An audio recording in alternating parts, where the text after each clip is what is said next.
The first Communities Intellectual Space Symposium was held over 17 years ago in 2005 and grew out of a collaborative partnership between faculty in the Graduate School of Library and Information Science at the University of Illinois in Urbana-Champaign. And we're going to hear from some folks who were in that program, and the Puerto Rican Cultural Center, and namely Drs. Ann Peterson-Kemp and Chip Bruce, and I'd really like to acknowledge them. They couldn't be here today with us, but their tireless efforts in those days to the vision of CIS was really important and pivotal. And also Alejandro Luis Molina was involved in those early efforts, and he couldn't be here. He was with us a little bit yesterday, but could not attend. So Ann and Chip were scholars in the field of community informatics, an interdisciplinary field which uses information and communication technology to promote community-led efforts in the areas of social, cultural, and economic development with the goal of achieving positive social change.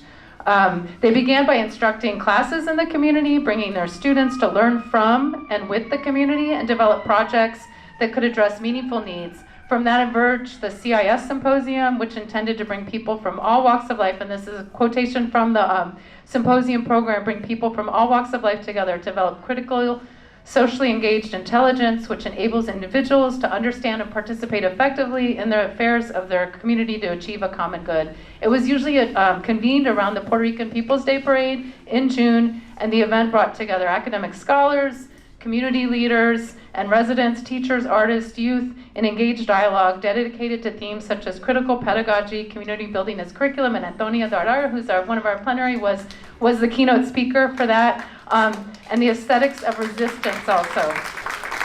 Many of the presenters that you hear from today were involved in those early days as community members, graduate students, teachers, high school students, and now over a decade later are community leaders, published authors, engaged scholars, legislators, which I think really speaks to the role of the PRCC and Paseo Boricua in community building and as a context for critical theory and praxis, for intellectual thought and critical action. And so in addition to Antonia, Yadi, I was looking through the program and you presented on being a community scholar, and now you're director of the Center for Puerto Rican Studies, and we're so in New York, and we're so glad you can be with us. And then I have pictures of Jonathan Rosa as a graduate student moderating a panel or two. So it's great to see everyone full circle, and there were, yes. And so with that, I'm going to introduce Jonathan Rosa, who's going to talk a little bit about the current iteration of the Communities Intellectual Space Conference. Thank you.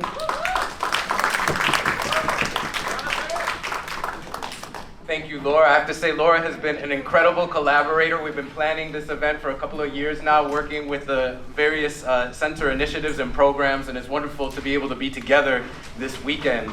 This iteration of Communities Intellectual Space, as Laura mentioned, involves commemorating the 50th founding anniversary of Dr. Pedro Albizu Campos High School. So we want to recognize that multiple times throughout the day, which I think we'll have the chance to do, and really to understand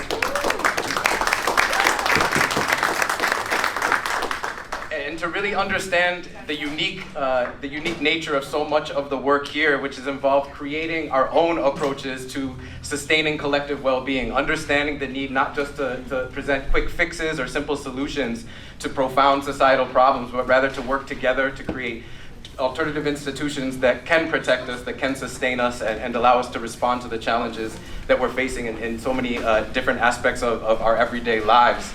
I think another unique aspect of this community's work is the way in which it really inverts so much of the orientation to community-engaged research, which presumes that scholars descend upon the community to provide answers and solutions and responses. And instead, what we find in so many situations is that the ideas that have been generated in communities like this actually inform scholarship and provide scholars with the theories that they then draw on in their work. And I think when we see the table of books over here up front, and we look at the dozens of academic books, articles, and chapters that have been inspired by this community's work, we're going to celebrate Yunma's work shortly as well. So we've got lots of different projects to celebrate today. But I think the unique way in which this community has inspired so much intellectual work, so much theorizing, is really profound and something for us to pay attention to.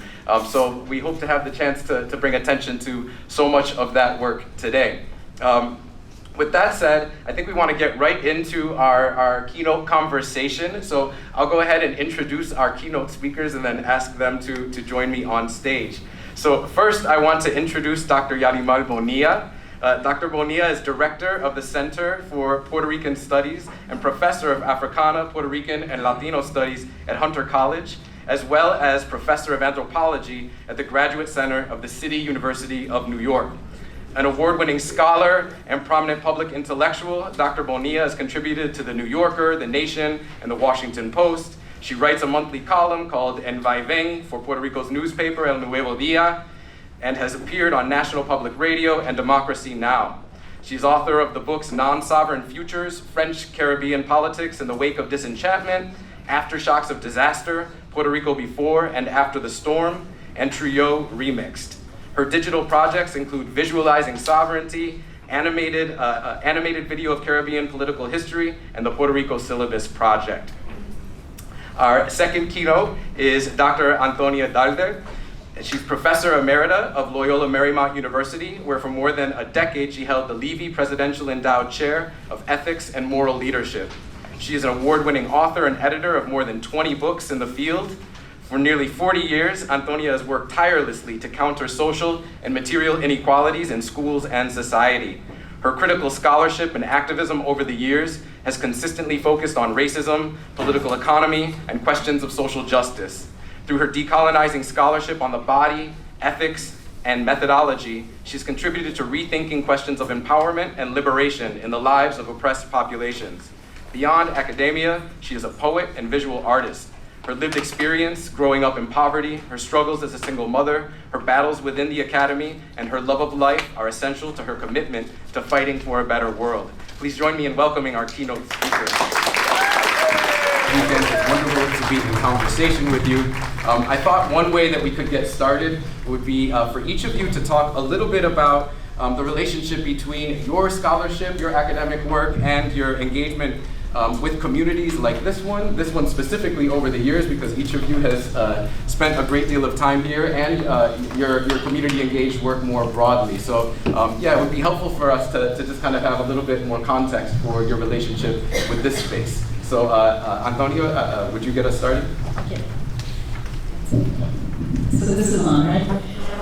Bueno, verdad, un gran gusto estar con ustedes este día.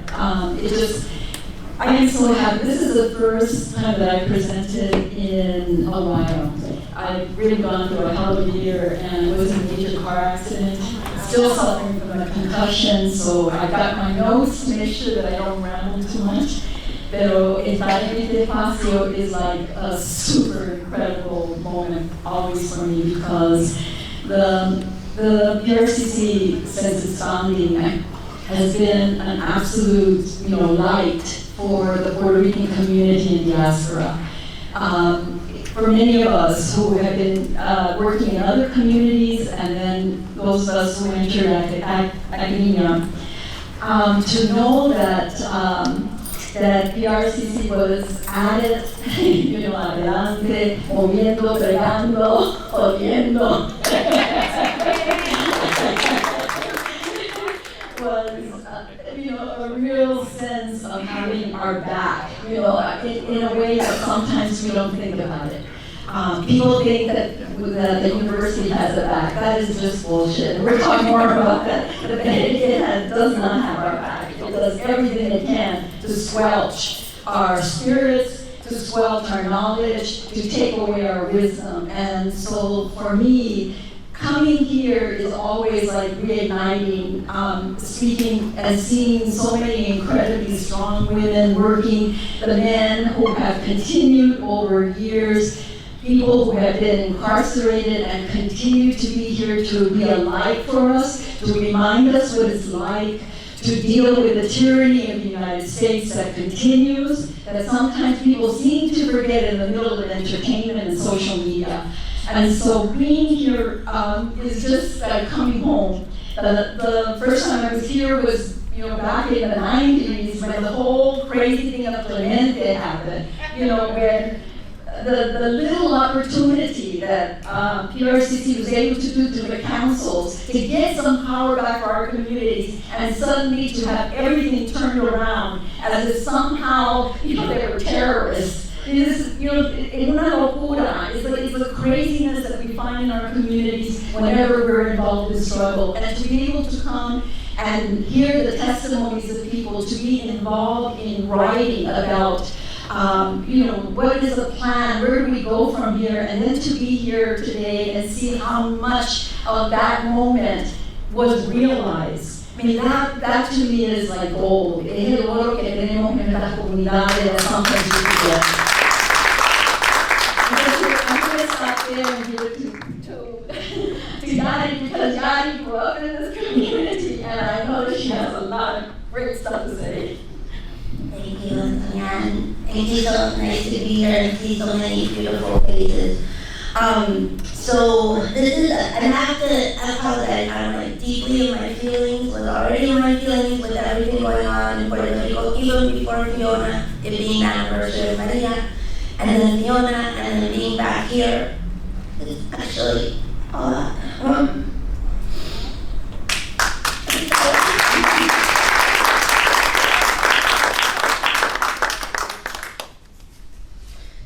I know today's supposed to be very celebratory.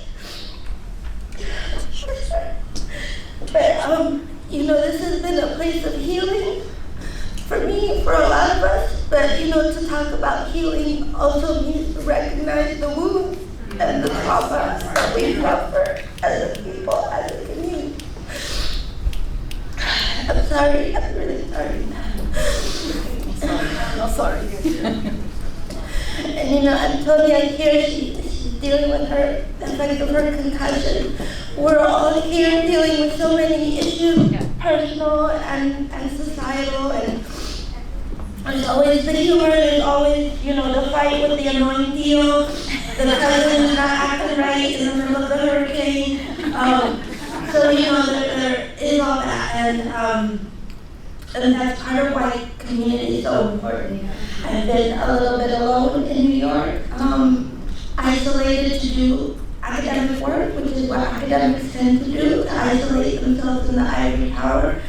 And that's why this community has always been so important to me. When I was a graduate student at the University of Chicago, suffering the deep structural violence of the academy in a place like Chicago, this was my site of healing, where I would come to deal with having been belittled, all week during grad school and underestimated.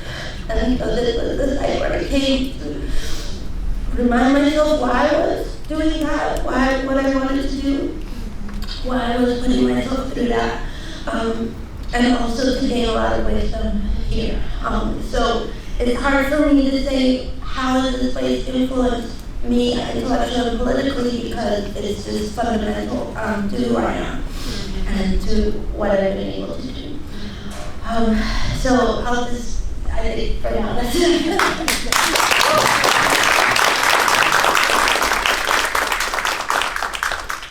So y'all, I want to give you a chance to catch your breath. I have to say, it's wonderful to have a chance to share the stage with you as well, since we were at the initial community and intellectual space when you had designated yourself, if I'm not mistaken, as the community scholar in residence.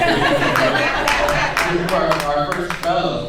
If I'm not mistaken, you had an apartment on Division in California, is that right? Yes. That's right. So this is a building on a long-standing history. So I appreciate you being here with us today, and I realize how much that takes. Antonia, I wanted to turn to you to kind of think aloud with us about the ways that some of the relationship between your community-engaged work and the theoretical models that you have developed in your work, and the ways that we often, again, think that scholars develop theory, scholars develop analysis and methodology, and in fact, what we find is that surviving everyday life in a particular context requires analysis, requires theory, requires methodology, and produces scholarship in profound ways. And so, I wanted to think aloud with you about, how you have connected these different, what have been positioned as different realms in many ways. It's always a hard question, because the tendency, as soon as we say theoretical models, it seems to take us to the abstract, out there to the abstract, out of the academic. And I think the comment that that you made, Jonathan, and I know Jose has made this comment before in different moments, that in fact the most powerful scholarship that comes out is the scholarship that is grounded in lived experience, in the lives of community, in the lives of people, and scholarship that truly attempts to be grounded in what people are facing, in the suffering and the oppression and the struggles that each day they have to contend with. For me, reading Paulo Freire was really important, and that's part of my entry here into PRCC and into the Aliso Campos High School was, around bringing ideas of critical pedagogy. That Paulo Freire was my first real inspiration. And what was really amazing to me is just the way in which he understood, education as a political act. That education was not, this neutral enterprise to feed capitalism's need for accumulation, that it was in fact for our liberation, our emancipation, and to humanize, to be a humanizing force in our communities and in our lives. He talked about the banking education. Well, most of you maybe have read Freire, so you're aware of this, but his ideas were central in terms of that our vocation was to be human, that we should bring a revolutionary concept of love to our struggle. That meant that we had to understand how important our relationships with one another and with the world, that we needed to be aware of how we read the world and how we interpreted it, because it was essential to our being able to intervene in the world. And that central to the project was a revolutionary vision of decolonization, and so for me that was important. The critical pedagogy piece, what it helped me to do was to bring some principles to the work. So issues of, why culture was so important to education, why issues of political economy we could not ignore, why questions of ideology and hegemony and counter-hegemony were essential, why critique had to be at the very center of our work. How the question of history could never be ignored, how we had to engage with questions of dialogue if we truly believe in the notion of consciousness and conscientization or conscientization, as Paulo would put it. So all of these ideas within critical pedagogy were what education, and not only education in a classroom, education was, as educators, we're all educators and we're all intellectuals. I want to bring that point because this is about intellectual space. And the tendency is to think that intellectuals are up there at some university, and it's just not the truth. In fact, that impoverishes our knowledge in our communities when we believe that those are the people that know the truth.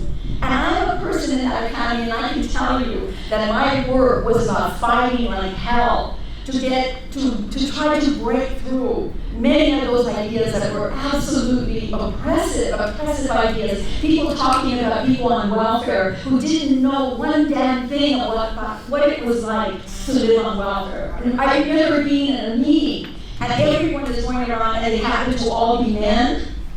And they're all talking, oh, well, this and that, and it was so patronizing. And then I asked the question, who around this table has ever been on welfare? And of course, not one damn person there had been on welfare. I said, well, I grew up on welfare. I raised 3 kids. I went to school because I grew up on welfare. And it was just, they didn't know what to do. It totally freaked them out, and then they ended the meeting.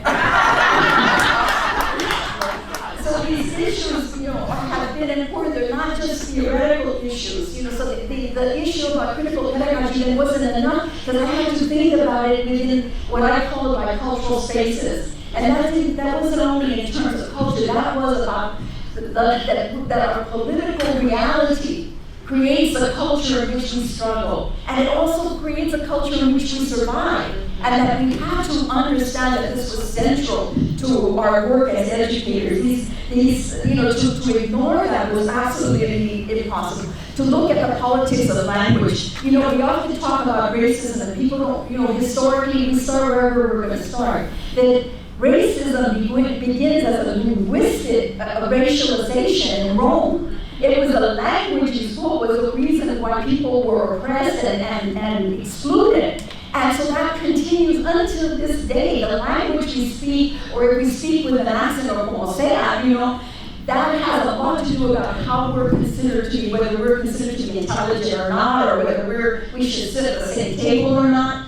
So for me, the academy has been a difficult place because putting these ideas, these colonizing ideas into place has also meant fighting against notions that somehow we as women, or we as Puerto Rican women, people will say, like, we'll do something and they'll say, oh my God, you are so brilliant. The problem is there's a kind of backhanded slap there. And I can't tell you how many times, and you want to say, why didn't you tell that other person, that man over there, that he was brilliant? You didn't go up and do that. It's almost like una sorpresa that we can get up and talk and that we have a voice and we have something to say. I'm going to stop there.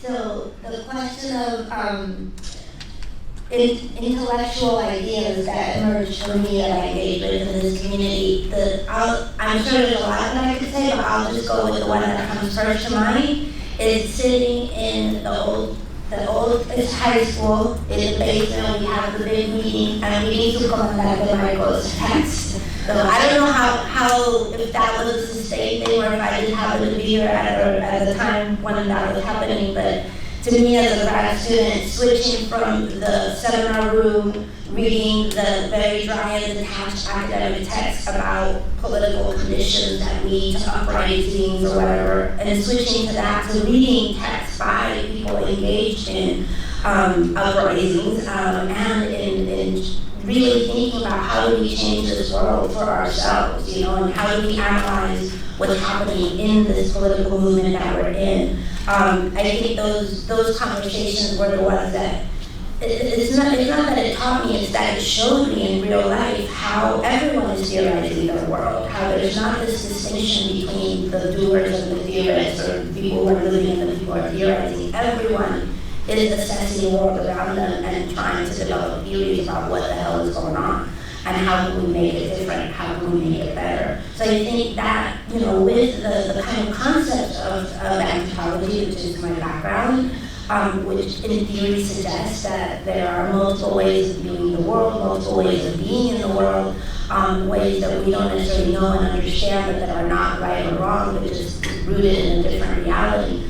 It really kind of opened up that question. Of course, then when you bring that back to the academy, you're told that no, that you as a scholar are supposed to theorize what other people are only living, and that their ideas need to be kind of unpacked and made sense as if their understandings were not theories in and of themselves. So I think that for me, and I will say when I declared myself, because it was the Autumn Declaration, that I was a community scholar in residence, I did so because I felt like still someone who came from not an academic family, for whom the academy is exotic tribe, that I'm trying to understand its culture, its rituals. I went, there are these things called scholars in residence that come and stay at a research institute, or that get a kind of access to the library, community affiliation, and the idea is that they are there soaking up, knowledge, going to talks, participating in the life of the community, of the academic community, and also enriching themselves through that for the work that they're doing. And so that makes total sense to me here at PRCC. So I want to be a community college resident. I want access to the library. I was hooked up with an apartment close to the PRCC. Where I wrote my dissertation. That dissertation was influenced by cafecitos at Café Colado. It was influenced by going to talks, by being asked to help clean up after Fiesta Boricua. All of that went into the work, and it's not for me to say how having me around in those spaces might have enriched the community, but I definitely tried to give back in that space. The crazy thing when we listen to each other is wonderful because this is what inspires us and moves us. And I just keep thinking that so much of the work and the contribution of PRCC that I think is important for us to highlight is the manner in which this question of leadership is, how we provide leadership for communities. And often we don't get into that question, that I think it's also part of the scholarship, the decolonizing scholarship that we've been struggling to understand. How do we understand leadership as pedagogical, that it's, rather than this hierarchical thing where we tell people there has to be a way in which there are greater dialogical conversations that are always at work in terms of leadership. There has to be this moral commitment, and I mean, the guy had this moral commitment. How old were you? And Amanda, she was like ready. That was a moral commitment. That was a fire in the belly that so many of our young people have. And what happens in education is that it gets squelched. It gets, they get thrown off unless they have people who are willing to say, no, I'm going to create a place for you as, the Panelists High School does. It creates a container, in a sense, to give a kind of leadership to those students, to give them an understanding that we live in a political world, and they have to know what's going on, and that what's happening in Puerto Rico right now, and all, everything that's happening, it affects us here, whether we're in Los Angeles, Chicago, or Boletero, it affects everyone. And there's this crazy view in which this culture that we live in tries to pretend that we're some kind of individuals. I don't believe there's such a thing as individuals. I don't. And the reason I don't is that none of us could exist if it weren't for each other, if it weren't for other human beings. We are communal beings. And that is essential to our work, at least for me, it's essential to how we lead. The other issue, that the purposeful aspect, is around how we're fighting for liberation. This question of, in terms of racism, elitism, patriarchy. We talk about patriarchy, and I'm happy as a woman to be sitting here and having this opportunity, but I know it has to move across the organization and across all of our movement work. Las mujeres se tienen que respetar como líderes en su propio sentido. And we're going to struggle with that. We talk about resistance as part of the issue. We have to be a culture of resistance, but we have to be more. That's what I want to say. Resistance isn't enough. We have to have a culture of vision. Tenemos que saber dónde queremos ir, porque si no sabemos dónde vamos, then how the hell are we going to truly get there? We have to have some sense. We have to have the flexibility, the fluidity, so it's organic. But we have to have some sense, at the very least, that we want the people in our communities to be healthy, to have an opportunity to be who they want. If they want to be artists, they have a place to be artists. If they want to be teachers, they can be teachers. If they want to be in medicine, if they want to be in business, but whatever they do, that we bring an ethical commitment to liberation to our work, no matter what we're doing in relationship to our neighbor.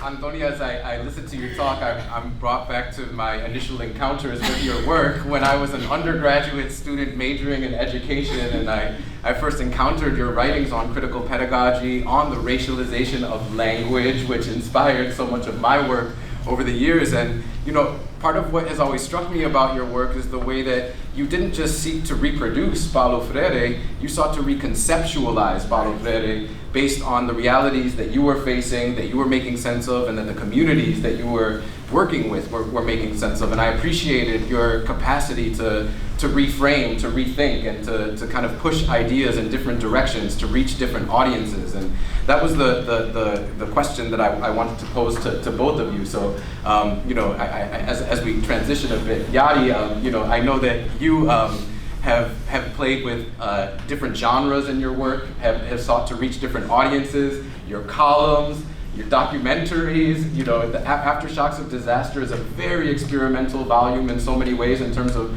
the range of kinds of work that it brings together. And so I wanted to ask you about how you think about what the boundaries are of academic work, of intellectual work, and how genre is part of that, and what audiences you're trying to reach, and how reaching those audiences is part of an ethical commitment, and how you make sense of all of this. And I want to pose that to both of you, but maybe Yadi, you could get us started.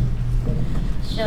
Well, I have to say that in addition to Jose Lopez, who was one of my dissertation advisors, obviously Michelle Ross-Trio was my professor at the University of Chicago and inspired a lot of the work that I do. And he talked about writing for different communities of interest. Rather, to me, that's the concept that I carry, rather than audiences or ages or whatever. Different communities, some who are organized around thinking through sovereignty, and that's beyond Puerto Rico, including Hawaii, Virgin Islands, Guam, right? Some folks who are interested in thinking about racialization, some folks are interested in thinking about neoliberal austerity, et cetera. And so, and in those communities of interest, there's people at different institutional locations and engaging with those questions in different ways. And so how do you try to empower those communities with tools for thinking? That's, for example, the PR Syllabus project that emerged in conversation with activists in Puerto Rico when the cuts began at the University of Puerto Rico around the question of the debt, and there was a big strike at the university, and from the diaspora I reached out and said, how can we support you in the diaspora? And they said, we're battling these austerity cuts and we don't understand the debt. We need to understand this debt in order to be able to fight with it, right? And so I reached out to my colleague Muniz and Sarah Muniz, and we started to put together what we call critical tools for thinking and organizing, because we felt that the debt was made very obscure, made difficult to understand. And so the first version of the syllabus, when you opened it, it was like a mess of links, and I showed it to one of my students in Puerto Rico, and she's like, oh wow, I'm never going to understand this. And I'm like, oh, that's not what we want. So we want to actually make it feel understandable. So then we thought about how to break it down into chunks, make it more approachable, make sure to have multimedia resources and different ways of engaging with the debt, because we want people to open the site and be like, I can understand, I can, if I work with the site, I can get it, right? And so, because anyone can. So that's, in terms of the syllabus, that was one approach to that. The time-lapse maps and things that I've played with has been about trying to communicate in a visual language, because sometimes the question of Puerto Rico's non-sovereignty, which is imagined as this unique, aberrant situation, I try to communicate in words and language how it's connected to non-sovereignty across the Caribbean, and sometimes that can be hard to understand, and there's this insistence on Puerto Rico being the last colony, the oldest colony, the only colony, and that's just not true. So I try to make temporal maps and different things so that we can visualize these processes and better understand how Puerto Rico is connected to these larger processes of dispossession and non-sovereignty, and imagining, not just always the mode of communicating, how it might help get to that story. And lastly, I'll just say that for aftershocks of disaster, it emerged at a one-year conference from the anniversary of Hurricane Maria, and in that moment I said, how can we try to commemorate something that's ongoing? This needs to be oh, we're marking the year, and I felt that it was just too soon to have a kind of monograph with a beginning and an end, a thesis, emphasis, or something like that, and that what really we felt and spoke to the experience was a cacophony of voices, and pockets of experience, and of engagement in every mode, because I feel like when these hurricanes and in every moment, everyone grabs what they have at hand. So the artists, they grab their cameras or, their pencils. The writers grab their laptops, right? Everyone does what they can. So I thought that aftershocks also helped convey that kind of kaleidoscope of experiences and contributions that have emerged in Puerto Rico after the storm. So, this is what happens when you get 70, you have to for me, se me olvida la cosa. You know, it's like, okay, what was that question? Anyway, forgive me. So I think it was around the different things. Okay. So the different audiences. Okay. So one of the things, and that's why I have to say,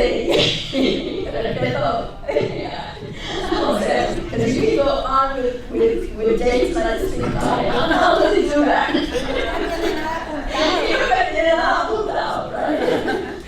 But I think that the question is an important question for us, right? Especially because most parents, you ask them whether the kids want to go to the university, right? And most parents will say, yeah, they want them to go to the university. And we understand that. But then the question is, what happens to them when they go into the universities, right? And how can we create spaces outside of the university that can nourish and nurture and keep them real? You know, so they don't get lost in the competition and the elitism, reproducing those very same attitudes and ways of being that actually are oppressive to our communities. So a lot of my work has been, you know, how can I take this work out? And one of the things that I've been dealing with is I graduated almost 200 doctoral students over the last 30-something years. And, you know, they keep in touch with me and I keep in touch with them, which is to say that we have a responsibility not just to get them through university. If we take on students, we have a responsibility to make them part of our community, our intellectual community, and it's something that I take on that community for life. And so part of what I've been doing are these alum groups, these groups of students who have studied with me, who want to engage issues, and partly because they're working in institutions and they're struggling and they don't have a place to be able to talk about, you know, what's going on. So part of what I'm doing is building these dialogue groups where we can continue, but part of the responsibility is that they have to start groups, either with their students or with their colleagues, you know, whomever, I don't care who, they have to have a group going where they're talking about real issues that are happening in life. So for me, that contextual question has to be a lived question as well. You know, one example that I learned so much, and I think this is an important thing that often, you know, there's a sense like, you know, we're dispersing. I feel like I would not be able to even sit here and talk about any of this stuff if it weren't for all of the students and all the people and all the communities in this country and different parts of the world that I've had the opportunity to be in dialogue with. And one of the most memorable, I was talking to Edwin about this a few days ago. You know, I was asked to go into the Danville men's prison, and they were having a prison education program. And so they said, well, what book do you want them to read? I said, I want them to read Pedagogy of the Oppressed. And so I said, okay, I get to choose phenomenal. You know? And so I came, and these 100 men are sitting there, you know, and we start. And I tell you, I learned more from them and the experience about what the power of dialogue is. Because they were there, they were smart, they were, you know, they were sharp, they asked questions, they didn't complain about the language. Interesting that when you're oppressed, you don't complain about pedagogy of the oppressed language. It's a very interesting experience, right? But, you know, being in those contexts, so very, very different contexts. In South Africa, I was in these groups with workers and community people in townships living in like just, you know, hard conditions, and going into, you know, to talk with them, and then at in one moment, you know, they start talking in their dialect, right? And so I just, you know, I'm standing, I'm just kind of being okay with it, and then the host comes over and says, oh, I'm sorry, and I said, you're apologizing because the host started talking in dialect, and I was like, no, are you kidding? I don't have to understand. They're going to stay here. I'm going home in 2 weeks.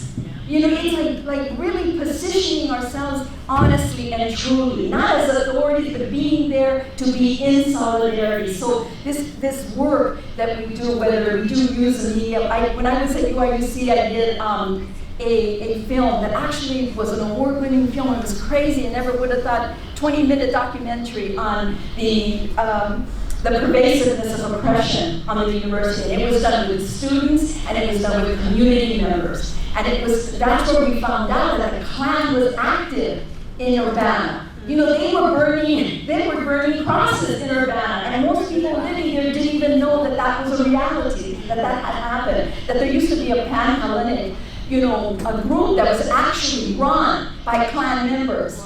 You know, and without that information, without that history, we can't understand why some of the tensions on the campus around racism continue to exist. We have to understand our history. So the context going out of universities and understanding that any context we're in, where people are there, we are learning, curious human beings. We have to have faith that, you know, people have knowledge and wisdom. Children, little children have wisdom to impart to us. All we have to do is be willing to be with them. Esa es la diferencia, the willingness to be with each other, to relate to each other, and to love each other, and believe in each other. I don't know anything more powerful than that for creating community and creating a struggle that can really take us towards a vision of a new world, a world where we can truly be free.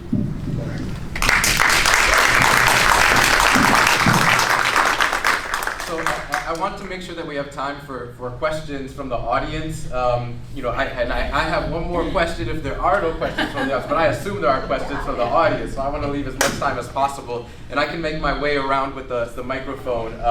So yeah, if anyone wants to get us started with questions, so that I don't talk too much. Can I say something? Sure. Yeah. I just wanted to comment also on like another lesson for me learned from this community was about the diaspora. I'm something that I grew up here. I was born in Puerto Rico. I left Puerto Rico when I was 5 and lived in Kansas, and I was a Kansas Rican. Then I lived in Arizona, and then I went back to Puerto Rico. But it was really in Chicago that I discovered, you know, what diaspora means, and that's such an important gift that I was given that now serves me in my role as senator in New York. But I think a lot of people growing up in Puerto Rico, there's a lack of knowledge. I'm working on that, but there's a lack of knowledge of the history of the diaspora, of what it means to live here, and what connection to Puerto Rico means. And so being here helped me understand that this is not about like 2 different worlds, but really like an archipelago that spreads beyond the Caribbean, and that we have all these little islands of ways of being Puerto Rican. And I don't know how to explain it to people outside of this place, but like there's a way of being in Puerto Rico when you're here, you know, that I don't even feel in New York. I think because in New York, Puerto Ricans were very displaced across all the different neighborhoods and boroughs. We've been pushed in every direction, and there's no kind of central homeland, you know, in New York. And here there's a kind of homeland, and I have to say that was part of the overwhelm that I felt when I sat here and see the flags, and you know, to know that you have this space that you can come to when you need it is just so powerful. And so in New York, I don't feel like I have any place like that, you know. And so it was always such an important site for me as a grad student. I would do my weekly pilgrimages, and it you know, just connects you, and the importance not just of community but really of place, which are not the exact same thing, because we do have a community in New York, but we don't have a place. And so I think that that's just also really powerful.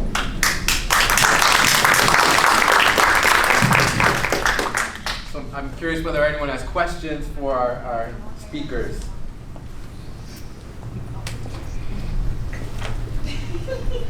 We can go on. Don't let us. I'm telling you, I got more questions.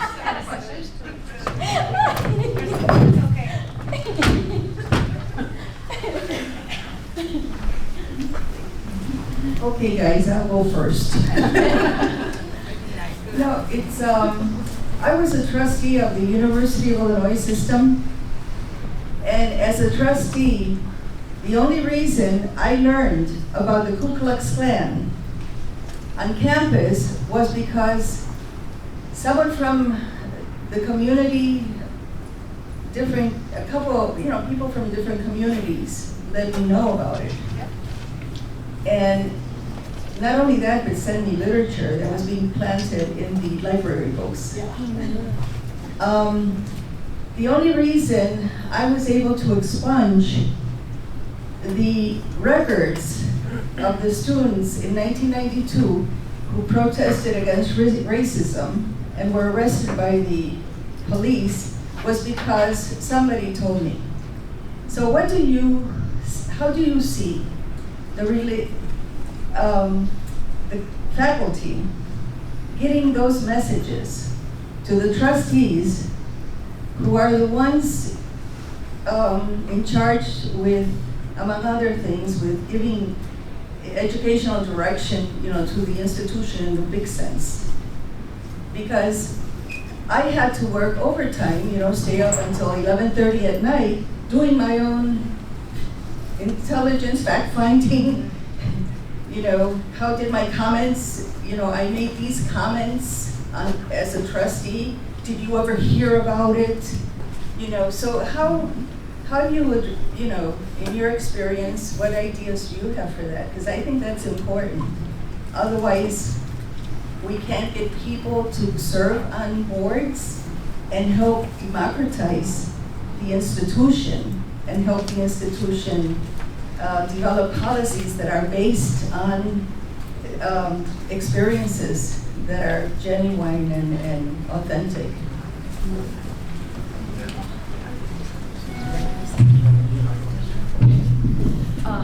So one of the biggest problems I feel in terms of the institution is it's actually set up not for communication. It's set up to silence. It's set up very hierarchically, so it's very, very difficult.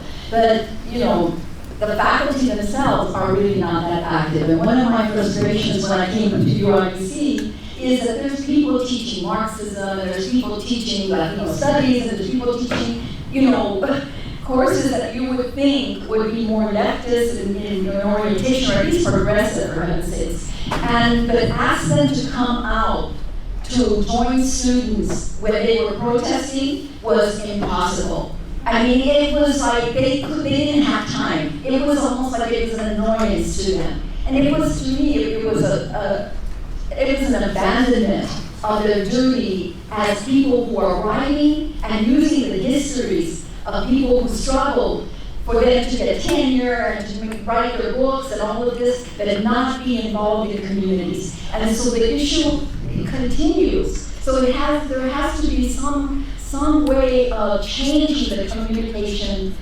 that goes on, and there were efforts to reach trustees when I was there, years ago. There were efforts, and there was very, very little response, to the point that then the students and the few faculty, those of us that participated, were left to have to protest. Then we got demonized for protesting, right? Somehow that we were being disruptive. So I think that there's a real question here about whether these institutions are, in fact, made for democracy, because I would argue they're not.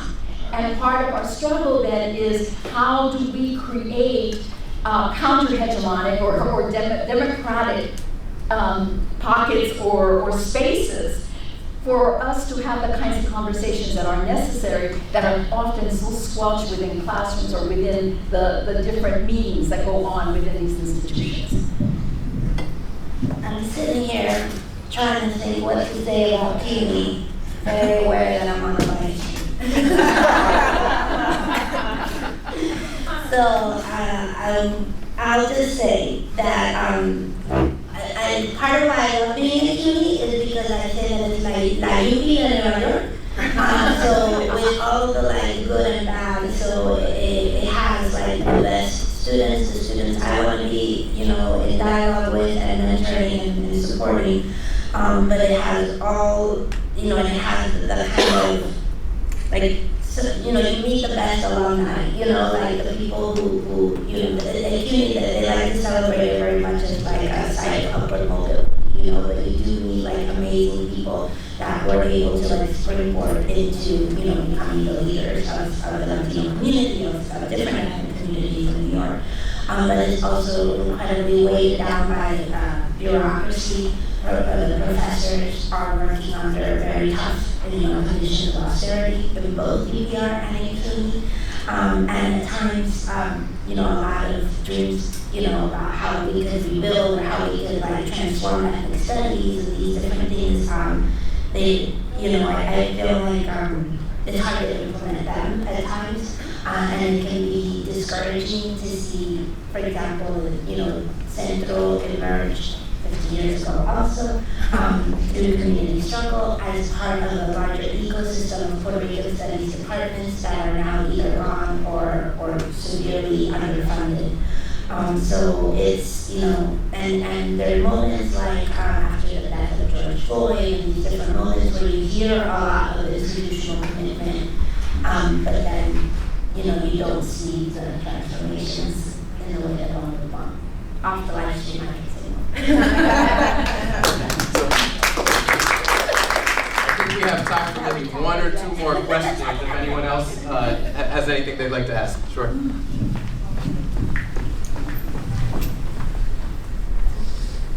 I have a question that I guess specifically I'd like to ask Dr. Bonilla, but really both of you, just about kind of inter-community solidarities that either can happen, are happening, or obviously are blocked in certain ways. But I guess I'm particularly interested too because Dr. Bonilla, you did work in the French Caribbean. And so figuring out, you know, what those intra-Caribbean community spaces might look like, and how those things are happening or whether they're not happening, you know, what are the things that might be blocking these different kinds of solidarities, I guess. Well, you know, part of what has always blocked Caribbean solidarity has been an issue of language and of imperial divides. And so for me, when I was doing my research in Guadeloupe, it was interesting that the activists and scholars there, when I would come, would want to talk about the research I was doing about them, but they wouldn't want to hear about Puerto Rico. They wouldn't want to hear about themselves. We know. And I think but that doesn't mean they didn't think it was good that I was studying them. They thought, but what I was giving to them wasn't really knowledge about themselves. They felt that what I was giving them was a kind of not legitimacy, but like validating their work as something worth writing about for, you know, an outside audience. And, you know, to say, oh, a student from this university in the United States is writing about this labor union in this little island. Like, that was useful to them, less the, you know, what I was giving back to them. And so I don't know to what extent, you know, how to reckon with the fact that that scholarship was about them and less for them than it was for my communities. I think that they felt okay with that. They're like, yeah, you're doing that work, you know. And so the way that I could give back to them wasn't through the scholarship, but rather something that would translate things for them, something that would help them connect with, you know, activists in other Spanish-speaking contexts, something that I'm trying to translate Portuguese. I don't do that. But so I think to try to bridge those linguistic divides and to try to think about all that we share politically, economically, culturally, and how to also be in solidarity. Being in solidarity requires also understanding the difference between your struggles. And so sometimes they would say to me, you know, do you think that because you come from Puerto Rico, you understand this? And, you know, a U.S. passport is not the same as a European passport. And like, there's differences, right? So I think also, you know, being in solidarity also means honoring, like, your lack of understanding and your differences. You know, I want to say that the question you raised is actually a very revolutionary question. It is an absolutely necessary question for us to engage. And one of the difficulties that we have is that we get caught in our differences. I and forget that revolutionary struggle requires our recognition of the commonalities of our humanity, particularly around oppressed communities. So I can be, here, I can be working with Chicano communities, Puerto Rican communities, Native American communities, other working class communities. I can go to South Africa and work in the townships. I can go to Australia and work with Aboriginals. I've been in New Zealand working with Maoris. And where we come together, because I think this is a really important question, is our struggle to decolonize. And why is that struggle, why does it unite us? Because we see a common recognition of oppression and its impact on our children and its impact on our communities. And then we begin to understand that we need to think about the solutions different, because if we think about the solutions in the same way that created the solutions, we're going to end up in the same mess. Right? And so there's an understanding that we need a different way. So there's a sense of how do we understand that knowledge is multidimensional? How do we understand the contextual and fluid nature of it? How do we understand the multifacetedness of truth? For example, how do we focus on human liberation together and understand that, yes, we're fighting for our communities, but it's not just about our communities. This is a struggle for our humanity around the world. The majority of people around the world are oppressed. That's the reality. We're part of that larger struggle. And so I love the question, because we have to always come back to your question. How do we build this revolutionary recognition that we are struggling in the same way that so many other people are struggling? So thank you for that.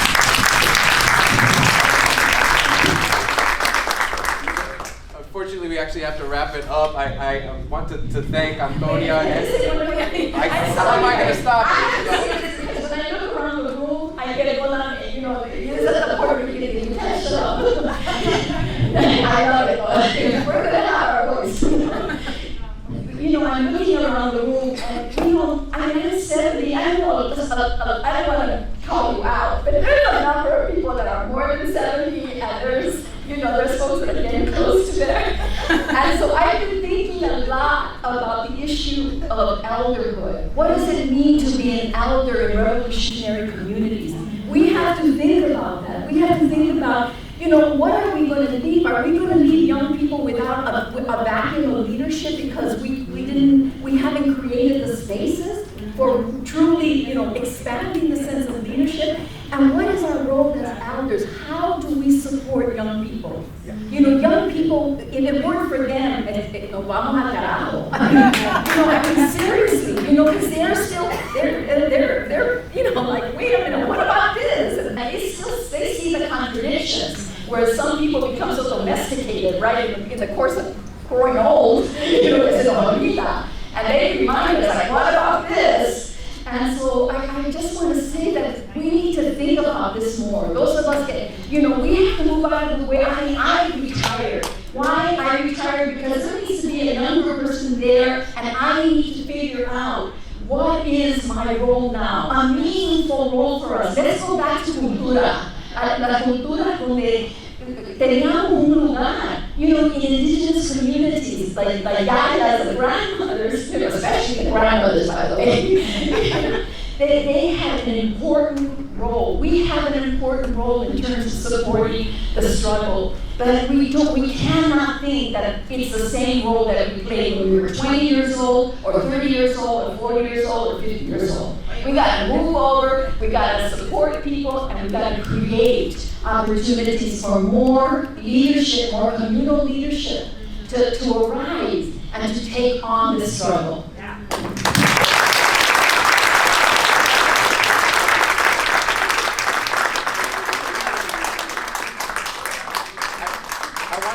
Ask you all in joining me to thank Antonia and Yarimar once again for sharing so much.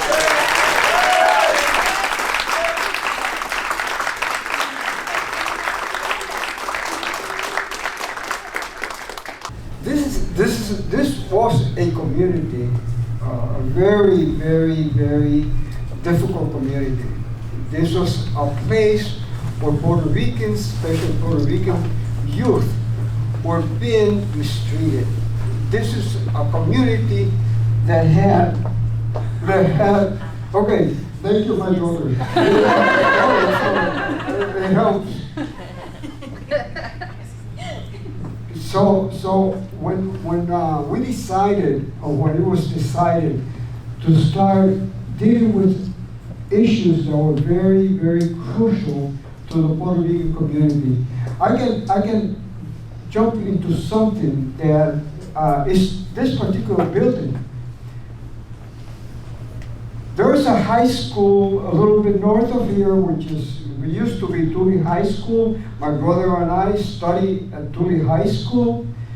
But there came a moment when Tule High School was very ineffective. It was not a school that was really, really built for all the students that were here. And we thought that if we would fight against the Board of Education, if we would fight against the person who was in charge of making it possible for us to have a new school, it would have been wonderful. It took us 4 years of fighting before we got this school here. And not only was it terrible for us, because we didn't want the school right here. We wanted the school in Humboldt Park. We thought that was the perfect place for young people to go and study. We got stuck. We got stuck by a politician who had a lot of money. He had an idea for his future. So he bought a bunch of space here. This used to be down there, used to be a place, a garage, where they used to fix buses for the CTA. So this gives you an idea how difficult the whole thing is when we were trying to struggle and change things in this community, making this community a community that was very, very oriented towards education. We didn't have it. We didn't have it. And when we got to school here, we had the worst principal in the whole city of Chicago, probably. They gave us a principal from an elementary school, not far from here, but the most incompetent person that I have ever heard as a person who was supposed to be teaching here. This woman came here and she said, well, this is what we're going to do. Puerto Rican young people, they like sports. So one of the things we're going to have sports here. We're going to have ROTC here. Now, that was this person thinking for us. Then she said, well, for the young women, we're going to have a particular program that is going to be, like a place where they could probably learn something, but they were not telling them this students who can go to the university. She never mentioned that. She never mentioned that. And then, for years and years and years, that woman remained here, I think. But we were chased by the police because we still wanted the school to be a real school. And as long as we had the principal here, the school was not going to be a good school. And finally, I think it took about 20 years before the woman was taken out of here and the school became a better school. So it is a better school, anyway. the other thing was, when we were trying to get kids from the streets, we had a problem. We had a serious problem. Probably about 72-73% of the Puerto Rican students were deserters from school. And somehow we found some information about how many Puerto Ricans were high school dropouts or elementary school dropouts. Not only they didn't even get probably to high school. So we decided that we were going to do something about that, and we did. And I'm very proud of my brother Jose, who helped a great deal to make a dream possible. We definitely worked hard at trying to get teachers, trying to get a space, trying to get a school, trying to get a lot of things. The first place that we started was a church. And it was a Presbyterian church, but the pastor was Puerto Rican. Yep. And we said, well, let's go talk to him. We talked to him. He said, okay, you can use the basement. And it was probably a little bit of a good place. I wasn't satisfied with it, but I wanted something better. But we had to settle for that. Anyway, this school, that small school, we had to go into the universities. We had to talk to the professors to give us at least 3 hours a week to give some education to the students. We had to go, a Catholic church, by the way, they offer us that they would give us the recognition. The school could allow the students to use the name of the school because we didn't have a certificate. The certification of the school was not yet done. And so this is like the first semester. But I want to bring one individual here that he's no longer with us. His name was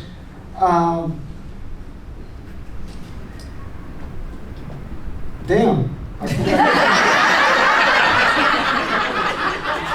what I'm talking about.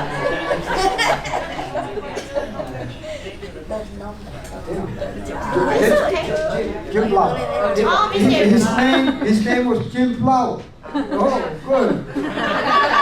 So anyway, Jim Blau, the first day that he came to the school with the students, he decided to take students way out into the river, way out there, the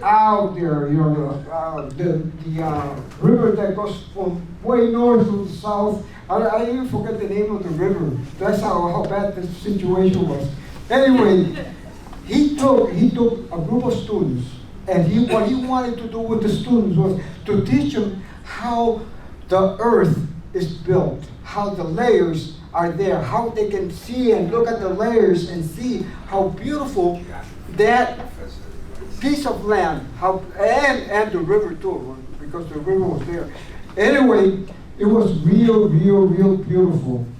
When he took those students to that place, he came back around 5, 6 o'clock in the evening, and he had those students, these are dropouts, he had them wrapped around his fingers. And it was such an experience, such a beautiful moment. I will never forget that when I saw all those kids who were dropouts, who had already little needles marked on their veins. When I saw them alive, so strong, so full of energy, I said, wow, this is beautiful.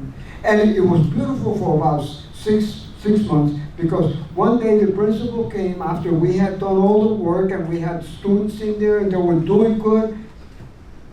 Once the owner of the building and the pastor of the building, they said, those Puerto Ricans are bad. We have problems with those young Puerto Ricans. And by the way, they were not bad. They were disciplined, they were good, they were doing real good in school. The only person that I found to be a little bit of a problem, and he wasn't in the school, it was the son of the minister. Because we caught him smoking weed behind the school. So these are the things that we lived through, but it was a good experience. It was a wonderful experience because right there, he told us that we could not have the students in the school. So then we have to go after school. And there was a building very close. It had been a fire in the building, and the owner of the building was a Jewish person. And we had a lawyer with us who was also very effective, and he helped us a great deal with the education of the students.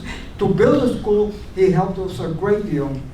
And we discovered that the building was for sale, and the lawyer went, and since he was Jewish and the owner was Jewish, he gave us the building for $5,600. Wow. And we were very happy with it. We did everything. We were told, Puerto Rican had a little construction industry, and he came and he said, hey, Oscar, if you give me $23,000, you know, I'll fix the building. And we had raised about $25,000. So now we were very, I mean, we were into that building. We cleaned it. As a matter of fact, we would take one of those wheelbarrow, and we would have, because the top floor, the third floor, had to burn the floor. So we would take one of those wheelbarrow and carry them right on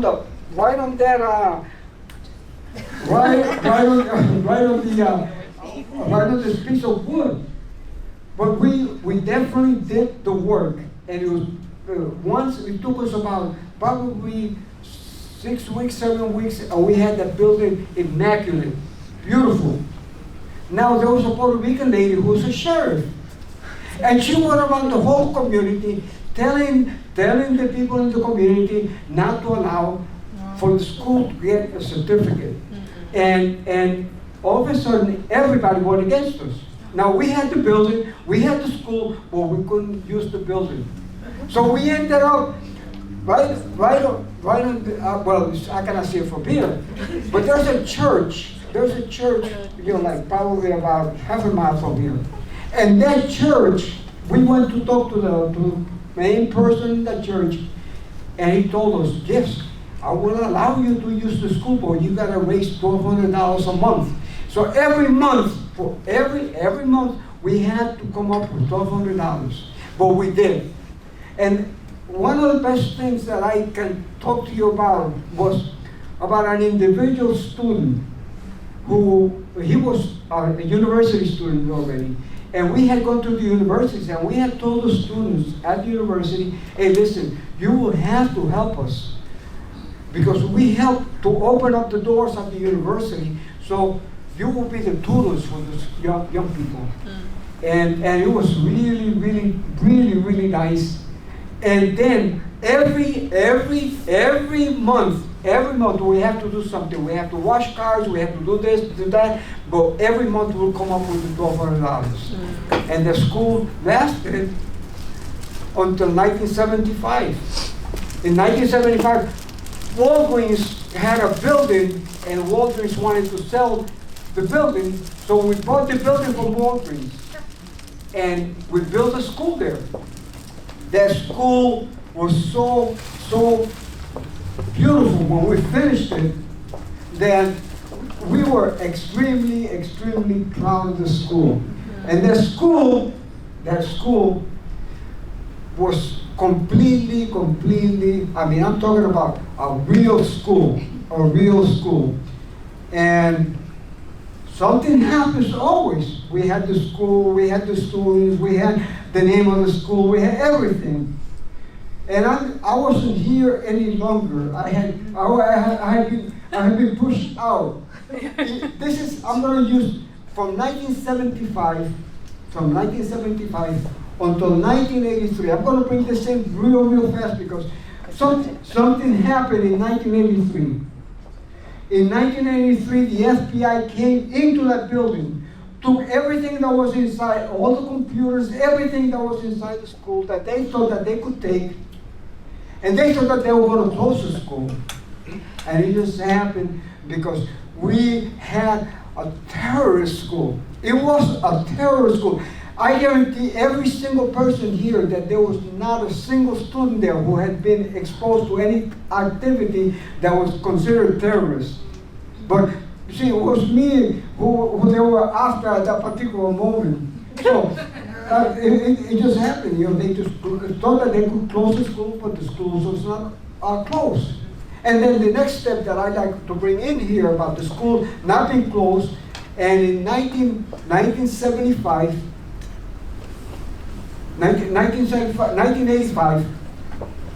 the school, usually the school system in the state of Illinois, they have competitions with school. And it just happened that that school went to the competition, And that school was nominated the best alternative school in the state of Illinois. So, the speakers for our next session are Dr. Michael Rodriguez Muniz, who is Associate Professor of Sociology at the University of California, Berkeley. He is the co-PI of the PRCC's Digitizing the Barrio Archive project and is currently researching the afterlives of political repression and anti-colonial activism in Puerto Rican Chicago. He is a member of the PRCC's Board of Directors and has worked closely with the organization for over 2 decades. Angelica Hernandez is the archivist for the Puerto Rican Cultural Center's Digitizing the Barrio Archive project. She received her master's in Library and Information Science with a certificate in Archives and Cultural Heritage Resources and Services from Dominican University in 2022. Hernandez is deeply passionate about community engagement, equitable access to information, and participatory archival practices. Dr. Cristina Pasiones-Zayas is an Illinois State Senator in the 20th Legislative District. Cristina has spent 20 years in the field of education, building programs and practice focused on restorative justice, family engagement, and culturally responsive pedagogy in community-based organizations in Chicago public schools. The past 10 years have been focused on policy and advocacy to increase access, improve quality, and ensure equity in early childhood care and education at the Latino Policy Forum and Erickson Institute. In 2019, she was appointed to the Illinois State Board of Education, and in 2020, the Illinois Senate. Juan M. Calderon has served as the Chief Operating Officer since 2012, and previously served as Director of Public Health Initiatives of the Puerto Rican Cultural Center since 2007. Juan has worked to create models and programs that address affordable housing, homelessness, economic development, and health disparities. He has organized and led successful efforts to enhance awareness, tolerance, and acceptance of the human rights of people living with HIV and AIDS, as well as others under the LGBTQ umbrella.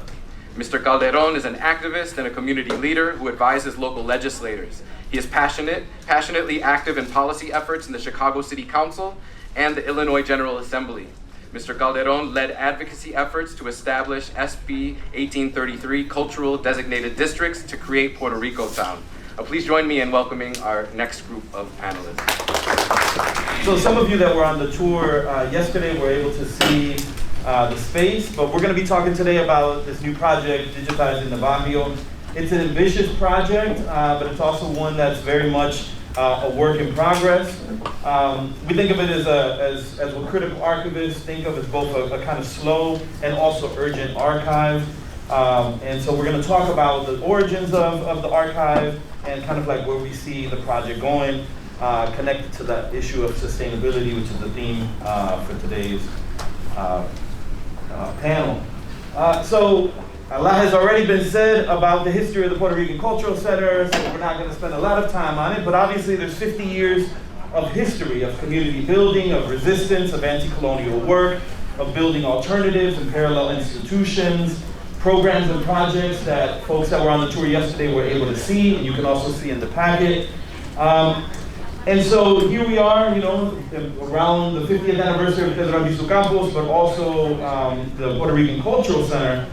But one of the urgencies with the project that we're talking to you today is the fact that there's been a loss of a lot of history, a lot of memory, a lot of experiences. So it's, I think, quite powerful that the book dedicated to Irma Romera is out, because a lot of the folks maybe have come to the PRCC since her passing never met Irma, never had an opportunity to see her at a protest, to learn about her experiences. And so we have all these recollections of people about Irma, but we don't have Irma's voice. Irma's story wasn't sort of, to my knowledge, was never recorded, right? And so a lot of elders, activists, folks in solidarity are no longer with us, and we never recorded them. We don't have their voices. So that's like an important sort of motivation for this project. In addition, in those 50 years, a lot of materials have been lost.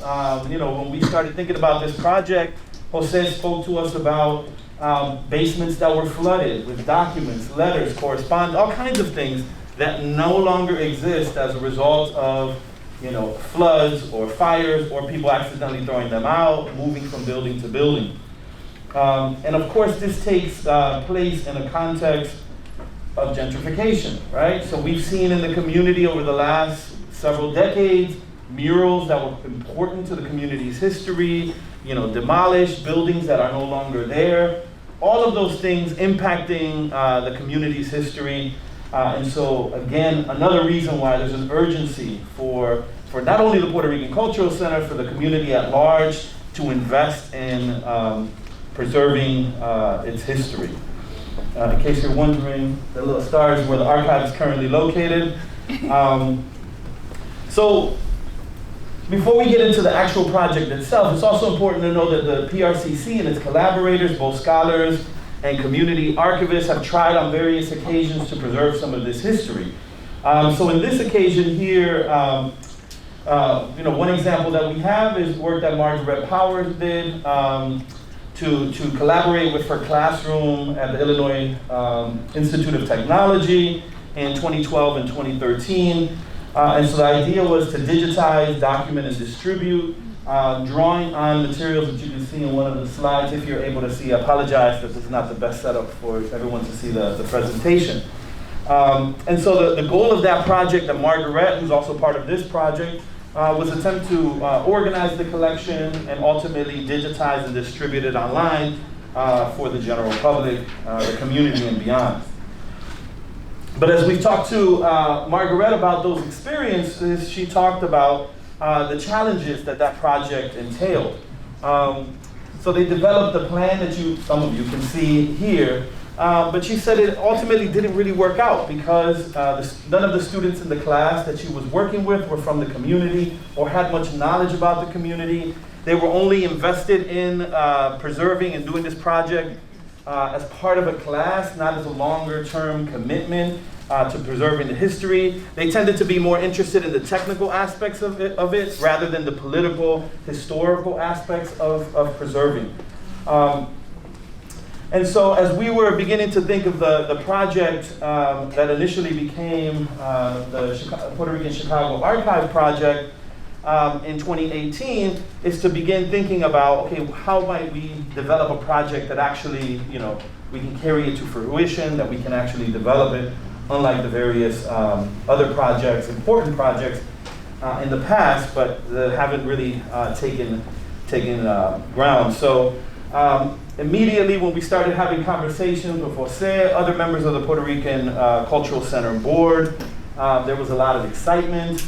We were able, fortunately, to get resources from Northwestern, where I was employed at the time, resources from DePaul, thanks to Jacqueline Lassou, Professor Jacqueline Lassou, as well as a collaboration with NYU's Gallatin Center's Urban Democracy Lab, which placed a graduate student with us. And we don't have a lot of time, but I did want to acknowledge the first kind of generation of that project, which were individuals, Kate Phillipson, Eduardo Arrocho, who's here, I believe, Elijah Ruiz, Jamila Lassou, Melissa Cintron, and Selena Martinez, which were the kind of first cohort. And essentially that first moment was us going from basement to basement, attics, collecting materials that had just been sitting, collecting dust, and recovering those materials and bringing them to a centralized location and slowly beginning to inventory those materials. One major question that we had, because there's a lot of materials and we didn't have on site an archivist, right? We're kind of learning as we went, is should we just reach out to Northwestern or to DePaul or UIC and say, we're going to give you these materials, you can go ahead and archive them and make them part of a university collection. And some of the universities said, we're willing to do that work. We have the expertise, we have all of the stuff, the technical supports that you need.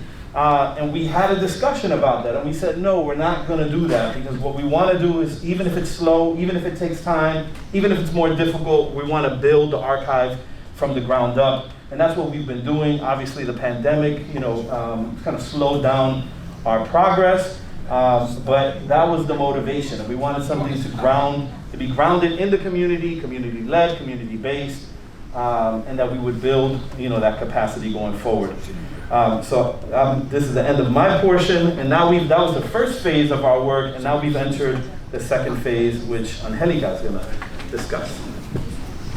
Hi, everyone. And now, so phase 2 comes digitizing the barrio. This summer, the PRCC was awarded a $340,000 grant from the Council on Library and Information Research.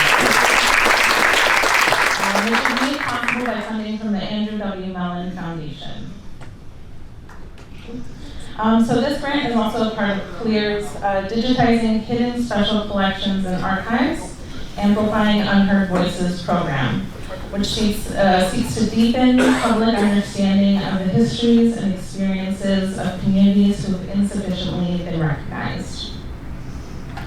And of course, it's important to recognize that Michael played a part in the grant writing, also Margaret Power, and Peterson Kemp, and Alejandro Molina, who are all members of the PRCC's board. So yes, thank you for that. And through this grant, I was also able to come on as the full-time archivist for the project. We're very excited about it. And now we'll talk about the current and future goals of the archive. So the 3 collections we'll be prioritizing include the Cooperative Collection, Programs and Projects Collection, and Political and Human Rights Movements Collection. Over the course of the next 3 years, we plan on building a digital repository and digitizing those 3 collections, creating an advisory board comprised of both community members and scholars, and creating curriculums so that students can engage with and learn from the primary documents housed here. As we move forward, the archive's mission is to fuel sustainable engagement with the community by inviting them to be co-curators and co-creators of the archive. This process must first acknowledge that traditional archives and archival frameworks are instruments of power that uphold colonial ideals and reinforce their own interests. This often means that archivists are the primary record creators that are solely responsible for how they're arranged and described. As physical spaces, archives cement their power by enforcing silence and surveillance.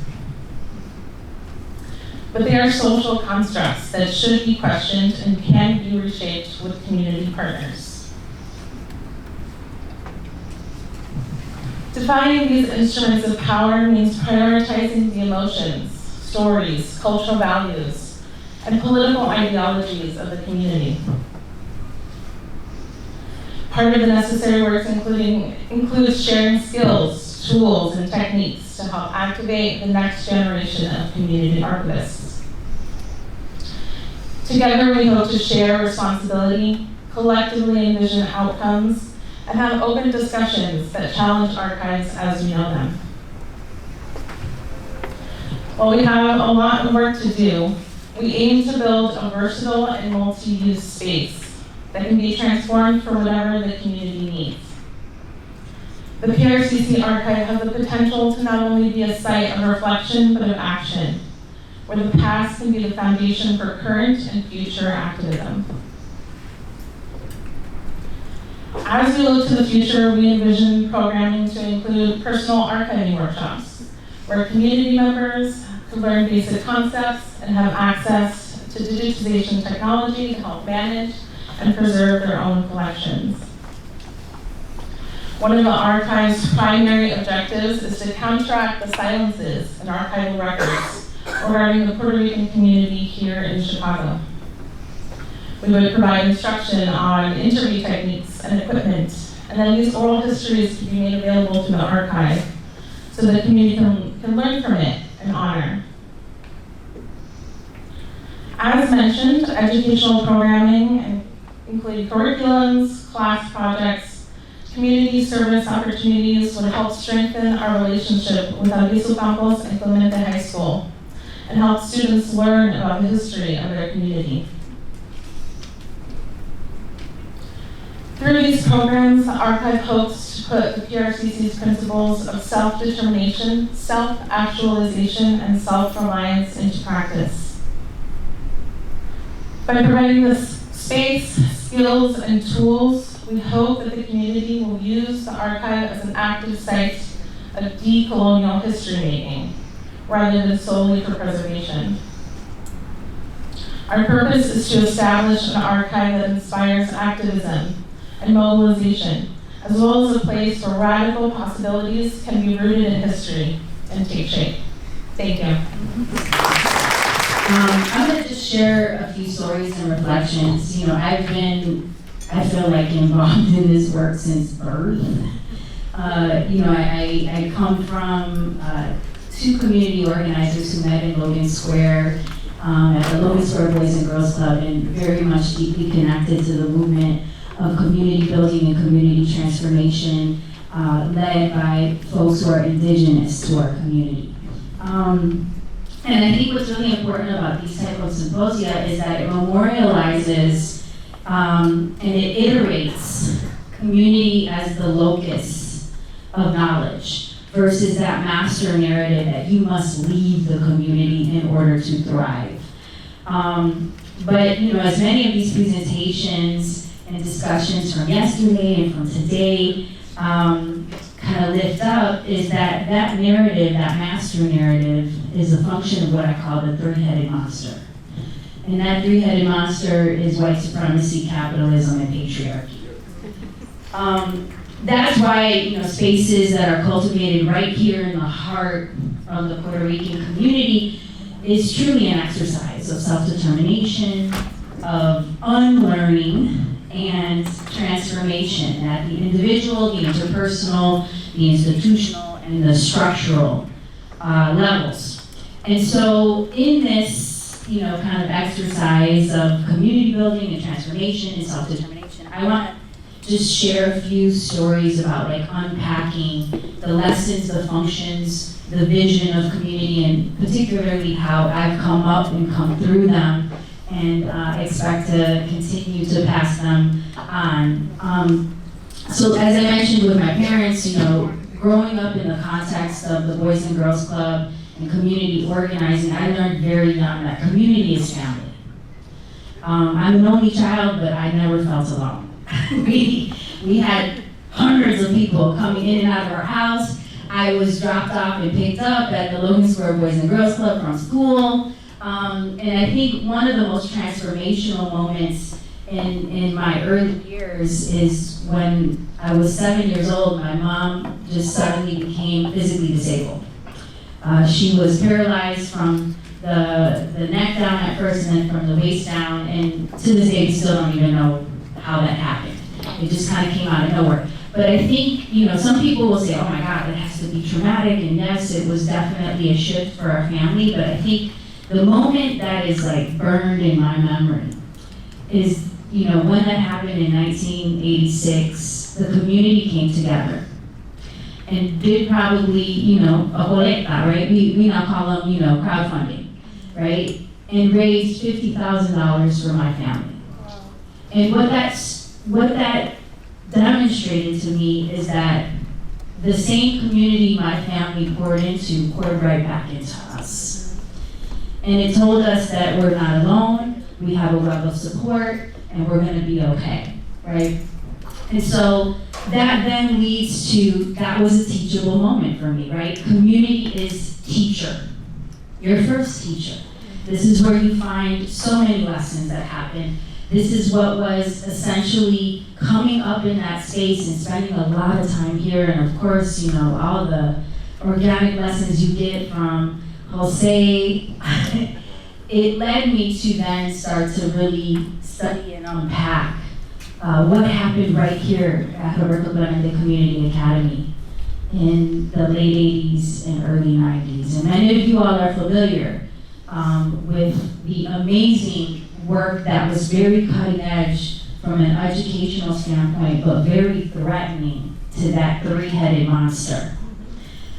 So much so that, you know, a whole investigation was undertaken, grand jury investigation, the hearings, that the General Assembly had put together for basically accusing the community leaders that had been involved with trying to transform the school from within through a democratic process such as the local school council, because that was a new policy that was created that had these site-based management teams that essentially identified problems, started to come up with the solutions, and then carry out the steps to actually implement it so we can change the outcomes that Oscar was talking about, pushing our students out, about dumbing them down, about making them subtract their identity and their language in order to succeed in schools.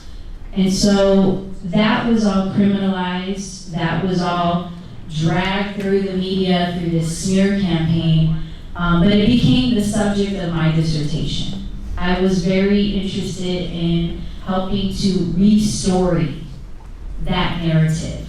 And I have to say, it could not have been done without people in this room. Everyone from Oscar, we were pen pals. He filled in so much in terms of the history that I couldn't locate and that had not been written before. Many individuals here served as the informants that I did very deep interviews with, Irma being one of them. And what was so interesting is that in the process, and Antonia was on my dissertation committee, and fearlessly defended. It was so interesting because in the academy they're like, oh, you have to anonymize everybody, and you can't. And community was so proud of what was done during that period, insisted on their names being front and center. Because that's another way that it erases what we do, right? And so that's a lesson there. And it was such an amazing experience, and it took me a long time to get that dissertation done. I don't even know how many edits and all the internal fighting between all the academic heads. But the point is, it's now a part of our history, right? And it's not something that one single person did. It was truly a collective because it is a commemoration and a love letter to our community.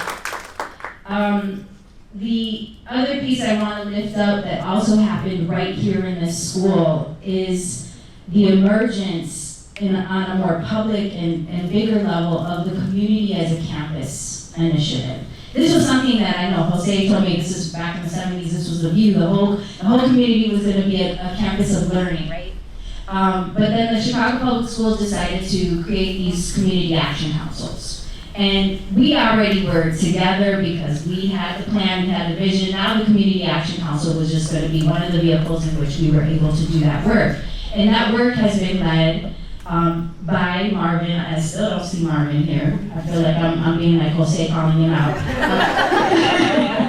And many of our educational leaders who are a part of the work of trying to connect Clemente and Pedro Luis Campos to the feeder schools, to the social service and arts-based organizations, because again, community is a teacher. We don't have to leave our community in order to thrive.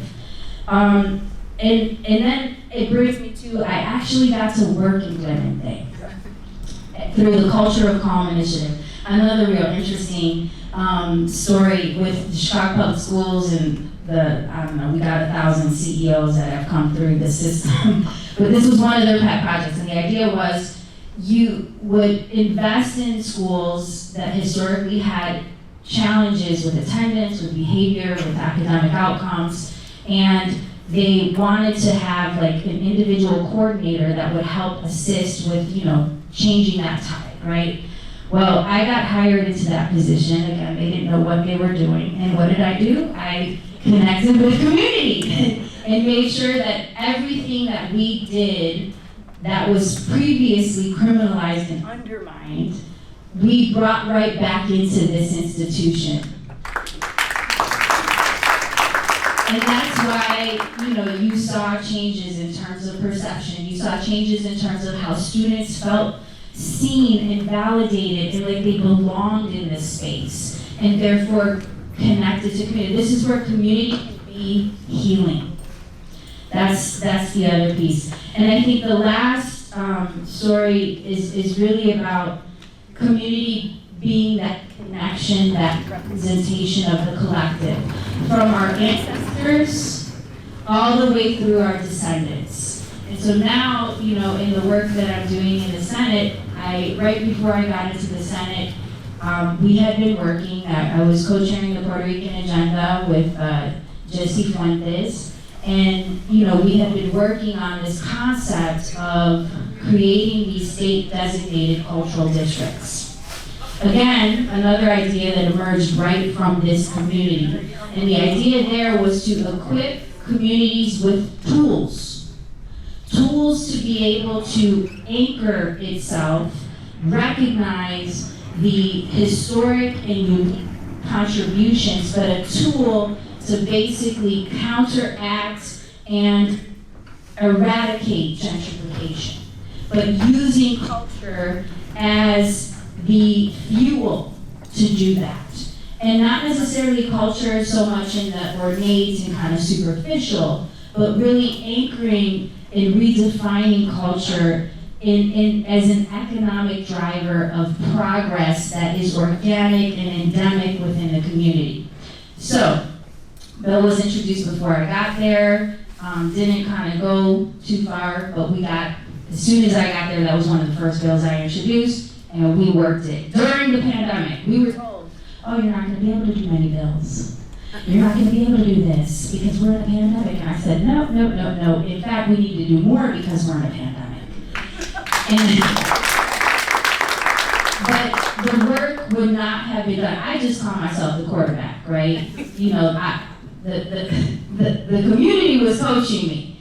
I had all of the components, and it was really just about me getting over to the field. So we worked on that. We were able to get that through, signed by the governor, and now this is a tool for all communities across Illinois. This isn't just for us, but this is about codifying the concept of care, the concept of community, and how we need tools to be able to transform those structures and systems, but to come from the ground up instead of top down. So that's really what this work I see as a child of this community, having gone through all my little developmental phases here, and I still probably got some more. But that is truly, I think, the magic of this work, and it has certainly been just a thrill and a pleasure and delight to be a part of it.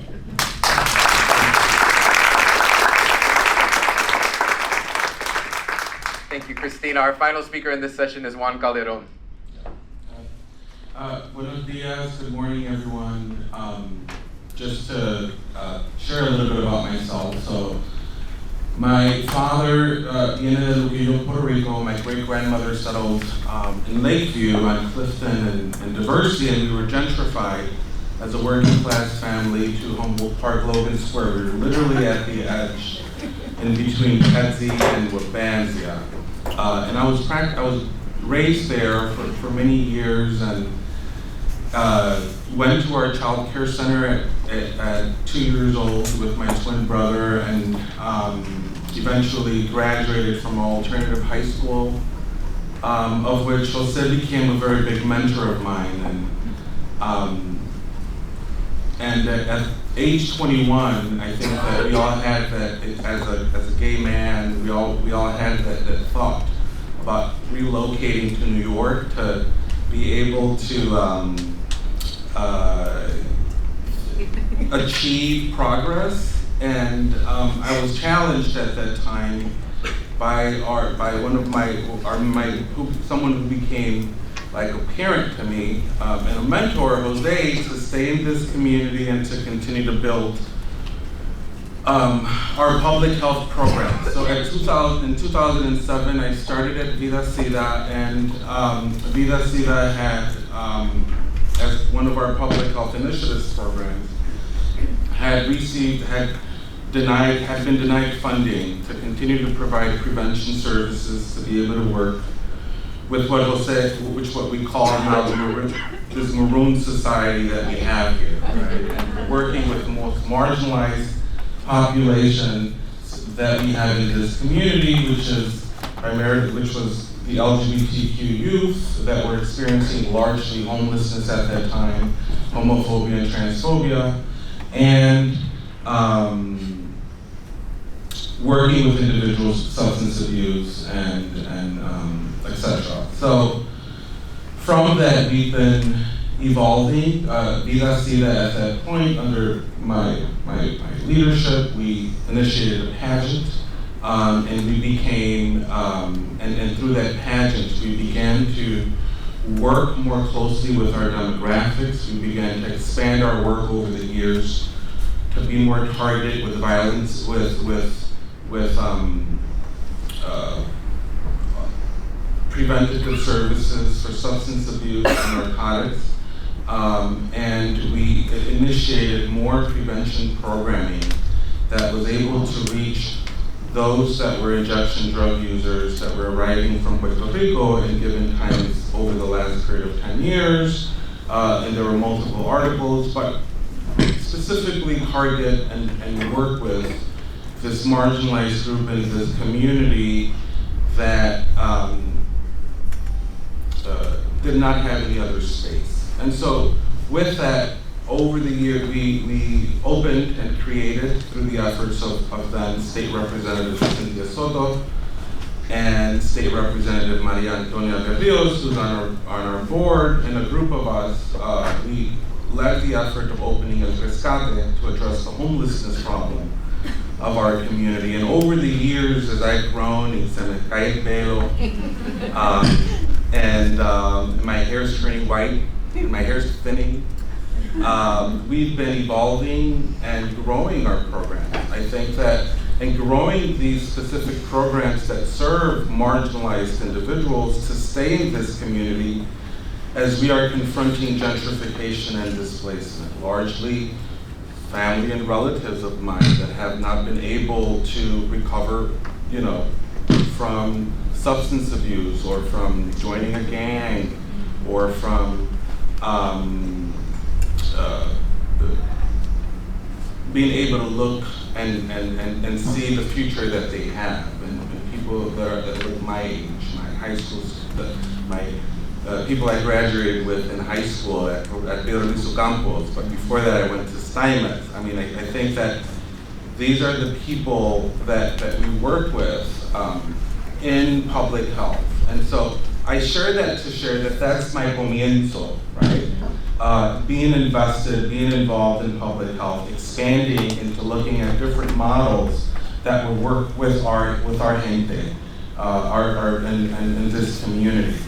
I want to be able to share how do we build sustainability at this time. And I think that we're looking at different, we've been historically disinvested from corporations and foundations. And I think that now, with the language of equity across the state of the Midwest, there's an interest in wanting to fund what we have, the program and the patias that we have, the collective work that we've been able to develop following the three principles of self-determination, self-actualization, and self-reliance. And so for sustainability of this work, and through our latest effort of Puerto Rico Town, we are visualizing a corridor, a cultural corridor, we're visualizing a health corridor, we're looking at the beautification of this corridor, because all of our programs, if you look between Western and California, they're not on one building like traditionally all nonprofits are. We're siloed, and they all have their own, they create their own space to propia cultura, and they become an institution in our community.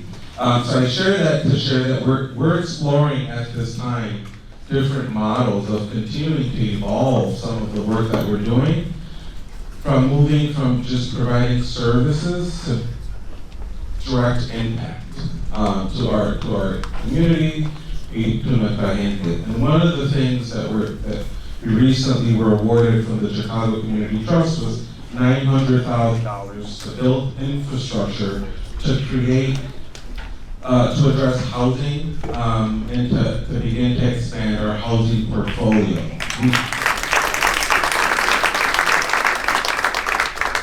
Through the work that our mentors have been able to realize, because it started with the granito de patria, that we purchased a building just a couple of blocks down for $2,000, and that's what has evolved in us being able to build equity and being able to have resources to be able to continue to acquire.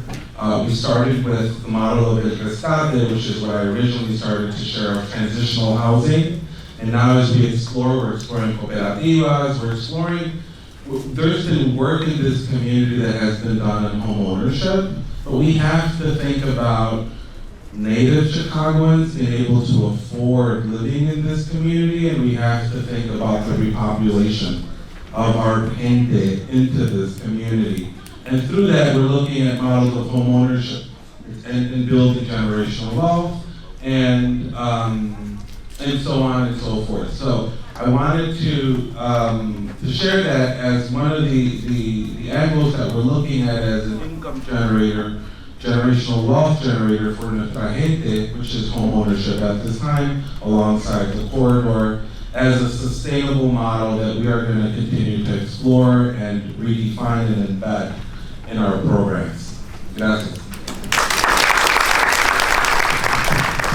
Just a really quick question about the archives. Is part of it also including like archiving like daily activities, more everyday life, and like what's the process of doing that? Is that getting community members to do it? Yeah, so just I think one of the most violent things about gentrification is the erasure of like our everyday just sitting outside, hanging out in the stoop, and what part of this project also includes that archiving everyday life here in Home Park? We do envision that including the advisory board and then other kind of smaller groups that we would involve in the day-to-day. And then, of course, the digitizing of the materials, we need help with that. The metadata, which is how these documents will be described in a digital repository, we also need help from the community, and we're relying on the community for those willing to help us build that knowledge. We want to create a digital repository that can be edited.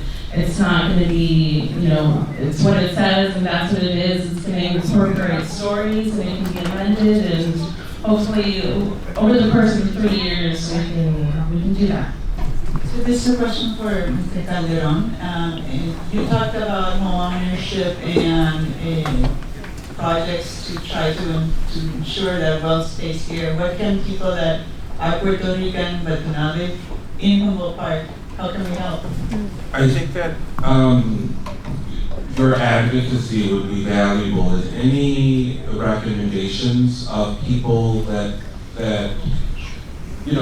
I'll share this story. I met with a corporation and I asked them for something as simple as mileage for the work that you're doing in advocacy in Washington, D.C., and how expensive it is as we're building a policy team. And the first thing that they asked was board membership. And that was a challenge, right? Because our missions don't align. And as we are thinking about building community, we can learn from other nonprofits that are completely run by a corporate board, which is Casa Central. And the disinvestment that we've seen in them selling their assets at profit margins to balance their books. So I share that with you is because our goal is to be able to acquire as much land at this point to put it into the hands of our Puerto Rican families that settled in Chicago. So when I think about repopulation, I think about how we welcome you into Puerto Rico town and your family as a first step. And then I think as a second step, how do I get your social network to invest, and your social network, because I think at this point we have to think about for whom are we creating development, and we have to be very intentional at this point. And that's something that I tell, and I advocate for in Springfield. For whom are we building these buildings for? And we have trusted organizations already. We are again certified at the state. We are certified. We are approved to do business with the federal government. We're approved to do business with the city of Chicago. It's now, how do we begin to advocate for more resources to be invested into this community? Because historically, there's been a large disinvestment. And how do we posit that, and how do we get other different social networks from other areas, scholars, to look at this community, to help us to visualize Adia, and to expand our work in housing. So that would be my two recommendations. Thank you. Michael and Angelica, thank you so much for this amazing work you're doing. I'm curious, where are the documents that you do have being stored, and what precautions are you able to take to ensure that they stay safe? The archivist handle that. Yes, so we are envisioning that the documents will stay, of course, in the community, in the building that we have. They'll be in archival boxes and archival folders. We're doing, as much as we can to protect those records, but we also want to make sure that they are accessible, that they're not somewhere hidden away, that they're we're all, experiencing the fruits of all of those labors that happen, and we want people to have them in their hands and be able to build off of them. So it's more of a comment than a question, classic. But about the archive, I wanted to say the way you guys presented it, like, do we take it to a university? No, we build it from the ground up. I just want to point out that that's the vanguard, right? Like, that's how we need to be thinking about archives now. And I've been learning a lot about, historical preservation and archives, and how do we decolonize the archive? And part of that is this post-custodial model, right? So moving away from there's only certain people that are qualified and able to preserve the past, right? So just to commend you, and also say, full support of Central, which you already have, and for us to learn from the I think very pioneering work that this archive is going to be for thinking about decolonial archives broadly speaking. And I wanted to say, just every time I see again everything, in the video, everything that PRCC is now, and it keeps growing, and every time I feel like there's a new initiative. And coming from New York, it's just there's often such a conversation in Puerto Rico about the diaspora being los Nuyoricanos, and I think those Chicago-Ricans have not been fully assimilated, how the kind of community that is created here can be a model also for, Puerto Ricans broadly speaking. I just wanted to, thank you, Dagmar. I just wanted to say that, Centro has been an important resource as we were, from the time we started in 2018. I know particularly Alejandro Molina has been in conversation with the folks at Centro. Also just want to acknowledge that Dagmar was, despite being incredibly busy, we also have Video Horacio here. They also wrote letters in support of the grant. So definitely their letters, I'm sure, have an impact on us receiving that. So we're looking forward to future and ongoing collaboration with the Centro, with the Museum of Puerto Rican Arts and Culture. This is an open project for us. There's a lot of learning, growing. We want to sort of make those connections and expand with the community. There's so many folks that have already invested in personal art and archive projects in the community. How might we be able to link those together as we build? But thank you so much. I wanted to recently, or not that recent, I saw a documentary called Happy. I don't know if any of you all have seen it. It's documented, that's the name of it, Happy. And the most interesting thing to me is that so this researcher goes out, he goes around the world, and he tries to figure out what what are the ingredients of people being happy? And I'm sitting here and actually, the things you're talking about were the ingredients of being happy. I mean, the sense of community that Tina was talking about. The interesting piece is, where people's histories are recognized and people feel like they're really part of the community, right? And then another really important piece was cooperative housing. So when that's what made you think about it, like cooperativa. I believe that it is a model that we have to somehow figure out how to harness and move, because it is an incredible model for working class people who want to, it actually makes us, it brings happiness to live in community. And it pushes against the individualistic narrative of private ownership, and it begins to really ask us to be community right from the beginning in our homes. And I think there's a way that economically we can make that work, because you get 3 or 4 families that could work together and begin, and I mean they can buy something together and figure out a way of living. One of the things that was found in the documentary is that people loved it. Like once they got there, a woman who was a single mom, she said, for the first time I get time to hang out with my kids because we share the cooking. Cositas así. I mean, there's so much possibility here that I get really excited to hear about this. I just had a question for all of you.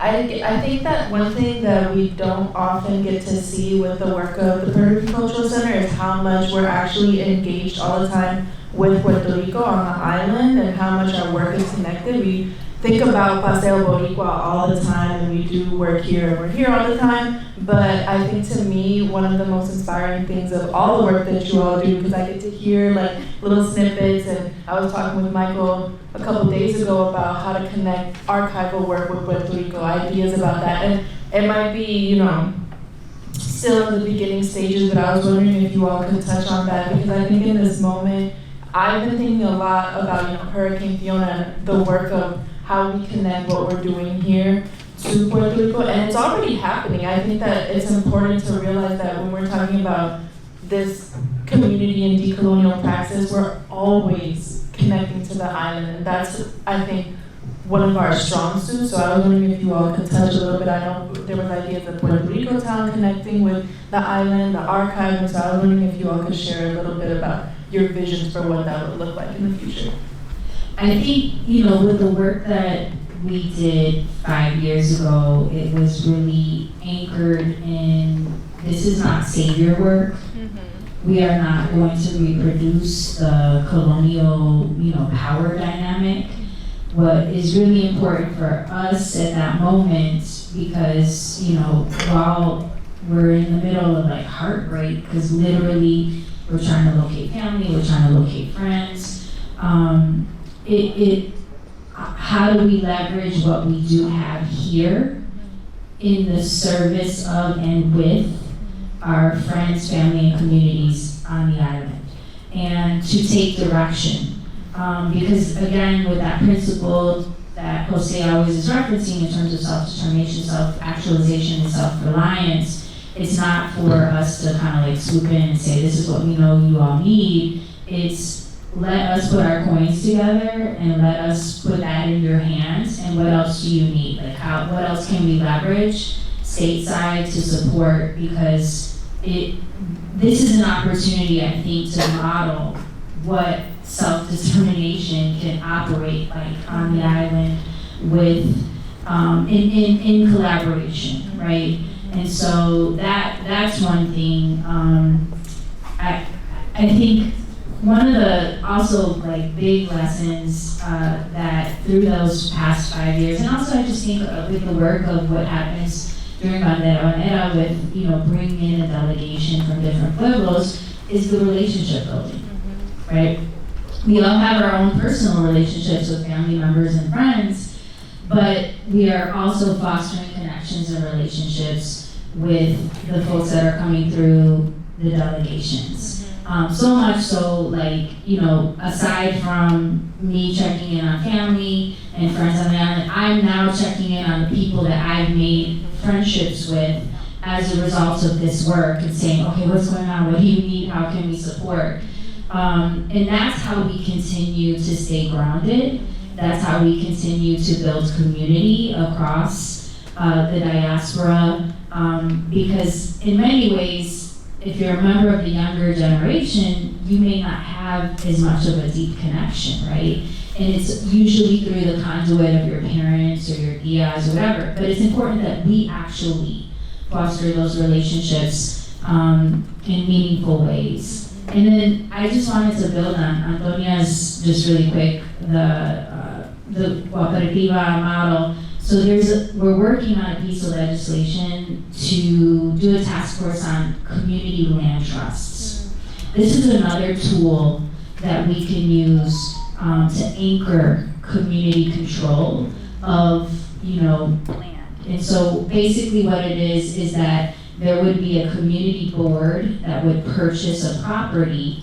They own the land, but then they sell the actual house below market value to an indigenous household so that the land stays in the community control for like 100 years, but you can still keep people who are from that community in the community. And so we're gonna do a deeper study to see, we just did our first ribbon cutting of one, not too far from here by the McCormick YMCA, and we're looking to do a few more across the state and learn from that. So that's another tool in this kind of work.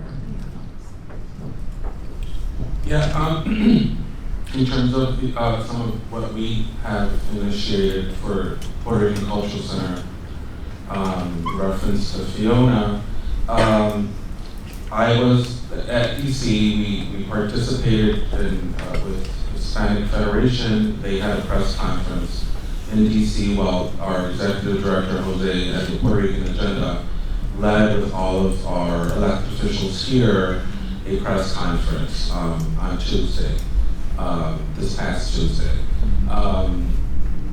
Just yesterday, we met with the Illinois delegation staffers, so we met with Senator Durbin and Senator Duckworth's staff, and we met with our congressman and our newest Democratic candidate for the new district that is being reestablished, Delia Ramirez's staff, and our state senator joined us. And one of the things that we're currently working on is we're advocating at this point on 3 points.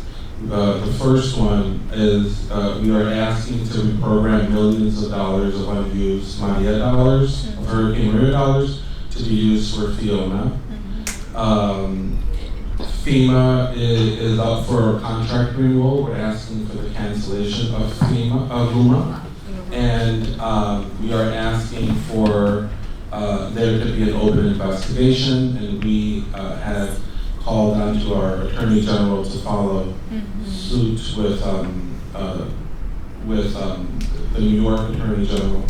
And then we are asking to amend the Stanford Act to exempt the central and municipality government from matching funds, to take linguistic technical capacity issues to be offered in a state of emergency.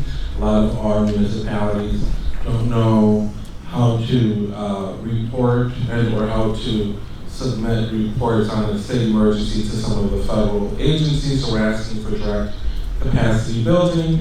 And then for 3, we're asking for Medicaid parity. Puerto Rico's FMAP should increase to 100% temporarily, just like after Maria. So those are the 3 points that we're leading in terms of advocacy in DC and what we've shared with our Illinois delegation to the federal government. Yeah, that's a great question. I mean, we had a conversation, Tamara and I and Angelica, we were talking about, the possibilities of establishing, connections with community-based archives that are happening in Puerto Rico. I recently taught a course at Northwestern called Archiving the Barrio. We We Zoomed with an archivist from a new project that's doing a community archive in Kamui, photographs and oral history. I think I would love for us to be able to do something kind of like this event and invite and bring folks from Puerto Rico, but also across the diaspora, the center, but also community archives to have a broader conversation, maybe, establish a network or, relationship build, learn from across experiences, archiving. But yeah, for me, a dream is like really, using this as one of the vehicles to make those connections with Puerto Rico.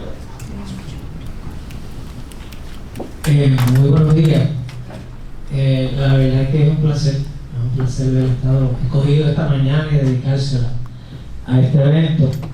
La verdad que uno siempre aprende, aunque se cree que sabe, porque te cuentan, pero en realidad no has participado y ver de frente lo que en realidad se desarrolla. Este evento a mí, aunque yo creía que ya sabía de los proyectos del Centro Cultural, no sabía mucho de los proyectos. Había una gran cantidad de cosas que se están haciendo que yo no sabía. Saludo a José, ¿cómo está? Y él me dice, estoy volviéndome loco. Entonces, José empieza a hablarme de todos los eventos que se han dado en estos días.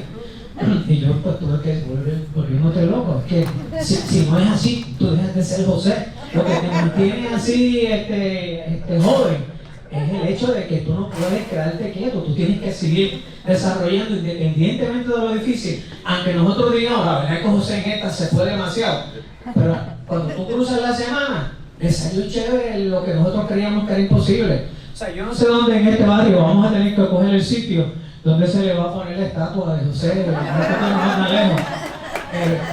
Esto es para Mike, fíjate, nosotros, esto del arca se ha pensado tanto, pero yo no sabía que ya se estaba haciendo.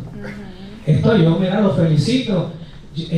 Una vez yo me senté con Marvin Garcia cuando dirigí el Centro Cultural, entonces hablábamos de cómo podíamos recoger de la forma más simple y rápida la historia de esta comunidad a través de entrevistas con las personas. O sea, con ese liderato que gran parte de ellos se nos ha muerto, y con ellos se han muerto pedacitos de la historia de Puerto Rico en Chicago. Entonces, estaba pensando, mira, si esto no tiene que ser tan complicado. No tenemos nosotros que empezar a bregar con el procedimiento de las entrevistas, coordinar las preguntas, etc. Démosle un pedacito, ¿cómo se llama? El USPS a las personas que creamos, que lo máximo posible, para no ser selectivo, pero empezando por aquellos que creemos que tienen unas contribuciones y que ellos mismos graben, se sienten en su casa y graben su historia y después se la pasen al archivo. Eso para mí pues, se hace por sí solo. Y la cantidad de información que yo creo que se va a colectar de esa historia que ellos tienen que contar, que en términos para las futuras generaciones sería increíblemente importante, es inmedible. Así que gracias por su presencia e intervención y por estar aquí. Hi, good morning. I just had a question.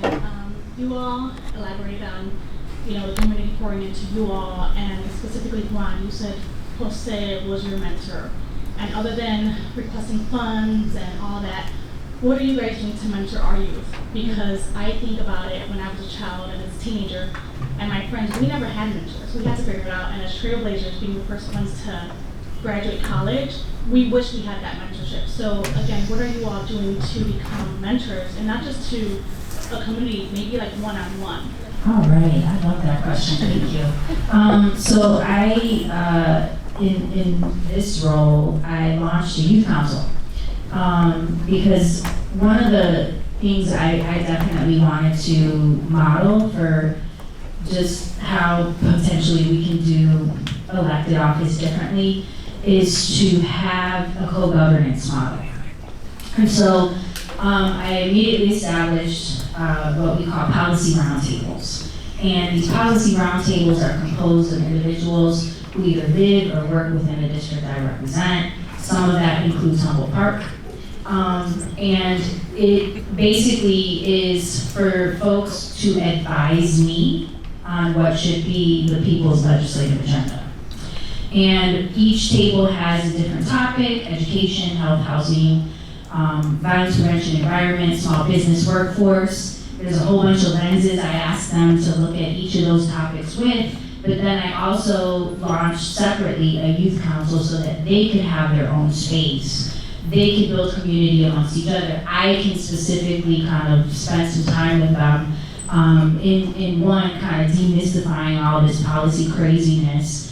And two, I'm looking for, I mean, for me, I see them as, I've got, 9 replacements I'm supporting. Because when I'm out of this, I want to be able to say, hey, I've got a whole bunch of folks that can easily take me out. And so there's that. I think I am also fortunate enough to still maintain a lot of connections with schools that I've worked with, either inside or in partnership with, and I still text a lot of students. I get requests for the recommendations, and in a heartbeat, I put those recommendations out. And I also just, have specifically built time in to be in community, to sit down like one-on-one, to your point, and also learn, because that's the other piece, is like, it's not just me imparting quote-unquote consejo and knowledge, it's also them pouring into me, because I feel like that is what keeps you for real checked, because as you get older, you start to really think and smell yourself. And young people will tell you real quick, like, you ain't it. So it's a part of kind of like that healthy, like, let me just make sure I'm grounded in multi-dimensional ways. So thank you for that question. I think that for me and for the Cultural Center, I think historically, Jose, and I referenced Jose as a mentor, has served as a mentor for many. And I think organizationally, we have been organically growing our own leadership. And I think that through that process, and through the process that we have in our programs, with youth employment and offering mentorship, we are creating a pipeline to grow our own in the respective fields that we're in. And it's been through a lot of turbulences and challenges to be able to grow people into learning the different objectives and the structures that the government that we have to follow in order to be able to have sustainability of our programs.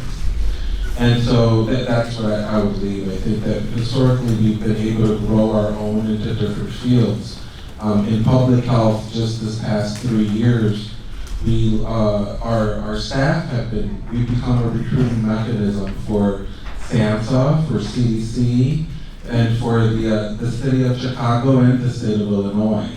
So as when we think about how are we growing our own and how we're mentoring, I think that we have seen a group of people. We were seeing people interested in our team across the state.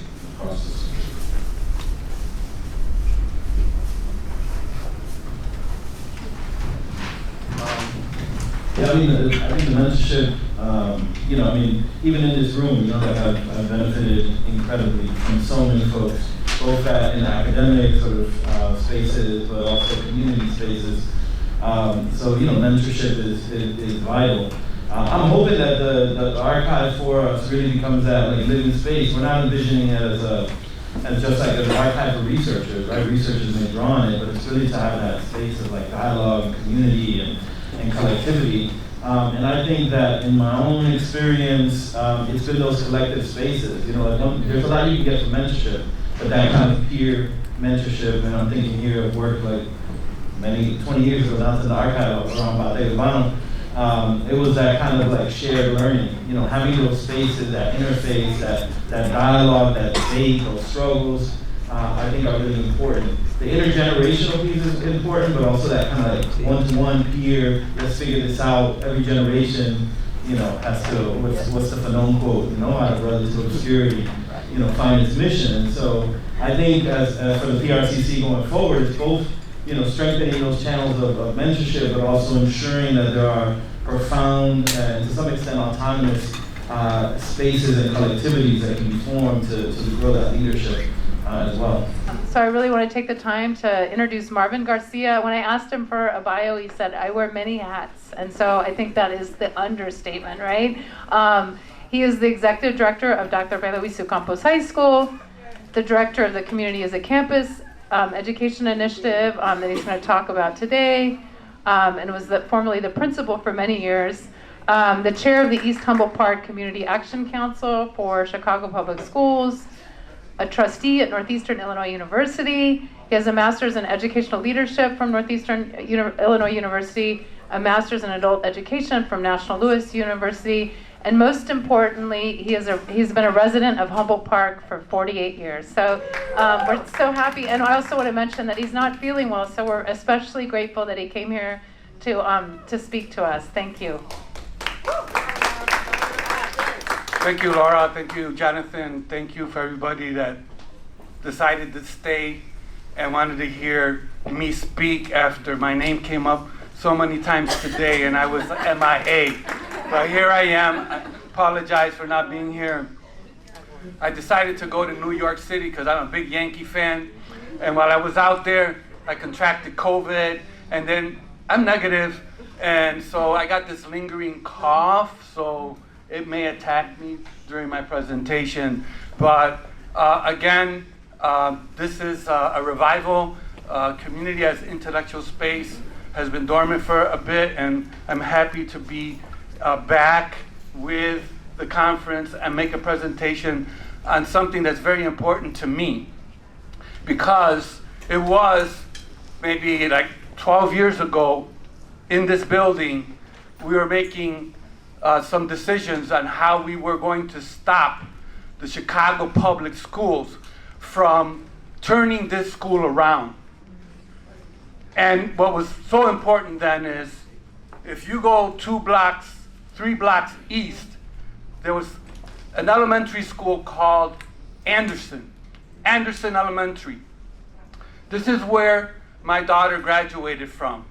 But if you go down there now, there is no Anderson. It's LaSalle 2. And it's LaSalle 2 for the newcomers, for the gentrifiers. This school here could have been Humboldt Park East Academy, prepping for gentrification in this community, accelerating gentrification in this community. But we stopped it back then. So yes, and this is the work of CAC and many of the people that are here today. And wow, I look around this room, wow, powerhouse people in this room. So this better be good. But during that same period, there was the Secretary of Education, Arnie Duncan, had this thing about, if schools don't perform well, you know what you gotta do, you gotta turn them around. And in Chicago, at that time, there was many schools underperforming based on some rubrics and criteria crazy, and they still exist today, these SQRPs, but those are gonna change soon. But what was important is that many of the schools were underutilized, and again, low performing and being targeted for closure.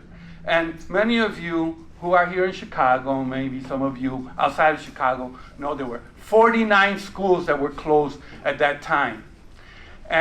But here in this community, we went to our state representative, as other communities did, and they called for a moratorium on school closings. So when they did this, it gave an opportunity for communities to put a plan together to keep their schools open. So we embarked on our plan, and so did other communities. And we went before a panel that was put together by the state and the city. And each community came up and said, we want to keep our school open, this is our plan for our school. And so you had at least 9 communities making presentations, and they talked about their school. It could be an elementary school, it could have been a high school. Then it was our turn. And we didn't say we wanted to ensure that Clemente would stay open. We said we wanted Clemente and all the feeder schools to Clemente to remain open. This is an ecosystem of schools in our community, and we want them open. And we fought for that. Unfortunately, 3 schools were closed. One was reopened as Shy Arts, and we have a relationship with Shy Arts. Another school that was closed is Von Humboldt. There were 2 schools in that building. And we fought to repurpose that building to become housing for teachers in this community, or teachers, administrators, counselors, custodians. We fought to ensure that that building is repurposed, and today it will be a teacher's village, and this is the work of the CAC. So this is for you to know. It was here at that time that we had a summit, and we said that we're going to create something called Communities of Campus Education Initiative, and we're going to center it or ground it in 3 institutes. A teacher administrator institute, a popular parent institute, and a youth leadership institute. And we have been developing this with the principals of all the schools in this area. And so, like many things, we want to do things and there isn't the funding and the resources to make them happen. But our goal has always been that we create a pre-K to 16 pipeline in this community. From the child care that the PRCC has and the child care programs that are in the elementary schools, to the elementary schools, to this high school, to UIC, to Northeastern, to city colleges, that we developed this pipeline. And that's what we did. But the most important thing that we had to do in the beginning was to offer families in our community with options. In this school, we helped to develop international baccalaureate program. Then there's 2 elementary schools which are part of the pipeline that created their IB programs so they can move seamlessly here to Roberto Clemente. We work with other elementary schools to develop dual language programs. And just recently, we just assisted a school on the western part of Humboldt Park to become the first STEAM dedicated school in our community. So those things are very, very important to us. But most importantly is the revitalization of Roberto Clemente, this school. So I'm pretty sure you're not going to be able to see my PowerPoint. It's a beautiful PowerPoint. I've shown this PowerPoint to the CEO of the Chicago Public Schools. The mayor has seen it. And there's other people that have seen it. But one thing that's important is you can have a plan, and you may want to implement that plan with principals, but principals, they have very important goals in their school. Instruction is very important. Social-emotional learning and intelligence is very important. Developing a culture of learning and excellence is very important. But it may not be what we want to develop in terms of our goals, but we have to connect with the goals on the ground.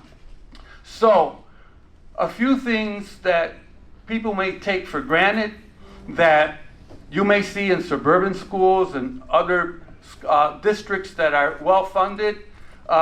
We don't have any kind of athletic sports program in this community.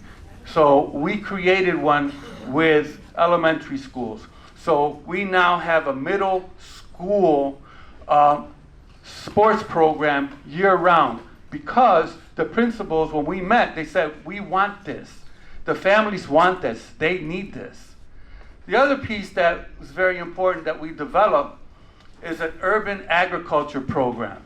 Because we live in a community, yes, that is known as a fruit and vegetable desert, and there's a need for healthy eating and to really attack the food disparities here and understand the issues of diabetes, hypertension, and obesity. And so we embarked on an urban agriculture program using hydroponic units that we now have in a pipeline. We have it here at Roberto Clemente in this school, which is connected to their culinary arts program. We also have it connected to elementary schools.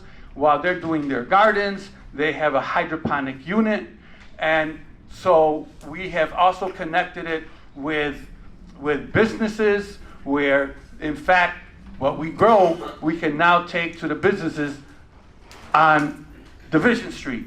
And in this building, we're taking the top floor, the 8th floor, we're going to turn it into an entire urban ag program. We're going to grow in this building, but we're also going to take a small space and do microgreens. And so that's another initiative of this community, which will be tied to something maybe you've heard already during this two-day conference, is Puerto Rico Town, and how we're going to connect it to rooftop gardens. So again, it's a pipeline, it's an ecosystem. We are also working, because of the COVID situation, young people coming back to the schools that have been impacted by trauma and isolation. We have built a program where we are now working on yoga and mindfulness and working with young people to get into the moment, to understand their trauma, and to work towards not just trauma-informed, but healing-centered approach. So we have that. So I know my time is very limited. I thought I would get 30 minutes, but I understand that doesn't happen all the time. But I also wanted to tell you what's important, and circling back, is that we have to build in this community an education approach that's innovative, that is what the people want in this community, and that they participate in developing that educational approach and their educational programs, and that they have voice in it, and that they participate in it. And so my way of ending this presentation is to tell you that a lot of this work was grounded in 1972, when a small school was founded and known as La Escuelita, the Puerto Rican high school. And I'm very happy that Oscar Lopez Rivera is here, because he is the founder, and there are other founders here that laid the seed that became and develops into something called Community as a Campus. And that is where the seed that you laid, Oscar, has become Community as a Campus. It's not just one school, but many schools that are developed in this community that have the vision and the values that we want for our community. So with that, you did not see my PowerPoint. I didn't take you through all my slides. And so I know you said, where's this guy? He hasn't been here, and now he wants to talk. Yeah, well, I finished. And thank you very much to all of you for being here. I'm open to any kind of questions, but I understand there's a panel, so I will join the panel and answer any questions you may have. Thank you very much. The moderator for our next panel is Nilda Flores Gonzalez. Yay, we're so happy that Nilda can be here today. Is the John O. Whiteman Dean's Distinguished Professor and Associate Director in the School of Social and Family Dynamics, College of Liberal Arts and Sciences at Arizona State University. Her research explores the effects of racialization on the ways in which Latino youth understand national belonging.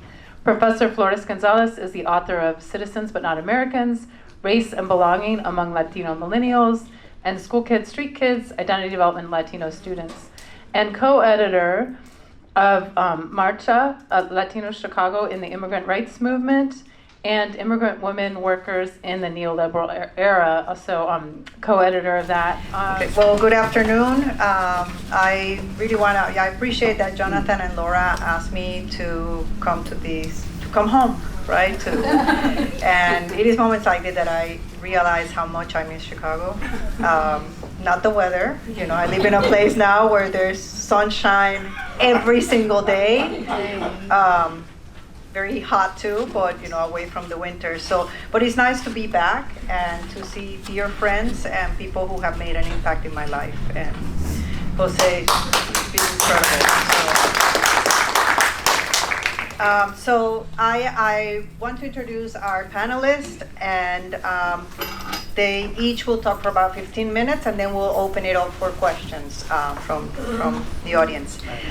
Michelle Morales is the president of the Woods Fund Chicago, a local foundation that funds community-based organizing and public policy advocacy.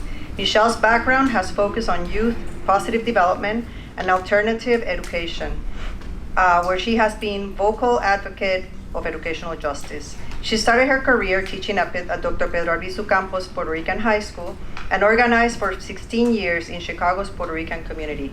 At Woods Fund, Michelle leads a team of all women of color who have reconstructed the foundation's infrastructure to center a racial justice lens and embed a trust-based philanthropy framework to inform its grant-making processes.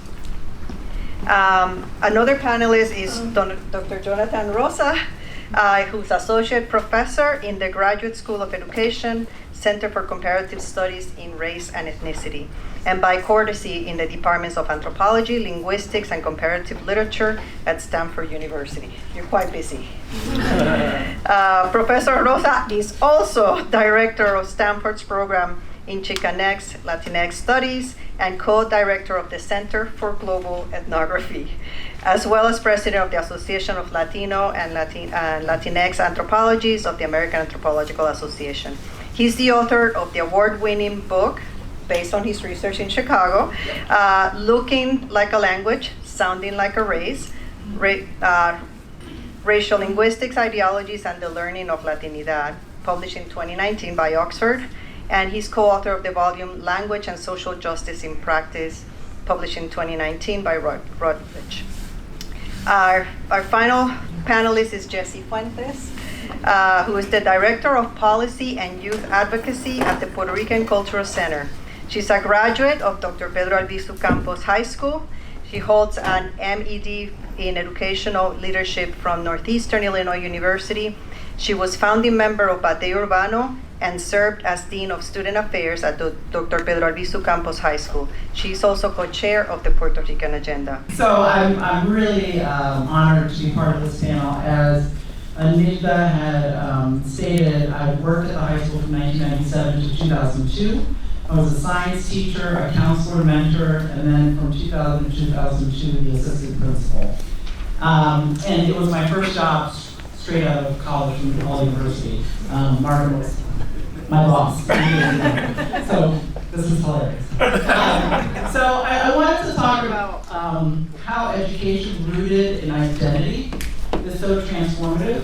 As many of you have heard this morning, and we were centered in the building that Scott talked about, the Walgreens building that they bought on the corner of Lansing and Claremont. That was the building that I taught at before I moved to Division Street.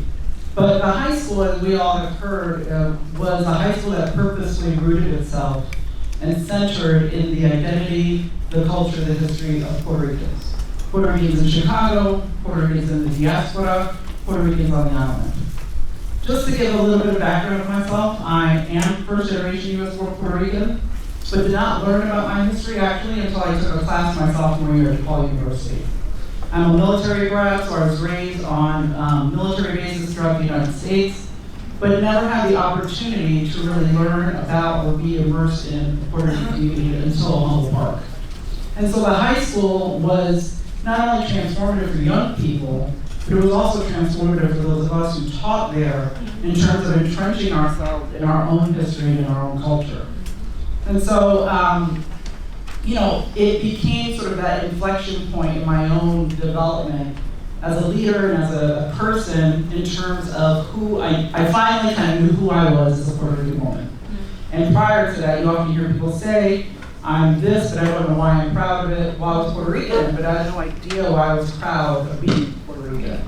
And the experience of the high school, walking through a view, for those of you in the room who probably remember the building on Claremont, you walked in it, you saw beautiful murals of animal symbols, you saw the flag everywhere, it was for me the very first time to see symbols, iconography of Puerto Rico visually, right, on the wall of the building. So for young people to walk through a space that affirms them, that roots in their own lived identity and experience, as we all know, right, is not the norm, right? Especially for young people who live in communities that have been marginalized and communities that have been disenfranchised. And so I remember often, so Marvin often challenged us, right, that in developing your curriculum, you had to tie the subject to Puerto Rico. You had to tie the subject to the diaspora, right? I taught chemistry, general science, and physics, and I thought to myself, what the hell? How am I going to do this? I taught algebra. How was I going to do that? Right? So it was definitely a challenge, and those people who were on the tour yesterday, took a tour of the high school, asked the question, well, how do you put your curriculums together? Obviously, we know those curriculums don't exist, right? So you are creating your curriculums often in a vacuum, right? You're taking pieces, you're trying to talk to other people, and we had an amazing staff at the time where we were all like helping each other with our curriculums. But imagine, right, the power of teaching chemistry and trying to tie it to environmental racism, right? That might be happening in Humboldt Park, that might be happening in Puerto Rico. At that time, the US Navy was occupying Vieques, right? Teaching algebra, and I don't even remember how the hell, I don't think they even tied it to Puerto Rico, but, you know, like trying to teach algebra, but being very clear of why you need to take algebra. Which my son is a freshman in college now, he would always come home and complain in high school about subjects and the lack of tying the subject to the very life skill that the subject was trying to teach, right? So that was the challenge posed to every single teacher who taught at Muniz Campus. And so for the young people, we were getting young people who had been disengaged from public school, who had been pushed out from the local public school, who came into the school not only disengaged from education, but not trusting of education, not trusting of educators, right? Because they've been harmed in the past. So the job at Muniz Campus was not just to educate them so they could get their high school degree, it was to gain their trust, it was to empower them, it was to create a safe space, and it was to hopefully, right, assist the young person in a transformative process towards their own self-determination. Right, I would argue that you cannot do that, particularly for a population of young people who have been disenfranchised and marginalized, if the curriculum is not rooted in their identity and their lived experience. And we know that that is under attack now. Has been under attack, particularly when the curriculum focuses on populations that have been marginalized. And we know that that is often not the norm when you go into education. What is the norm is multicultural education. Right?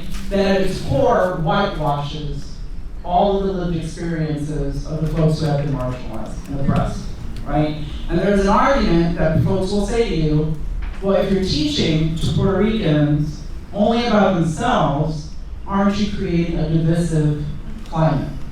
Aren't you creating a climate where those young people aren't going to want to learn about anyone else? And this is being live streamed, everybody knows I like to cuss, so I'm just gonna say we all know it's bullshit, right? So, it's bullshit, right? Because we know that at the root of that, one, it's purposeful, it's strategic, to keep particularly people of color from learning about themselves. And we know that once you are rooted in your identity, once you understand your history, once you understand your heroines and the folks who were villains and all of those complexities, right, are part of your history, your people's history, that actually gives you the roots, I keep saying that word, that allows you then to expand to learn about others. It allows you and gives you the space to learn and to connect with others. And for the Puerto Rican Cultural Center in the high school, it created the ability to create ties of solidarity. Right? Because I know the struggle of Puerto Rico, I now know your struggle as a Palestinian. Because I know the struggle of Puerto Rico, I now know your struggle as African Americans. Right? Without that, one would argue that what is normally taught in high schools and middle schools and elementary schools and the way that history and education is taught is purposely taught actually to be divisive, right? And to prevent those kinds of solidarities from ever forming. And so that was the experience of the high school. I was blessed to be there for 5 years.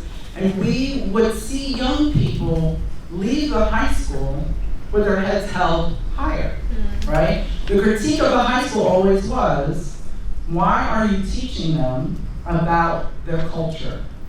They need to learn reading. They need to learn math. That is what, at the end of the day, counts. I would actually argue it's not. I mean, yes, of course, we don't want an illiterate society. We want people to know how to read and do math, but we also want all of the other things as well.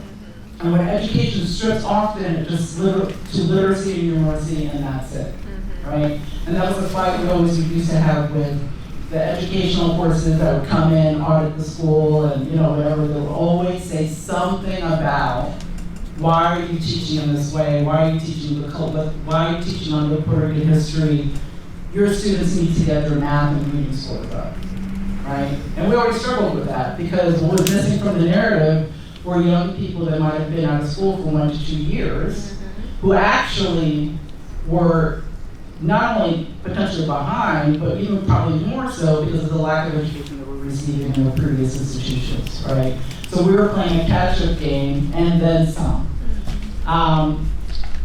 But I want to end with the idea as well of, because this is about community-based curriculum, so rooting in identity, but also rooting in a community. As we know, most public schools close themselves off from the community. In fact, they lock their doors, right? The idea behind safety. And at least the campus was the opposite. It invited the community in, it integrated itself into the community. As teachers, we were expected to be organizers and activists if we taught at the school. In fact, it was ingrained in our training that you not only were teaching there, but you were an activist, right? Within the school and outside of the school. And, I don't know if Marvin remembers this, there was a requirement you lived in the community to work at the school at that time, right? Because the idea was high school students should be able to see their teachers grocery shopping. High school students should be able to see their teachers walking down the street. High school students should be able to see their teachers at the local Walgreens, right? And I didn't see that in my high school.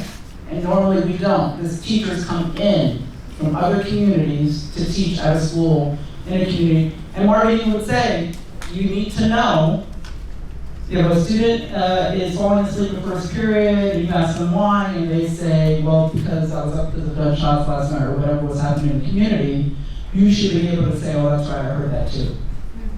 Right? So this idea of situating not only a high school in the community, but the high school was fighting for the community, the high school was working on behalf of the community, the high school and all of its staff was immersing itself in the community, was also then part of the identity development of the young people there, that you are valuable to your community, that your community is valuable to you, and in hopes, right, of creating or preventing what often happens is the brain drain, right, of communities when young people are actually encouraged to leave to pursue better options.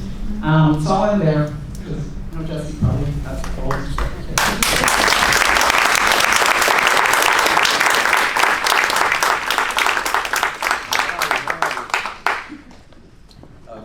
Good afternoon. So I guess I'd like to begin by talking a little bit about some of the experiences that I've had in this community over the years and how they shaped some of my academic work. But I maybe wanted to talk a little bit about it's strange times to be a scholar who focuses on race in their research, in the sense that the United States seems to have rediscovered racism in the last couple of years, as though it emerged in 2019 and sought to design a whole range of, and brand a whole range of projects around anti-racism, around decolonization, around abolition, around intersectionality, all of these concepts that have been evacuated of any consequence and turned into brands that people can use to propose quick fixes. So anti-racism is made into a public relations campaign and made into a matter of treating one another nicely, not a matter of redistributing resources, of redefining rights, of questioning the fundamental kind of organization of a society and its modes of governance. And so I think part of what's been fascinating to me in terms of observing some of these academic trends is the ways that in communities like this one, debates about anti-racism take on a fundamentally different form, because anti-racism is articulated within the lived experience of a community and the colonial history that produced racism as a formation. And so I think as I, again, have been sort of observing some of these trends academically, it's really fascinating. Intersectionality, I think for a lot of people, has been turned into a catchphrase where you count people's identities and you question whether someone's truly giving an intersectional or using an intersectional analysis, and then you can rank how intersectional someone is, the degrees of intersectionality, this kind of thing. And you, again, immediately begin to recognize the limitations, the fundamental misunderstanding of, that Black feminists and broader feminists of color that were central to their thinking in the development of this framework, which was, of course, built on hundreds of years of lived experience of people for whom, race and gender, for example, or race, gender, class, sexuality, a whole range of dimensions of difference could never be thought through or experienced separate from one another. And so again, in communities like this, where so many of the struggles have always, the interconnections among experience, the inability to separate identities from one another, has never not been the case in a community like this and much of the work that has been conducted here. And so I guess, as I reflect on my experience working with the Participatory Democracy campaign that Michael Rodriguez, where's Michael? Helped to spearhead way back when, I don't know, was it 2005, 2004, we're old, Michael. It's happening. So the Participatory Democracy campaign, or teaching at the high school, that I had the experiences that Michelle describes with Marvin were very similar to my experiences with Lugo. Where is Lugo still here? Okay, so my experiences with Lugo were very similar, where, I remember designing, I taught civics, and it was interesting, my civics course, we taught in the, what is now Rescate, at that time was Vidacida, and I taught my class in on the first floor of Vidacida, which meant we needed to walk from the main building of the high school down the block to go to the classroom. And so community as a campus was very much a lived experience of moving around the neighborhood and interacting with the neighborhood in dynamic ways as part of one's learning experience. But in this space, it was fascinating. I was a doctoral student at the University of Chicago at the time, and I was trying to kind of think about, okay, how do I draw on the insights that I'm learning at the university and incorporate them into my approach to teaching in this community space?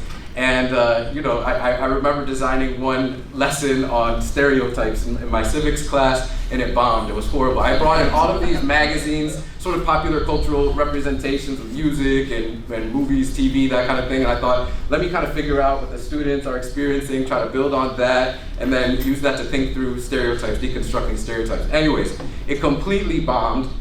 I brought the lesson to me. I went to see Lugo right after, and I said, I brought her my plans, and I showed her the worksheet that I designed. I thought I had really put something together. And so I showed it to Lugo, and I said, what went wrong here? And she said, just give me a second. And she took like 10 seconds to look at what I had designed, my prompts, the whole plan, and she said, how many students are in your class? And I said, probably about 18, and she said, well, you should think about the number of them who likely haven't had a meal in the last 24 hours.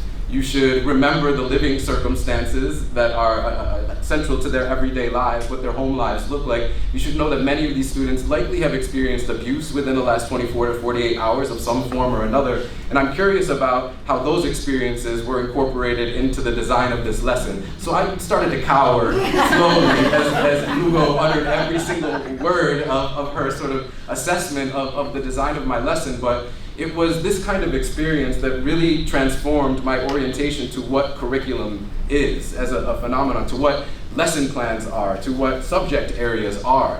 And so this idea that you have math, science, social studies, English, or literature just simply doesn't make sense, or the natural sciences, the social sciences, and the humanities, and the higher education level. It doesn't make sense when you start to design a curriculum in terms of responding to people's lived experiences, and you immediately start to see the intertwined nature of all of these different intellectual, would have been positioned as separate intellectual fields and realms. And so much of the work of my experience teaching at Campos and participating in different initiatives in this community over the years has been about really pushing back against mainstream K-12 and higher education kinds of assumptions about knowledge and about learning. And so the opportunity to kind of learn how to completely reframe a narrative, to turn a narrative on its head, and to understand that there are so many possibilities that emerge when you kind of rethink what your curriculum could be based on people's lived experiences in their everyday lives. And so in my work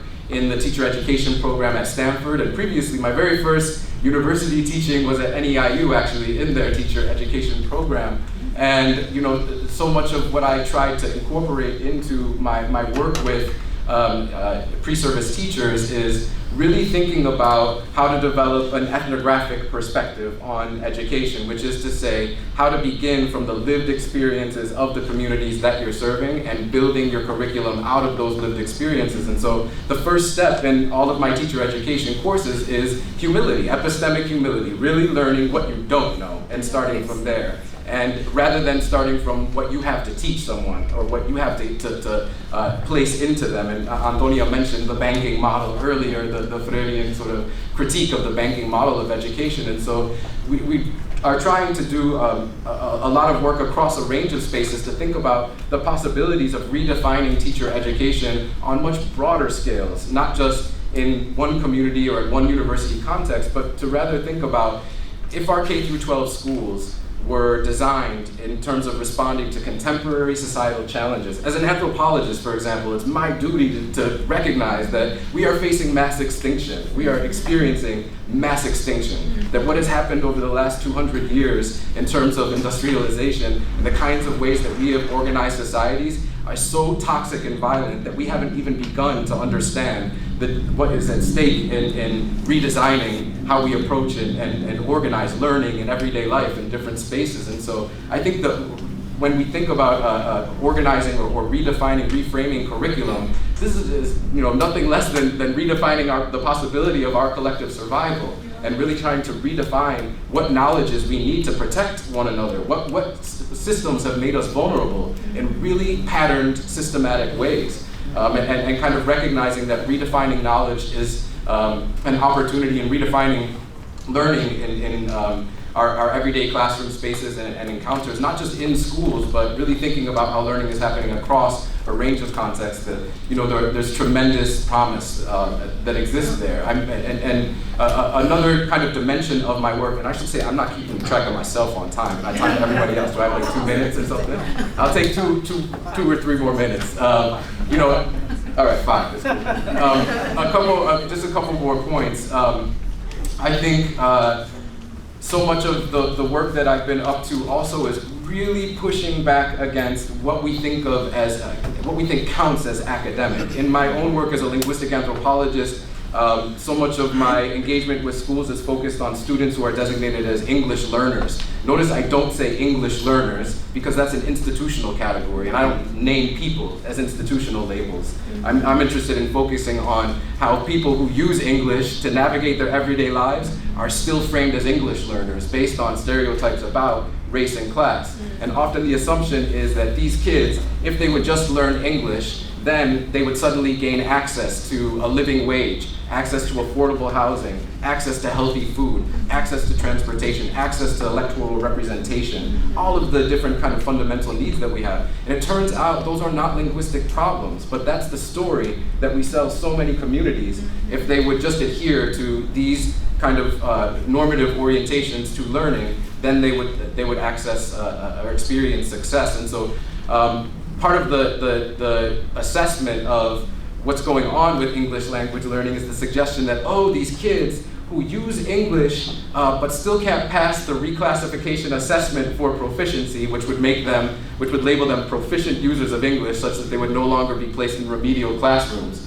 What prevents them from passing those assessments is that they lack academic English. So they might have social English or social language or home language or community language, but they lack school language or academic language. So much of my work moving forward is focused on ripping apart the distinction between academic and home or community, or academic and social, and instead understanding that the social is deeply academic, that in every space that we understand as separate from schooling, tremendous learning is taking place. And in fact, in our mainstream educational context, those are in many situations the last places where you would go to find meaningful academic work happening. You find regimentation, you find reproduction, you find normativity, you find domestication. You don't find people doing critical work. And so I think, again, learning in this community how to reframe narratives, how to kind of rethink how it is that altogether the kinds of demands that we make on institutions has been really important for my work over the years. And I guess the last thing that I would just note is that thinking through the kinds of interconnections across not just curricular subject areas, but interconnections across the challenges that we face in our everyday lives, they can allow us to hold scholars to account in different ways. So that many scholars, I think, and again, Antonio mentioned this earlier, you have scholars who are positioned as the experts on poverty and impoverished communities who have no knowledge of poverty based on their lived experience in many situations. That goes across academic fields, whether it's anthropological expertise on culture or sociological expertise on culture. No shade, Michael. And Nilda, we got our sociologists in the room.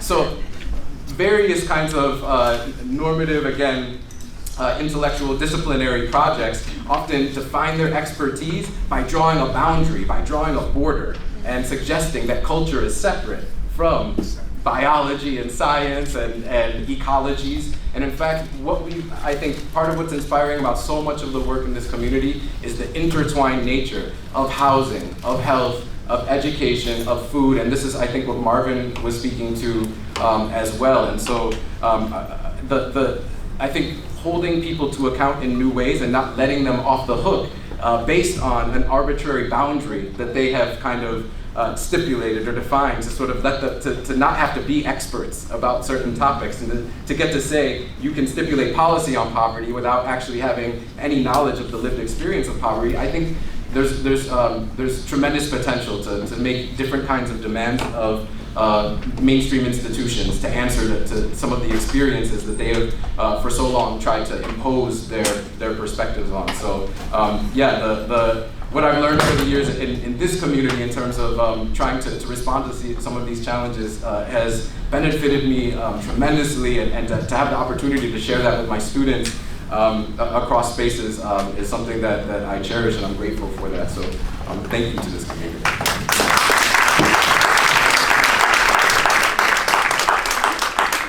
Hello, Juan. In a million years, I thought it was a good idea to go last.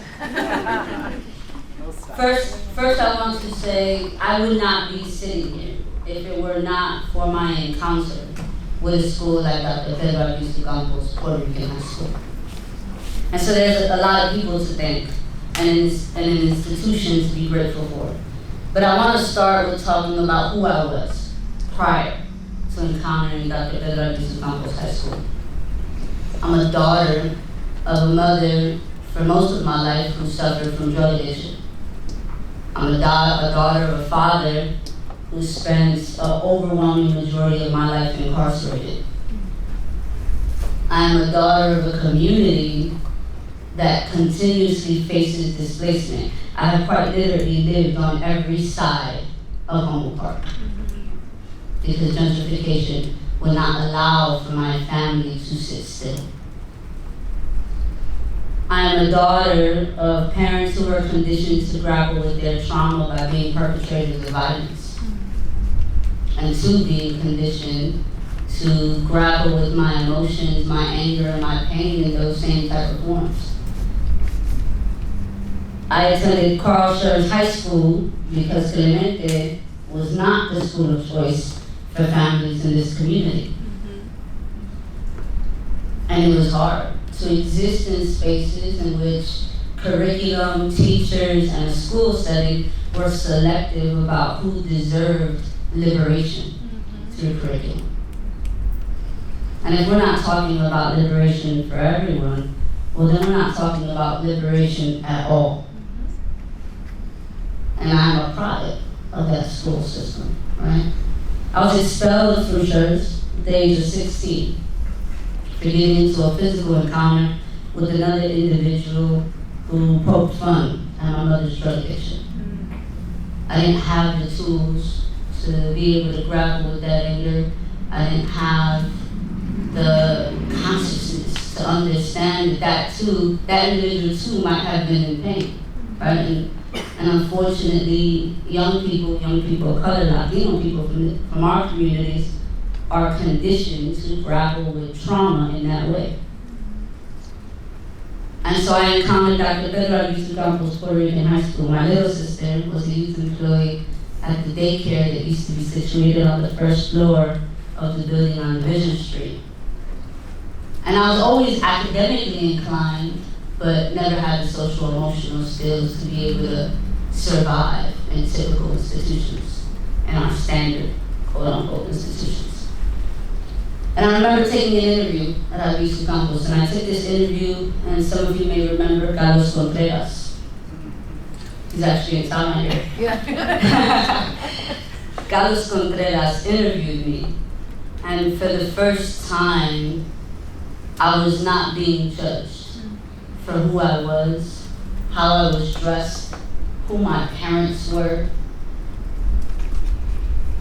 or being seen through all that was wrong with me, right? Because when you go into academic settings, you're usually seen through the lens of everything that's wrong with you, and then people get what I call the Ay bendito syndrome.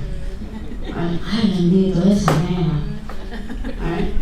And when I went to Augusto Campos, it was the first time that someone was seeing me through everything that was right with me. And Carlos Contreras and I were having a conversation about how resilient I was. Now at 16, I didn't understand what resilience meant at the time. But he congratulated me for walking through the door that day. And he said, how strong you are to want to give education another shot after so many people had let you down. And then for the first time, I felt like I was home.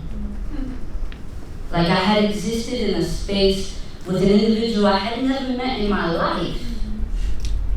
But yet I felt understood me more than anybody I had ever had an encounter with. And so that day I was like, can I start today? Like, all right, I got a book bag and a notebook, I'm ready to be in the classroom. And so for the first time I sat in classrooms in which we weren't learning about individual narratives nor a historical narrative that didn't speak to who I was or where I was from or to help me understand the conditions of my parents, but rather I was sitting in a classroom with a curriculum that gave me the context for everything.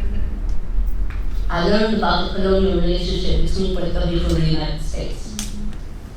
I learned about what it meant to be a masculine presenting Boricua woman in the city of Chicago, in which we had to grapple with homophobia, transphobia, sexism, racism, and then get the tools to be able to navigate those systems in the most poetic ways. And it was in that moment that I understood what liberation could feel like. To be in a classroom in which we are not talking about individuals, but we are talking about the collective. Understanding the collective issues and how we seek to find the solutions to those problems as a collective. And so, Antonia, I hear you when you don't believe in individuals, because we are communal people. Because without community, we don't exist. And it was the first time I had learned what it would mean to be a member of a community, what it meant to be a part of something bigger than myself. And so I had immediately become involved in the campaign to free Carlos Alberto Torres and Oscar Lopez Rivera. Because they understood the larger issue way before we had come along and built an institution that can truly educate someone like me. And I remember I wrote a letter to Oscar when I was 17.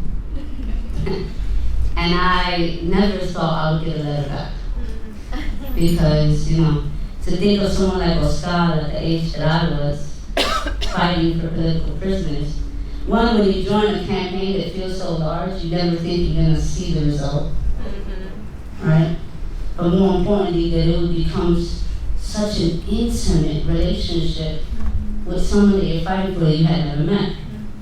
And Oscar wrote me a letter back. And I'll never forget how important that was for me. Because for so long, I didn't feel seen. You go to high school, some of us go to college and we sit in classrooms and we learn about things that don't necessarily speak to who we are or where we come from. But yet here I am, writing a letter to a political prisoner. And he's actually writing back. And I knew that in that moment, there was endless possibilities to what I can do as an individual, but more importantly, as what I can do within community. And so I had become politicized early at Luis Campos. And for me, it was extremely important to be able to build consciousness, not just for me, but for my family. When I was 17 years old, I had never understood why my mother coped with trauma through drug addiction.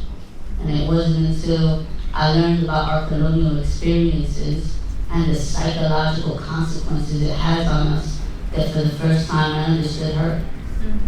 And it was understanding her through that lens in which we can finally begin to build a relationship. And my mother has now been sober for 7 years. Wow. Thanks to that building of relationship. And so when we talk about community-based curriculum, we're talking about allowing young people to see themselves in everything that they learn. And that we're not just learning in classrooms, right? We exist in a society in which education is seen as only something that can happen in an institution. But we're learning every day in all types of spaces. And it has been an absolute pleasure to be able to be politicized and grow on Paseo Boricua. And we have done everything from home park Monserrate campaigns to Michael, combating gentrification and understanding what the redlining of our community does to people like me, what it means to uproot families over and over again and not allowing them to truly build. And so fighting gentrification had also become something that I had immediately become involved in. And then I became an independentista shortly after.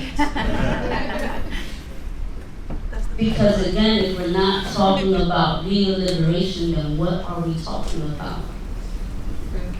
And Luis Campos is an institution that seeks the liberation of every single young person, despite where they come from, what they look like, and who they are. And so we're celebrating 50 years, and Jose will probably say this several more times, 50 years of an institution, the longest Latino institution, secondary institution in the world. No one can claim that they have celebrated 50 years teaching community-based work and never pivoting from that. There are institutions that often start with the mission of liberation, often start with the mission of cultural competency, but somewhere through their course, it dies. But here we are, 50 years later, still being able to claim that we have an institution that truly seeks the liberation of everyone. Thank you.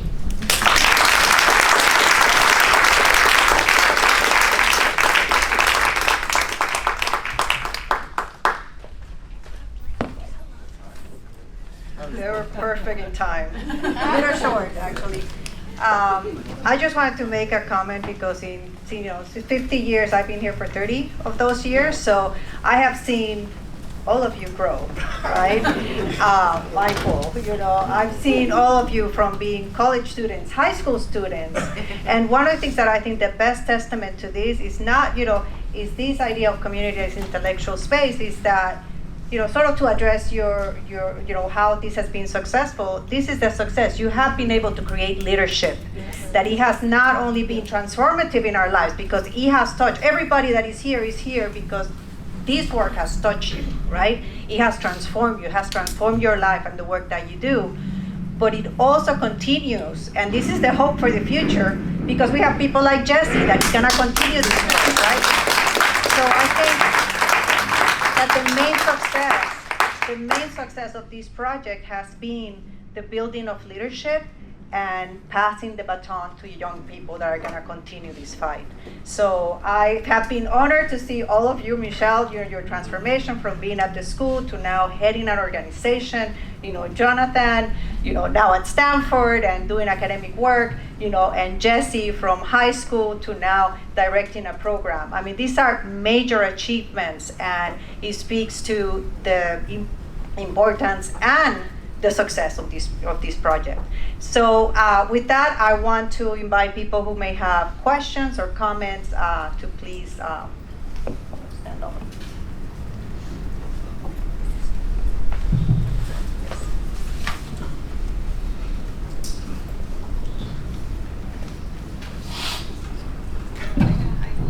I want to say something. Because you didn't mention me. And the reason for that is, you just brought me back to a memory. It was 1974. And I was attending Lane Tech High School. And, yeah, okay, shut up. And someone told me that there's a big mobilization to the United Nations and in support of the freedom of our political prisoners. And so I decided I would go. And we all met at the second location of the school, which was not too far from here.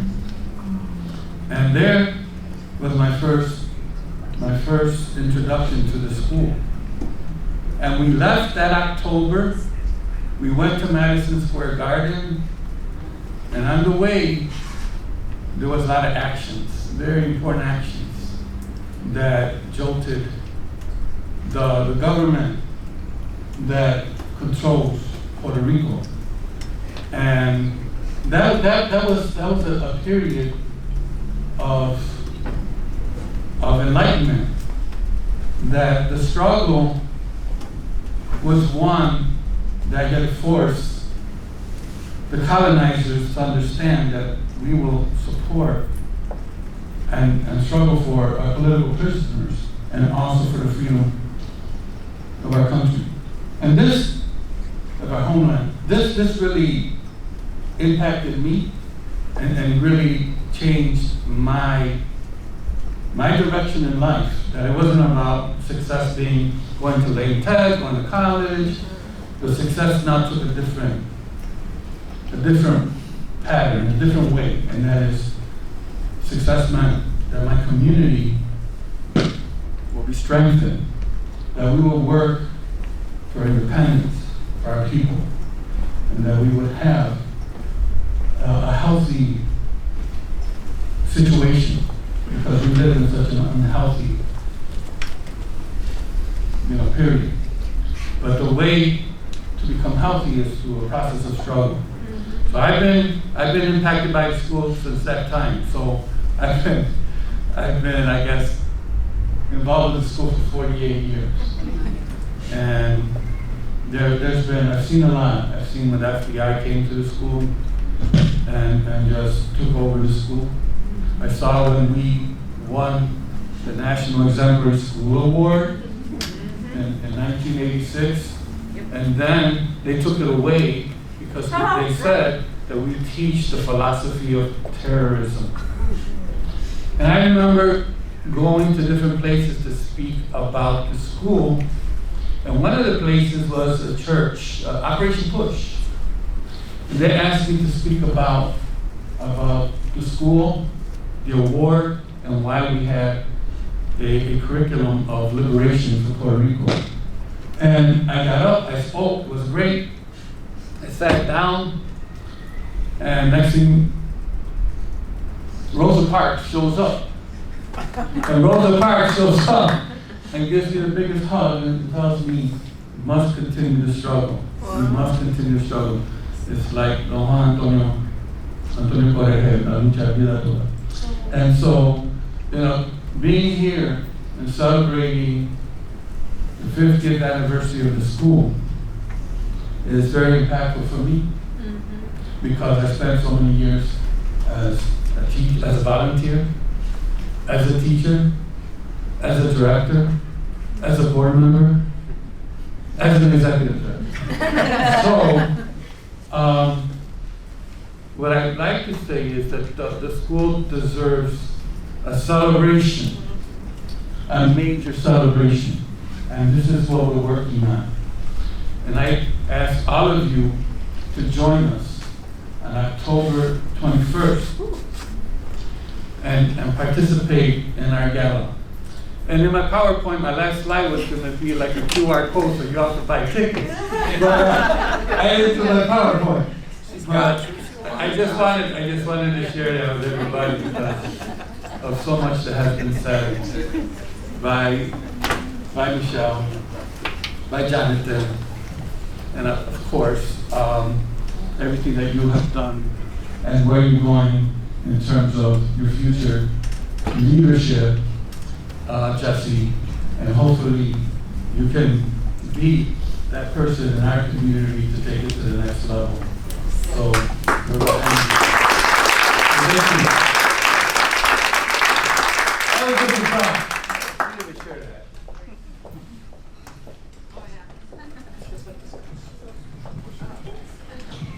Well, thank you all for your excellent presentations. I just wanted to ask, which walk away.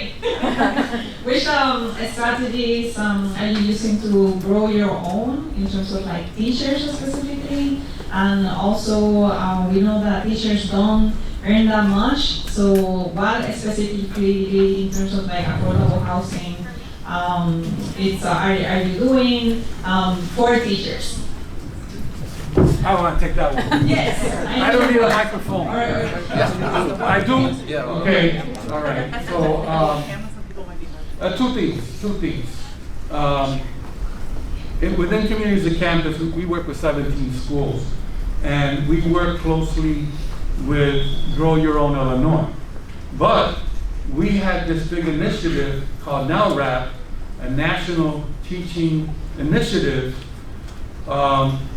based in New York and in Austin with Angela Valenzuela. And so we've been doing this work, and in 2010, we were going to get a big, I guess, some finances, some money from the House of Representatives. And we did this work on a national level. But then Obama lost the midterms, and we lost the money. So, but we work with Illinois Grow Your Own, and every year we have an opportunity to take teachers from this community and put them into a Grow Your Own program. But one of the goals of CAC, which I was not able to share, is that we want to take one of our schools to turn it into a lab school, a teacher training school. And we will do this within the next couple of years. We will have a teacher training lab school, and we will work with Northeastern, which I'm on the board of trustees, so that's going to be easy. And we'll work with UIC. But we want to create this lab school to bring people from our community to learn, to become teachers there, and do the things that have been spoken here at this table about bringing life experience, understanding the trauma of young people and the resiliency of young people, the leadership that they can provide this community. So I hope I answered your question. That's what's happening in terms of CAP. Maybe there's other people that have some other initiatives that they can speak to.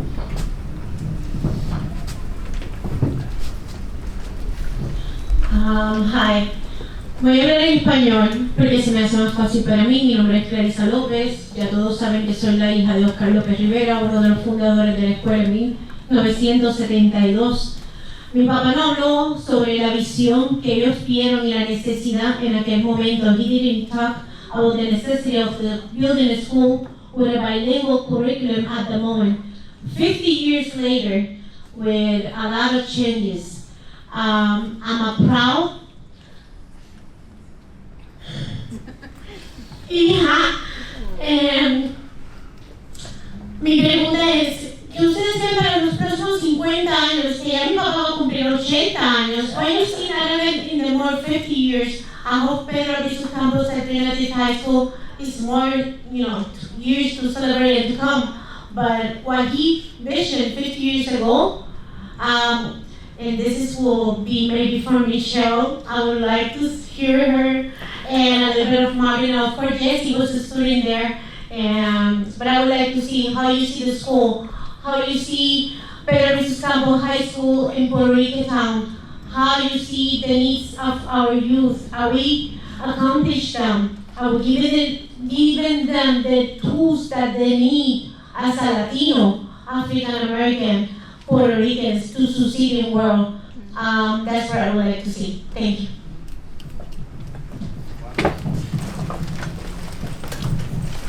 So I want to answer that in a way that also challenges the construct that we live in. And what I mean by that is, when I taught at the high school, you actually did not need a teaching certification to teach at the high school. At that time, in teaching in alternative schools, you needed to be a college graduate. You had to take the substitute certification test, and you had to take the test to show mastery of the subject you were going to teach. I offer that as a challenge because what that then created was a condition for the high school to recruit teachers from the community. We did not have to go through the rigor of a teaching certificate. And this is no shade to professional teachers in the room, but the teachers who came in with teaching certifications were the hardest to train in a community-based curriculum. They rejected it wholeheartedly. They fought tooth and nail every step of the way. They would often say it did not align with their way of teaching, okay? So when the school then became a charter school, it became a charter school, honestly, so that the school could receive dollars to pay living wages. When I started at the high school in 1997, I was paid $18,000 a year. Previous to that, teachers volunteered at the school. The school did not get funding. So charter legislation allowed for the school to receive funding to pay teachers. What it also did, though, was create a professionalization, quote unquote, of those who taught there, right? So I offer that in response to Gardino's question because there is this educational industrial complex, this hyper professionalization of the folks who come in to teach, curriculum that have been developed by white people who don't live in these communities, who then are training teachers on how to teach when they come into these communities. Albizu Campus is then placed in competition with all the area high schools. Because once you're certified to teach, why would you come teach at Albizu? You can go teach at Lindblom. You can go teach at New Trier. And that is exactly what happens. So Albizu will get the teachers who maybe are fresh out of college, come teach a couple of years, get their feet wet, and then they go leave to make the bigger salary at the other. Albizu is an alternative high school, charter school. Charter schools receive less per student than area public high schools. Okay, so I offer that construct because what I hope and want to see for Albizu, right, is the experience I had as a teacher there, right, where I was rooted and trained by Marvin to be a teacher activist. Some of that has been lost because of the hyper-professionalization of teachers, right? Because you have to have a certification. Also, I don't know if anybody here has ever taken the basic skills test. I failed it 3 times before I passed it. And by then, I already had a bachelor's, and I was working, and I had a first master's degree. And I failed it 3 times because I suck at math. Okay? I offer that because it has already been proven that the basic skills test is biased, and that professionals of color fail the basic skills test at higher levels than white professionals.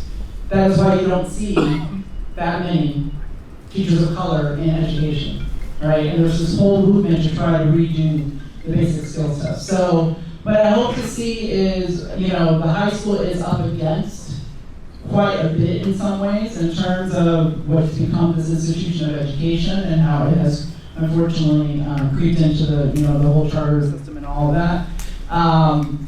But the high school still, right, is rooted in, despite all of that, the high school could have left all of its community-based curriculum behind, could have said, we're just gonna go and become like a mini CPS school, because many of the other alternative high schools have actually done that, because it's easier to go that route to get your curriculums approved and all of that. But high school still retains this community-based lens, its lens in teaching about the lived experience of the Puerto Rican diaspora, even including right now that it's a more diverse school, the African American lived experience, the Mexican lived experience. But that is, I frame that for you all because that is the larger fight for the high school, right? How can the high school continue to exist and be sustainable in an environment that is now hyper-attacking, right? Any sort of curriculum that is race-based or about marginalized people who have the marginalized experience. On top of that, right, all the institutional challenges that it faces.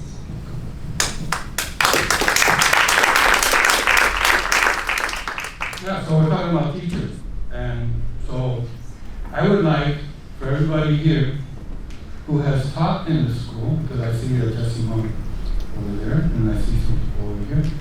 I like all the people that have taught at the school to please stand up and be recognized. Please. We have a couple teachers over here.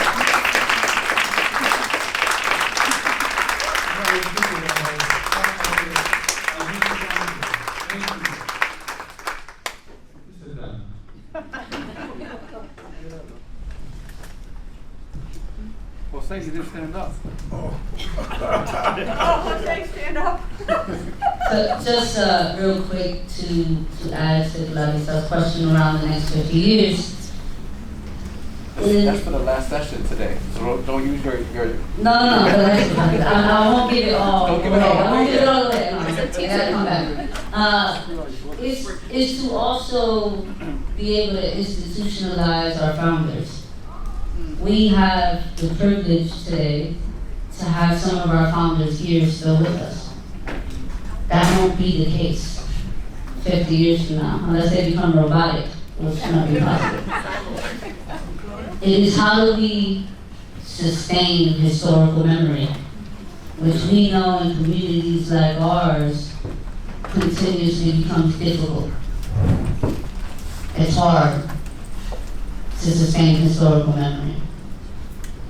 But we have been able to do so because we have people like Jose, Oscar, Ricardo, Luis, and many of the folks who were around from the very beginning, not allowing us to forget. I also hope to add to Antonia Rave's question this morning, is are we creating containers to build leadership among our young people? I hope that 50 years from now, we look at Albizu Campos High School and still see the container that it has been for the last 50 years, a place where we truly build organic leadership. I wanted to thank the 4 panelists. We're not just hearing incredible, amazing educators, but for me, just seeing comrades reflecting. There's so many members, like during the panel, there's so many members that I was thinking about. It's also bittersweet for me, this event, because I'm leaving in a couple weeks, moving to the West Coast, so I'm not happy that this event is also very emotional. But I wanted to ask a question sort of in the spirit of Clarice's point about sort of going forward, but also Michelle's sort of point is to ask, in a moment of a 50th anniversary, right? There's 2 things that usually will happen, right? You'll celebrate those achievements and those things, but then there's also an opportunity to take stock of maybe the places where we stumbled, or the places where there were more weaknesses, or where there may have been mishaps. What are the what can we learn from those places as Aviso Campos, as the educational work goes forward? You know, what are those places that you think we can become stronger in, areas we need to address, ways of interacting? You know, so tell us, where can we grow from those, not just the successes, but the places where at times we may have been even at times come short, upon which now we can sort of move to strengthen going forward. Thank you. I think that's a great question. And I think where we are weak and we need to address, and we are, is our vínculos with Puerto Rico. And that is key. In the Bandera Bandera, we dedicated Bandera Bandera a Ponce. And the school, I forgot the name of the school because the school. Proyecto Bienestar de Salud de Familia con Media. Yes. Yes. So the school, the key is how we connect more, one of them, connect with our sister schools in Puerto Rico, and that we also connect within the diaspora, schools that are in New York, schools that are in Milwaukee, and we have to build that. And I still think we have to build our curriculum through that collaboration, because there is, like Michelle had mentioned, that there is a lot of demands by the state that we have to teach a certain way. Doesn't mean that we can't contextualize it. You know, you want to do a critical look at the school, and I'm the executive director. The principal's not here, but we have teachers here. So one way to look closely at what we're doing at the school is doing a walkthrough and taking a look at the resources that we have on our shelves. What are we teaching our students, okay? Where are those resources coming from? And I think we need to build more on that. And through a better connection with schools in Puerto Rico and the work in Puerto Rico, the political work, the work for liberation of Puerto Rico, and the work in the diaspora, and particularly in the work right now with Fiona hitting, and we're still dealing with Maria, we're dealing with earthquakes, we're dealing with the finances and the new level of colonial struggle. We have to connect the school to that. And we have to build community here. And I think that's what we're doing. The work that I do with all the schools, I cannot show myself in a school to support a principal if I represent a school that is not performing. Aviso Campus is the flagship of community as a campus. I cannot go anywhere and talk about education without having that model. So, again, what's important to me, and maybe there's other gaps that others may see, is that gap. As a vínculo a Puerto Rico and our curriculum, language and culture has to be strengthened. There's so much appreciation for all the different points that you all have brought out. I mean, and it's interesting how they dance together in different ways. You have cada uno con su propia manera, you know, each with your own quality, but what we begin to see is a way in which these different expressions of the work and the labor, they come together, and so we don't need everybody to be the same. We need people to be able to be in integrity with who they are, and be able to express however it is that we express ourselves. And I think there's so much power in that, and that's generally what's lost. There's just two little things that I want to kind of push back, and I push back in I hope you know a really good way as we think about going forward. Like one of the things is around the language we use. That I think there's a powerful intervention for us to make as we move forward, where we begin to question the language that's used. For example, I hate the term teacher training.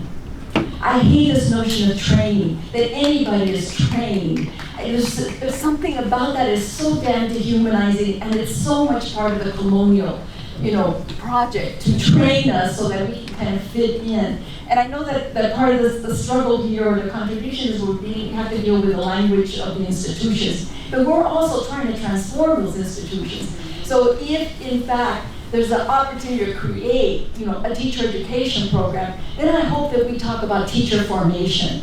Because I think teacher formation, intellectual formation, is much more respectful to who we are and to our lives. And then the second thing I want to say is that one of the greatest frustrations for me is that I wish it was just white folks who were involved in the oppressive project. I wish it was. I wish it was that easy.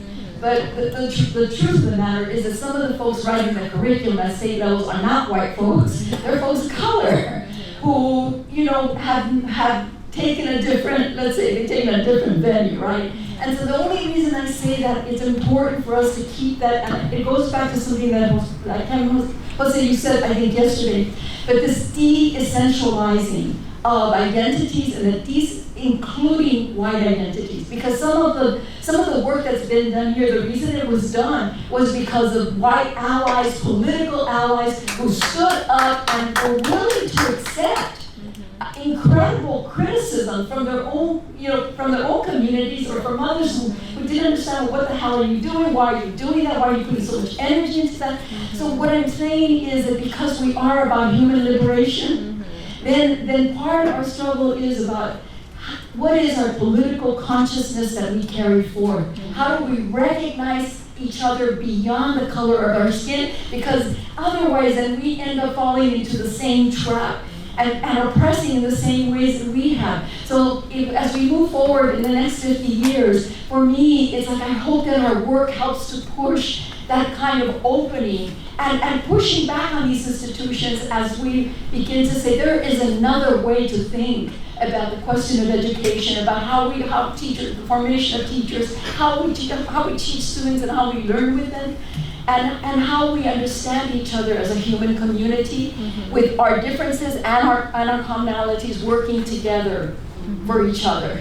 I think when we talk about the challenges of as has come up a couple of times, situations where many of the people who are positioned as experts on certain topics don't have that lived experience, that could be a form of expertise. I think there's an alternative framing of that problem, which is the essentialization, where we assume that if someone has a certain identity, then they have expertise that is universal and the same everywhere, and we presume that they embody justice, they embody some sort of revolutionary spirit, which is just simply not the case across so many contexts. And this is in part why we have to be, I think, so careful in how we articulate some of these issues, to recognize, as you mentioned, Antonia, central to our survival has been solidarity, and this notion that you can only work within a narrow definition of identity, only a certain person can play a certain role. We have to do tremendous work to push against that, because that just simply has not sustained us over the years, and it will not sustain us moving forward.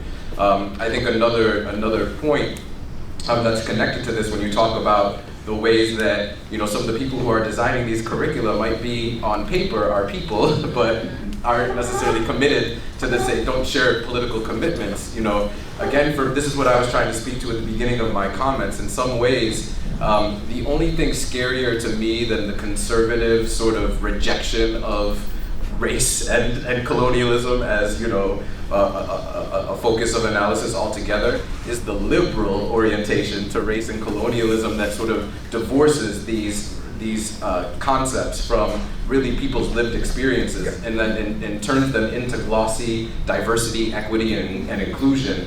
projects. And I refuse diversity and inclusion as a phrase. I talk about domestication and incorporation because I find diversity and inclusion to be deeply reproductive. The idea is to be included into something without ever interrogating whether that thing should have existed in the first place or whether it should continue to exist. And so we got to be really careful about how we advocate for, asserting our presence in a mainstream curriculum. What is a culturally affirming, culturally responsive pedagogy? Is it just merely recognizing the existence of people across lines of racial difference, gender, sexuality? And again, you find these counting games, counting identities, counting categories, rather than really seriously analyzing the histories that have produced particular realities and then trying to take seriously how we could respond to those realities in a range of ways to disrupt them, to produce something fundamentally different. So. Hello. So my main question was, it's kind of a bit broader, I think, but so I unfortunately did not go to Pedro Albizu Campos, even though it totally could have happened because I transferred from Wayne Tech to Ombudsman West, which is a different alternative school. And Jose definitely chewed me out for that when he found out. But so my middle school though, I kind of wanted to ask you guys about this kind of, I don't know if dichotomy is the right word, but the relationship between activism and teaching, mainly because in my middle school it wasn't quite like talked about like Campos, but it definitely felt like community based, even though we had a CPS curriculum. The teachers did everything in their power to make sure they raised money for us. My class almost didn't go to DC and they made us raise money to do that, right? So I guess my main question is just, how do you guys think activism should be integrated into teaching, and should it fundamentally be a part of teaching across the board? Again, one of the lessons of this community in terms of our capacity to experiment in our pedagogies, our capacity, whether we're K through 12 educators, whether we're community educators outside of mainstream schools, or whether we're in higher education, we have tremendous opportunities to kind of redefine boundaries. We often think that activism is separate from scholarship or thinking or learning. Activism is a profound way of learning, and so even in my, one of the frustrating things, again, with the incorporation of race and ethnic studies as an intellectual project in mainstream institutions is often it divorces the history of ethnic studies from the communities that produce these programs. And so you have people learning about race and ethnic studies at the university, but not engaging with any communities. And so one of my commitments at Stanford, for example, when I teach my introduction to Chicano Latino studies, or Chicanx Latinx studies now, I don't teach it at Stanford. I teach it in a high school. And so I partner with a high school teacher. My Stanford students work together with high school students as co-learners, not as tutors. And so this requires tremendous work to kind of design the curriculum with high school teachers together and administrators. And it takes tremendous humility on the part of the Stanford students who think they're supposed to be on a pedestal. But in fact, I find them to be the least well-equipped to study ethnic studies because many of them are coming from much more privileged backgrounds. And so if anything, they have a lot to learn from different kinds of community spaces. And so the activism piece can be incorporated into the mode of pedagogy, it can be incorporated into the curriculum. And so I think part of, for me, what's exciting about community as a campus, as a curriculum, is it suggests that community transformation is the curriculum. So this idea of these curricular subject areas do not make sense. They are not sustaining us. And defining success, this is why, Michelle, I cringed when you said you suck at math. I'm like, no, I want to know what modes of institution of math. The institution of math. I was a math teacher, so I'm like, you don't suck at math. You suck at the way, perhaps, math has been defined. But there are people with tremendous, profound capacities for spatial analysis, for quantitative reasoning, whose modes of thinking just aren't made legible and aren't recognized or valued in mainstream spaces. I know so many brilliant people who draw on architectural reasoning, all kinds of mathematical reasoning, but in mainstream schools, no space has been made to recognize that knowledge. We don't define it because it doesn't contribute to reproducing this economy.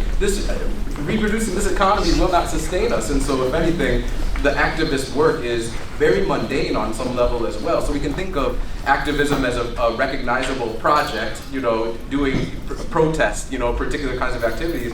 But in some ways, this everyday, this daily work of redefining institutions, of redefining knowledge, of redefining learning, that is profound activist work. And so I think that's part of what we have the opportunity to do.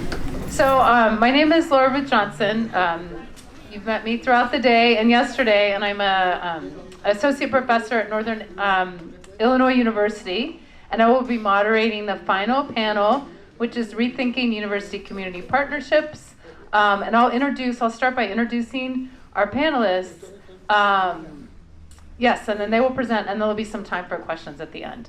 So our first panelist is Dr. Ralph Cintron, a professor of English and Latin American and Latino Studies at UIC. He does ethnographic and theoretical research on the theories and histories of liberalism and democracy. Over the last 10 years, he has been steadily moving towards the problems of climate change. And then our second panelist will be Dr. Ivis Garcia Zambrana, an associate professor at the Landscape Architecture and Urban Planning Department at Texas A&M University. And I'm sorry, the affiliation in the program was incorrect because it's a new position. So congratulations, that's really wonderful. Yes. And then our our third panelist will be Dr. Marisol Morales, Executive Director of the Carnegie Elective Classifications of the American Council on Education. Her areas of research include Puerto Rican human rights, higher education community engagement, Latinx engagement, and Hispanic serving institutions, and in community engagement and DEI. And then our last two presenters who will be presenting together are Migdalia Jimenez from the Chicago Public Library. And Migdalia started her library career as a volunteer at her neighborhood branch, and she's now the library and branch manager at Bucktown Wicker Park branch of the Chicago Public Library. She earned her BA at DePaul University in Latino Studies and her MS in Library and Information Sciences from the University of Illinois at Urbana-Champaign in 2007. She has served as a co-chair of the Latinx Services Committee. And then Daylily Alvarez is a public service library manager with expertise in community outreach, library management, project management, public program coordination, and collection development. Daylily holds an MS degree in nonprofit management and a master's degree in library and information science with a certification in community informatics from the Graduate School of Library and Information Science at UIUC. And the two of them were involved in some of those early efforts around community informatics and community intellectual space that I talked about this morning and yesterday. So our first presenter will be Ralph Cintron. I've been trying to think about what I will be talking about, and I thought maybe I'll talk a little bit about the past and a little bit about the present.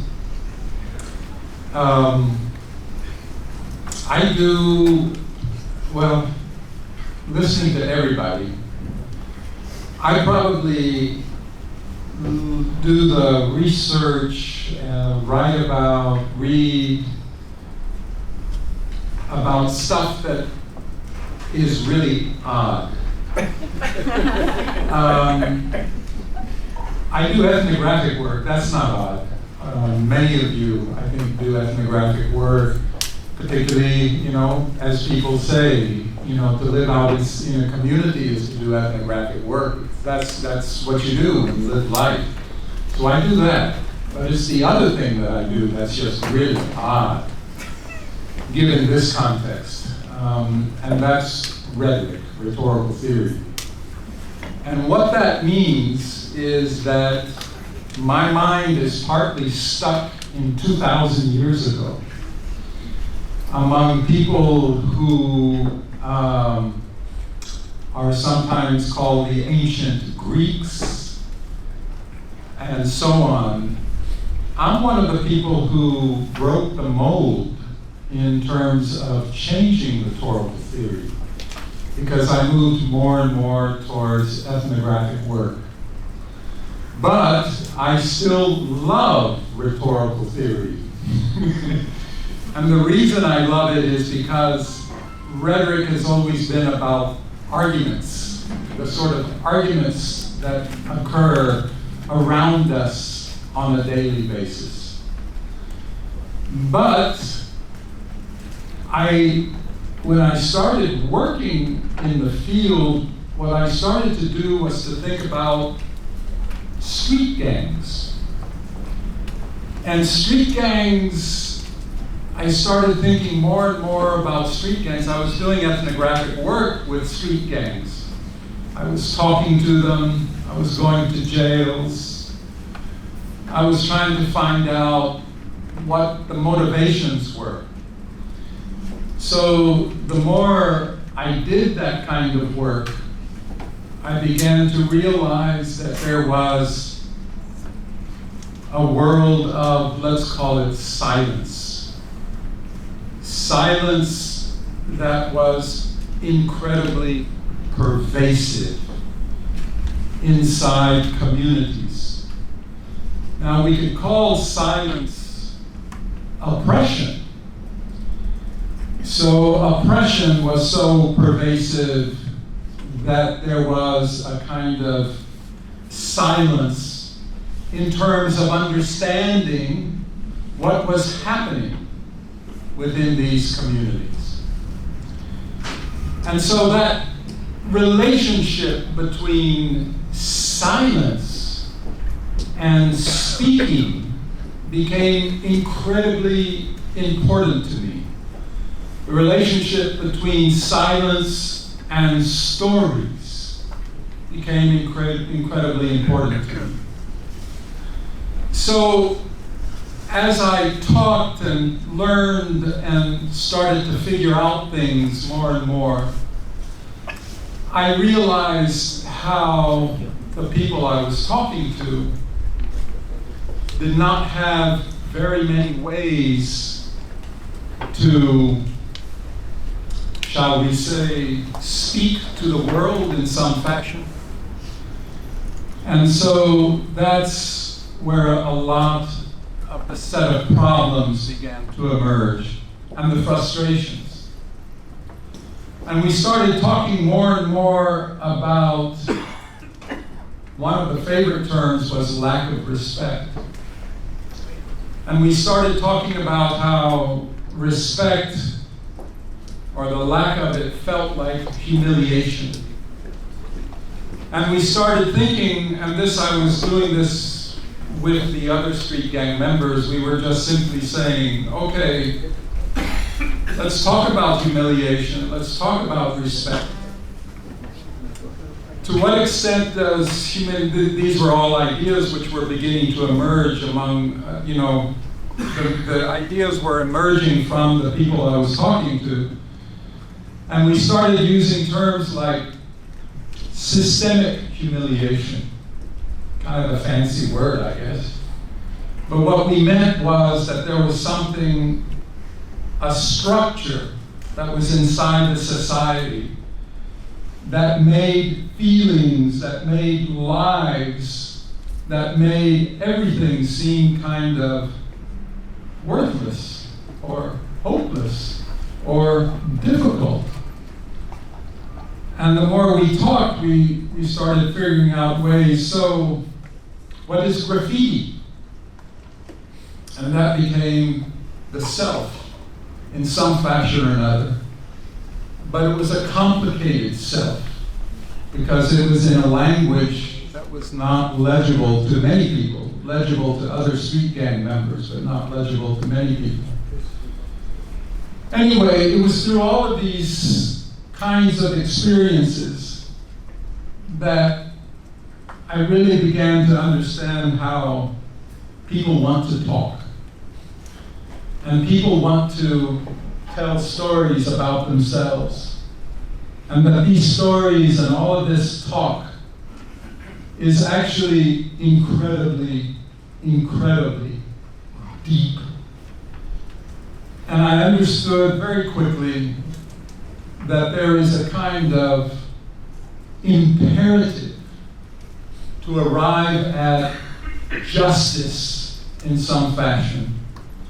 And there's an imperative to arrive at a kind of moral world in some fashion.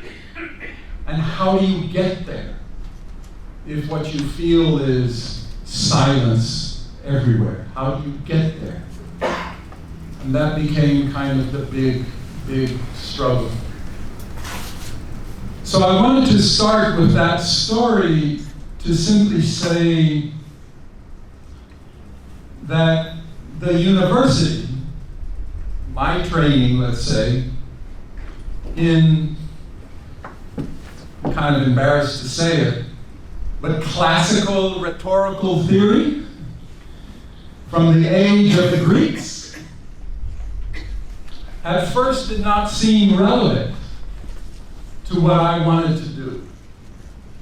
But over time, I began to understand how all of that stuff actually made sense. That in some fashion, all this other stuff from way back in the past, which is also about silence and the necessity to speak, and the necessity to change the world, the necessity to use speech to change the world, that is a kind of common, human kind of force.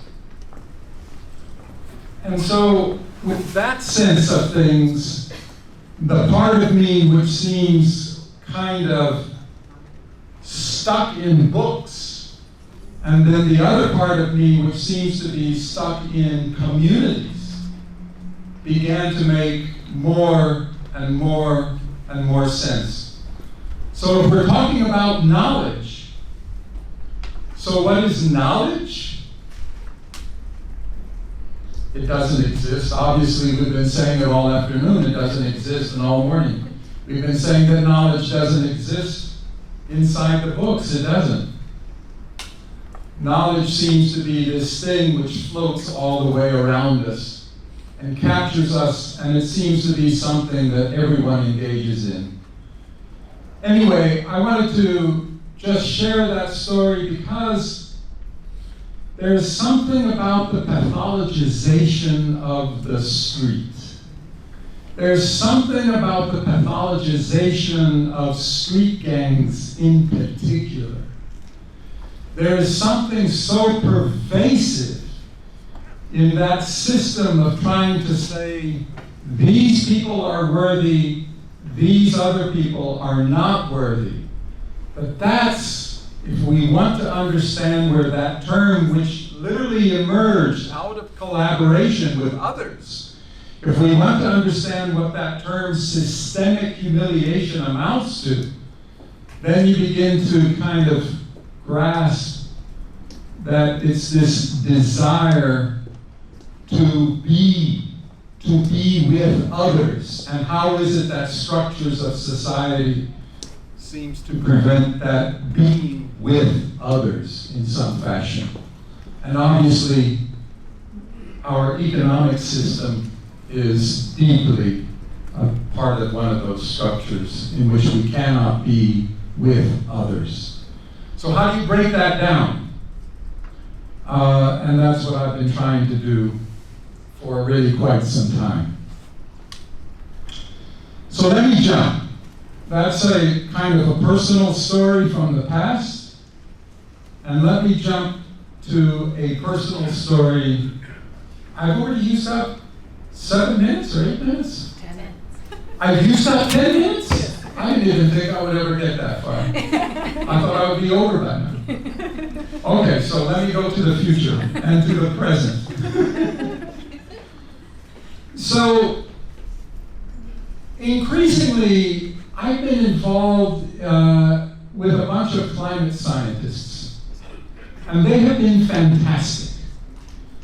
And one of the things that have just simply changed my mind about how the sciences themselves work is because I have been involved with a group of scientists who are absolutely committed to communities, and that they seem to know the problem.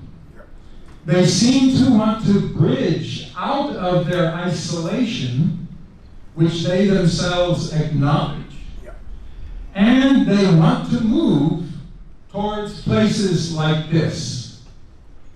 And that has been transformative in terms of my mind. And it has begun to change my whole outlook of what the possibilities of the academy might be. So here are the things that we're starting to talk about. Obviously, climate science is a huge thing. I personally feel that we're on the verge in the next 100 years literally we might be wiped out. And I'm not saying that without any exaggeration. We literally might be wiped out. So what we are engaged in, we have this huge grant. It's coming from Argonne. It's a grant that links up Argonne to, let's say, Division Street, Paseo. It links up University of Illinois Chicago. It links up other communities. And we're trying to gather information about cities. How do cities themselves affect environments? And then how do environments respond to cities? Cities are places of heat, quite frankly. I think everyone knows that. And so they heat up the local environment. And so what we're trying to do is to gather information from a variety of technical instrumentation, quite frankly, that we're going to spread up and down this paseo. And we're going to try to take that information and build a curriculum here at Alviso Campus, and a science curriculum here at Roberto Clemente. And we want the students to guide that. We want the students to gather the information, to make sense of it, to go to Argonne, to talk to the scientists at Argonne, and then to make presentations to the community on what it is that they have gathered. And that to me is, we talked earlier about a liberation in terms of education. That to me is a sense of one way to think about a kind of liberation of how we think about schools themselves, but how we think about communities. We so often think about, how many social scientists have been flooding around Paseo? Many, many, many, many. How many humanities people have been involved in Paseo? How many education people have been involved in Paseo?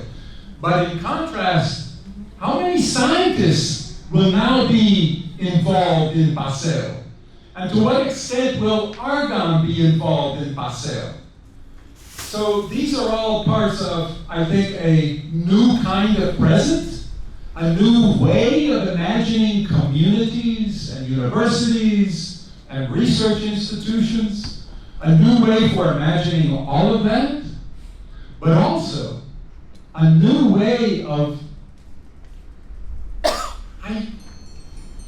one of the things I most think about, because I've done a lot of work with undocumented students, what is it like for families who perhaps have come undocumented or have been poor their entire lives? What is it like for them to know that their child can go to Argonne and talk to scientists and get a feeling for what science might be, one of the outstanding institutions in the world, one of the outstanding research institutions? What is it like for families and children? Now I want to go back to that earlier time, or earlier moment. Yeah, no. I want to capture that sense of silence and systemic humiliation. What is it like to break out of those conditions and to enter into these worlds that some of these folks, these other folks, Argonne scientists or whatever it is, how we imagine them to be. Anyway, I find it liberating personally for me and hopefully for students as well. Thank you. Thank you, Rob. I'm going to introduce myself again, Marvin Garcia. I'm Associate Professor at Texas A&M University, and I'm a community engaged scholar. And I didn't have that identity until I actually got a job with that because of the work that I did in this community. I didn't know I was like actually, again, in terms of being and training to be a community engaged scholar. And I actually am completely indebted to Ralph who is the one who got me involved here. And it was in the middle of the week, so it's like probably a Tuesday or Wednesday. I just had arrived to UIC, and actually Danny Smith was my advisor, rest in peace, and Rolf is the neighbor of Danny Smith, and they were waiting for this Puerto Rican student to arrive to Chicago. And they just had a meeting, and actually like Marisol was like part of that meeting, and Miguel Palacios and Carlos de Jesus, also Eliud. Many of them were wearing sombreros, so that was like a little bit, different. Just like in Puerto Rico, but different where I was like moving from California at that time. And what's that? Marisa wasn't wearing a sombrero. She was always looking fabulous. So Ralph here was talking about gangs, and I want to say that maybe he was describing the Puerto Rican agenda a little bit like a gang, or like some type of mafia, I'm not sure. Because basically what he was saying is like this group, they're like family. Right? Very engaging community, and they have a lot of power. They are it in the neighborhood. So I must admit I was a little bit scared. Again, that's a big first interaction.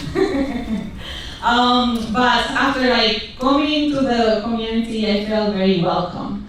And I think that Jonathan said before that it takes a while to be completely in the work here. And I think that in part it's because at first, as a scholar, you're doing a lot of listening to the community, try to understand the narratives, and really embedding yourself into the community without doing too much speaking just yet, right? Maybe some service. And I actually, I feel like that whole year was like a lot of listening at the Puerto Rican agenda before we can write these reports. And that's like the reason that I actually met the Puerto Rican agenda to do this report documenting the 60 years of Puerto Ricans in Chicago. And we had a lot of demographic work and a lot of documentation of gentrification, for instance, or community as campus, looking at many issues that have been the Puerto Rican agenda and the many organizations that are part of the Puerto Rican agenda were doing. And there was a lot of visioning there also into what would the future look like. And it's amazing to see that many of those visions have become true, and that there's a lot more. So again, just celebrating the 50th anniversary of Pedro Arbizu Campos High School, there have been many visions and many more that, again, will be a reality. We just have to keep dreaming, right? So I apparently did a good job, because then I was made the co-chair with the Puerto Rican agenda.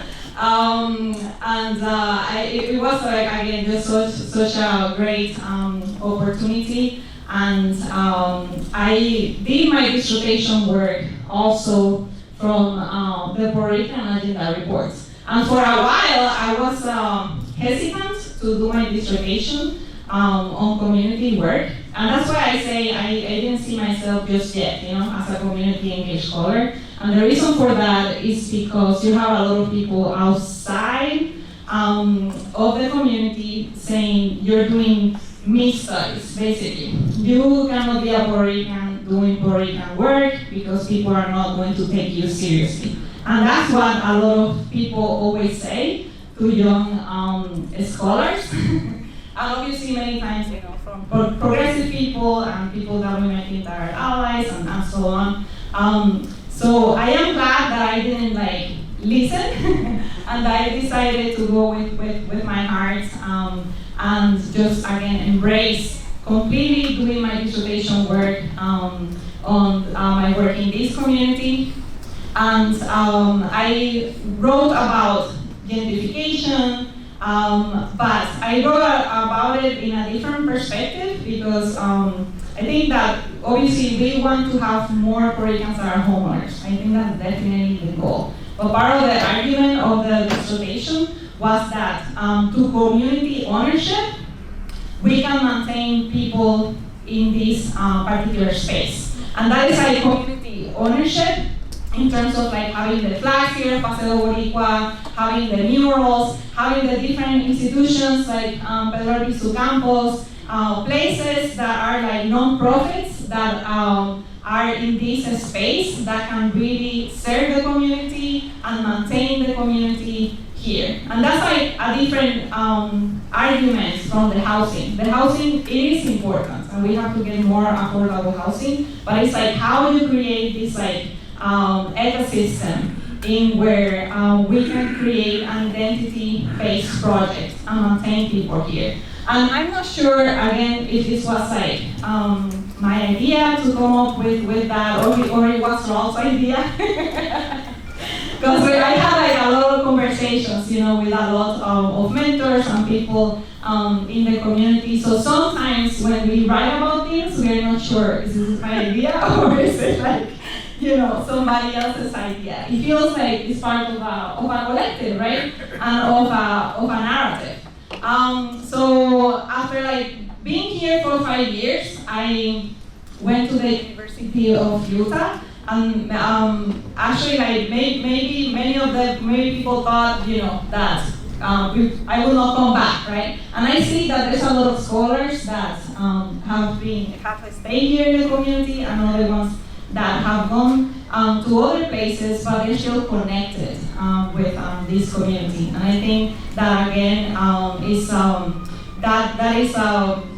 such a great richness, right? So having artists, scholars from different places keep coming back to the community. I actually invited many students from Utah. So they were not Puerto Ricans, to come here to do work in the community. And we did that have done it for several years, probably like in a more prominent way. We worked on a report of thinking, it's like a housing summit of 2019, looking at affordable housing and working with Lucia and with like Peter Dyke and Hispanic housing. And from there was like the idea of actually creating Puerto Rico Town as well. So it started from those conversations. And now I'm like helping with the cultural district designation.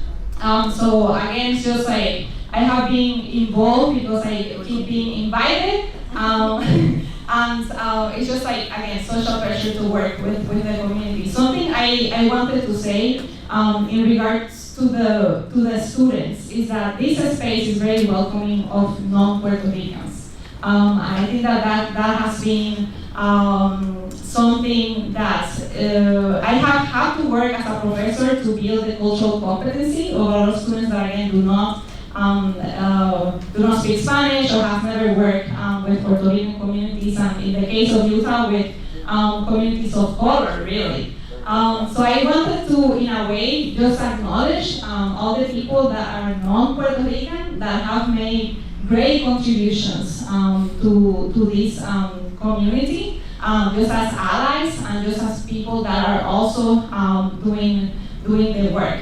I also wanted to say that because of the PRCC, I have been also involved in Puerto Rico, and again, I don't know like how this community has a lot of arms, right? So there's so much going on here, and then just having more in Puerto Rico. And I have had the opportunity of like actually taking my students also to Loíza and to Comerío, and they're like our sister cities, as I call them. And the work that we have been doing there, it has been funded, and now it has been for like 3 years funded by the Environmental Protection Agency and also by the National Science Foundation. And they're like different kinds of projects, but looking at water quality and psychosocial resilience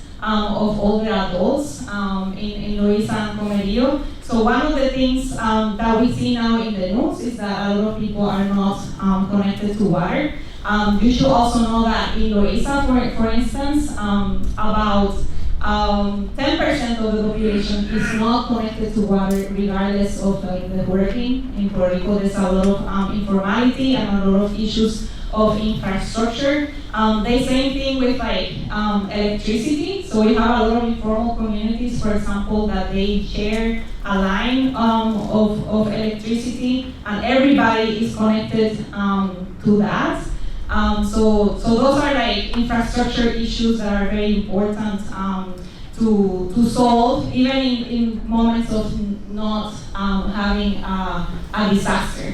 And a lot of other work that we have been doing with the NSF is looking at like how businesses have been affected after the disaster, and also like nonprofits as well. And something that, for example, in Loíza and Comerío that we were looking at is how, because of the disasters and then Irma, Maria, and then COVID, and then having not reliable water, because there has been already a lot of drought in Puerto Rico, and not reliable electricity, many businesses had to close. Like I talked to people that just simply as business owners, they used to pay like $600 for running a business, and they're like paying like $2,500 in electricity. And this is again before having Hurricane Fiona. So again, like the work that the Puerto Rican community is doing here with places like Loíza and Comerío is like very important, supporting non-profit organizations to the triage for PR. And for example, when I was in Puerto Rico, I welcome some of the achievements of the Puerto Rican agenda. So lots of like goodies, like that was a year later. And that's because it was like committed, right? I think that right now what the triage for PR is like looking at is like trying to have money, right, to support these like local businesses and organizations directly. So in a way, I'm kind of like putting a pitch for you to donate to triage for PR, because with my students again, and the way it works is like, I think that very much Jose is a connector. So he's like, okay, this community and they need help, like just ask them what they need. And a lot of my academic work and grant applications and all that have come out of that, like making partnerships in communities, because again, we have made connections here in Chicago, in Puerto Rico, and then just like keep that work going. And so the last thing I will say is that, the research question that I'm always interested in is like how communities can use their own assets. So this is like the things that they have, the things that they know, not necessarily money, right, but their own assets to build community power, right? So I think that when we were, when Ralph like introduced me to this project of the Puerto Rican agenda, there was no money, there was the idea. So the idea is more important because later you can find the money. And I think that universities are resources with like the ability to again write grants and provide technical assistance. And we just have to be again invited into communities and listen, and then be a resource. So that's kind of like what I think that the university partnership model should be. So thank you very much.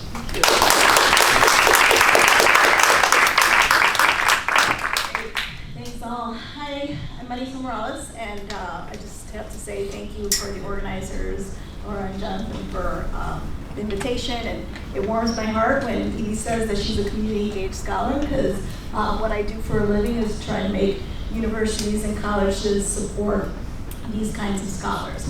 So I have a presentation. It's up on the screen. My son's going to move the things. If people want to follow along, it's probably more for my benefit, but please enjoy. Cheers. So I think it's titled Remember Your Roots and Trust Your Wings. I really feel like that is a sort of motto that embodies how I try to do the work professionally and personally. So I'm going to start off with some story sharing. So really this idea of community is a co-educator. And for me, the way that I have sort of run my way into this work is really thinking about a course that I took sophomore year. Michelle had mentioned it because we were in the same course, and it was transformative for both our lives. It was a class taught by Dr. Jose Solis called U.S. Colonialism of Puerto Rico.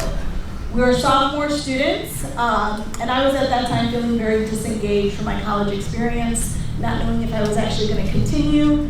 But then I took this course, and it really changed the trajectory of my academic experience at the university.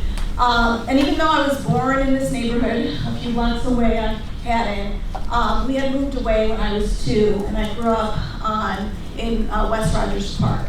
And we'd come here occasionally because my grandparents lived on the other side of Haddon. My grandfather was pushing the Piragua cart on Milwaukee Avenue. But it wasn't something that we felt completely connected to because we had been removed from it. Next slide. So as through this course, we had to do volunteer work. So it was the first time in my academic life that I was actually learning about Puerto Rico and the ways in which the social and political and economic policies moved my family here. But it was also through this course that I had to do volunteer work at the high school. And I was actually paired with Jesse over there, who's a teacher at the high school, and helped him in his classroom. But I also got connected to many other kind of projects through the PRCC, from the campaign to free the Puerto Rican political prisoners, to the anti-gentrification work. And that kind of led me to also becoming a student activist on campus. So I, with students, and Lily's in that picture, Jesse, created the Puerto Rican Student Association at DePaul in 1997, so a long time ago. But it was really, and my son is a freshman at DePaul now, so he's actually a great generation. But it was actually through that course that I learned kind of everything that I know now, right? And it has stayed with me throughout my professional career. I mean, it is the way that I continue to frame the work that I'm doing now nationally. So I often tell this story when I'm talking about my trajectory in the field of community engagement, that I am one of very few people in the field that has experienced this work as a student, as a community partner, and as a higher ed administrator. So it gives me a unique kind of positionality to be able to both assess, critique, and support this work. And for 5 years, I was the director of the Family Learning Center, the Lolita Lebron Family Learning Center. And that's picture of Lolita and Diego when he was little. And through this center, we were able to do amazing work with young women and also create a space of university community partnership. I could literally not have kept the doors open without the partnership that I had with DePaul, with Marisa, and with others who came in and helped teach courses, who brought in resources. And it was through that kind of placement as a community partner, working so directly with the university, that I was able to see the capacity by which our universities, our institutions, have resources that could be redirected towards community efforts. That plus the work we're seeing on an everyday basis through the PRCC and its work with Jose, teaching at many institutions, the students that were given leadership opportunities and brought in. Next slide. And then, I moved into higher education. And for me, it was always, how do I have one foot in the community and one foot at the institution and bring those resources? So I was at DePaul for 8 years doing this kind of work. I then moved to the University of Laverne in Southern California to be the founding director of the Office of Civic and Community Engagement. Took a lot of the lessons that I learned working here in this local community to the community, mostly Mexican American or immigrant communities in Southern California. And then when I moved to Campus Compact, which was a national organization dedicated to the public purposes of higher education, then how I did that on a national level, supporting community engagement professionals who are trying to do this, pushing institutions to recognize this work in tenure and promotion guidelines, and really centering community always in what the university community partnerships should look like in the work that I do. Next slide, please. And then I would say that part of what I learned from this is also love as a leadership strategy, right? Good one. The ways that we show up in this space, the up and down walks down Paseo, the overnights at the PRCC when it was on Claremont, the marches and the fights with the anarchists and others that we did, was all about love, right? It was love for this community, and so how do we take that into the spaces of higher education where oftentimes that's looked down upon, and really center love of community in the ways that we ask our institutions to do this work. And for my own work and my research, next slide, it's been through some models that I've tried to create around community engagement. So I got my doctorate in 2021 in the middle of the pandemic. But I have this model called the Prism for Liberatory Engagement that really looks at the community engagement experiences of Latinx students and Hispanic serving institutions and the kinds of significant factors that we have to look at and the ways in which things like positive interaction with faculty, engaging sameness, and other things work to support Latinx student engagement. And then another framework, asset-based critical engagement, asking our field to look more deeply in the ways that we look at how we support our students, how we're working with our communities, how our courses focus on social justice, and how our own identity as faculty and higher education professionals supports a liberatory process. In my teachings, I've been able to take this. This is from a class that I did in California, farm workers and grassroots activism. Incorporating that activist educator into the spaces, being able to partner. We had a campus in Bakersfield, so we were able to connect with the UFW, bring Dolores Huerta to speak to our students, have our students organize and be part of marches in the community calling for immigrant justice. And these are ways, extensions of that love that I learned here that I was able to take with me when I lived in California. And then finally, the space of service, whether it was National Bourgeois Human Rights Network that had such a profound impact in my life and my leadership, or work that I have done and continue to do with the Puerto Rican agenda, and where for me, to this concept of Icali, where it's this coming together, right, of what you love, what you can get paid to do, what you're good at, right, and that is sort of that sweet space that I hope that university and community partnerships can create for all of the individuals who are involved. And so what I'm about now is people-centered systems change. It's very sort of strange moving from being on the ground space, right, working directly in community to sort of being at this national level in positions that I occupy now. I help support the Carnegie Community Engagement Electives, and this is a recognition that colleges and universities do a self-study for, to get recognition as a community engaged campus. It's like a badge of honor. And I get to run that. And it's pretty cool because now I get to hold institutions accountable for what their community engagement work looks like. And so in that work and the ways in which we develop those applications and review those applications, we're thinking about these university community partnerships. We're asking these critical questions. We're thinking about whether they have community at the center. Reciprocity is built into the way that they're doing their engagement. Next slide.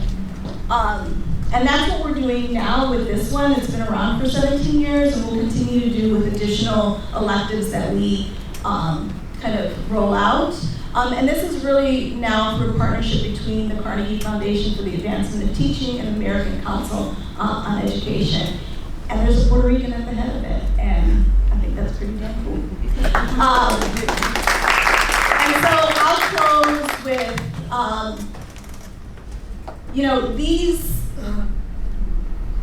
the ways in which these spaces, especially nationally and internationally, looks at community engagement can be very warped.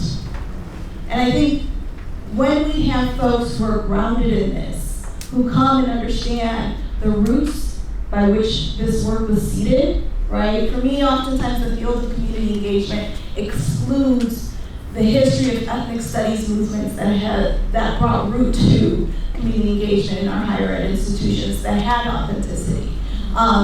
And for me, it is about calling back that authenticity into these spaces, supporting folks on campus who are doing this, and really centering the voice of communities and telling institutions to back off when they're not doing well by the community. And so I continue to hope to do that in the work that I do and support the folks on campuses, both students, faculty, and community partners, as well as the community organizations themselves in continuing to do that work. And had it not been for those lessons of my sophomore year in college, I really don't think that I would have been here. So much gratitude to my heroes in the room, political prisoners who showed me the sacrifice that is made in order to preserve community, and to experience history in the making when we saw your release, when we were there when the Navy left Vieques, and the continuous ways that we witness history in our community. So thank you.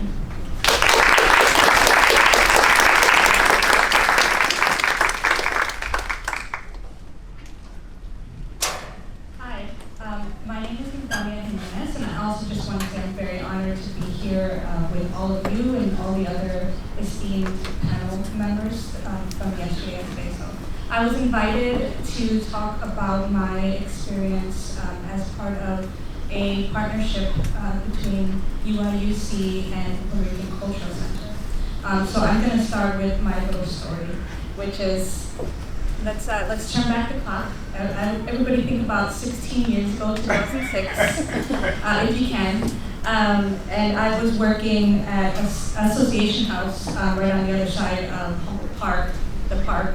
And I was working in a community wellness program, and I was working with my sister in that same building, Lily, who was working in the ESL and citizenship program.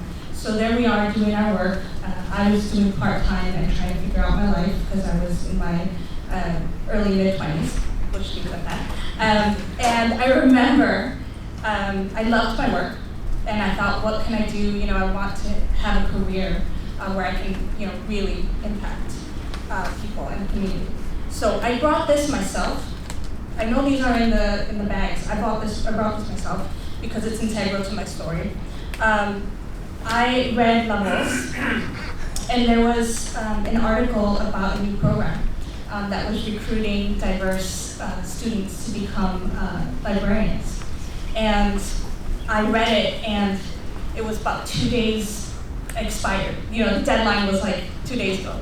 And I just looked at it, I was like, this is perfect for me. I've worked in libraries since I was in high school. I've always wanted to learn and know how to become a librarian, but I felt that those professional doors were always closed to me. And I remember just being devastated, just being like, I just missed it. And my sister was like, those deadlines, they don't mean anything. Call it. Call it. So that's one big life lesson that I learned is you gotta put a deadline on something, but there's usually a wiggle room. So I was lucky that I had her and this program because I called and I was able to take part in it. I was part of the Community Informatics Fellowship, and I was part of it in 2006, the first year that it was put together. It didn't feel like it didn't feel wobbly in any way. And I was able to graduate and get my librarianship degree About a year and a month later, it was really fast. And I work at the Chicago Public Library. I'm a branch manager.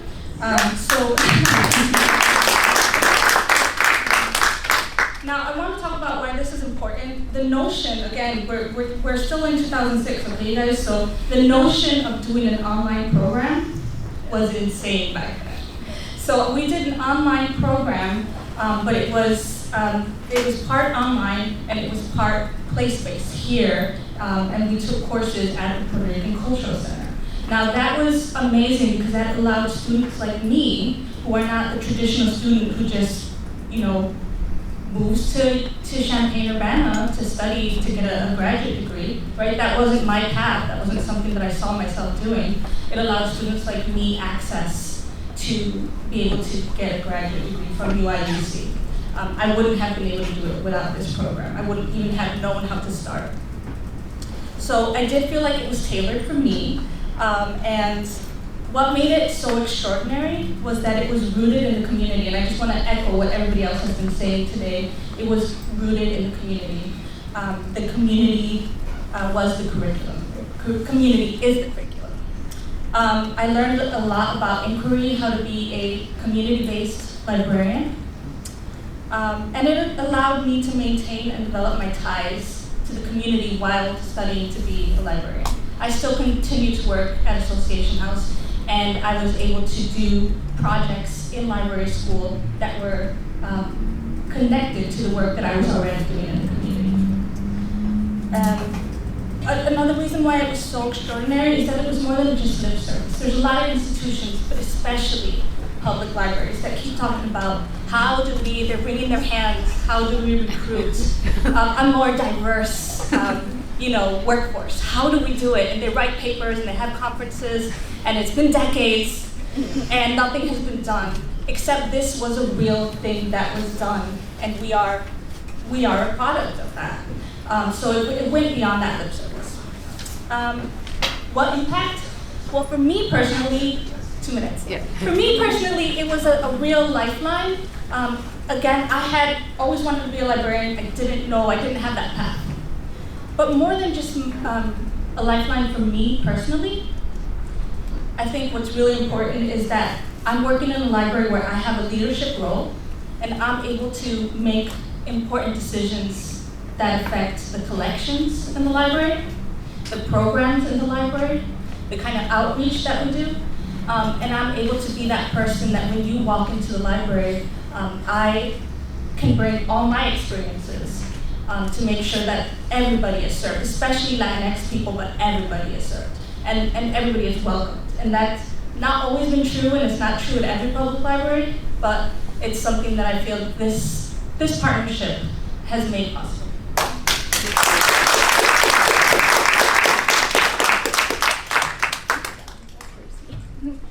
Hello everyone, my name is Daylily Alvarez. I'm also a branch manager. I'm at the Rudy Lozano branch in Pilsen. And I give my thanks to Jose, of course, because he lit that flame for me to be there. He turned me on to it. Thank you every day, think about you, Jose, every day, and I'm very grateful. So, it's like, same like Dahlia, I didn't know what I was going to do, and it was like, I think a few days before graduation, and I was like, I need you to meet someone, so he brought me over to PRCC, and I met Dr. Ann Bishop, who was running the community informatics program at the time. She's not here, but she was the best. Yes. And I immediately fell in love. Like I said, I would show up to protests, I was really, really into my activism, and he kind of helped me see that librarianship could be a way of continuing that work, and essentially going in and infiltrating an institution that wouldn't otherwise welcome people like me, and changing things and shaking things up for change to happen.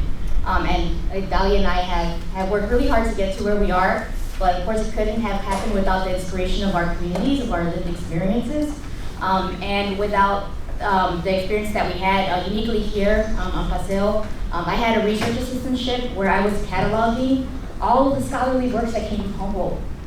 There's those crates and crates of experiences, of knowledge, of power that I was cataloging and reading, and I'm like, wow, this community creates such great minds, and it's because of the leadership that you have, because of the passion that you have for your communities, and really just because also at the same time, while it's somewhat informally institutionalized, there's still always that pushback that for the community refuses, that refuses to be institutionalized itself. And that's very powerful.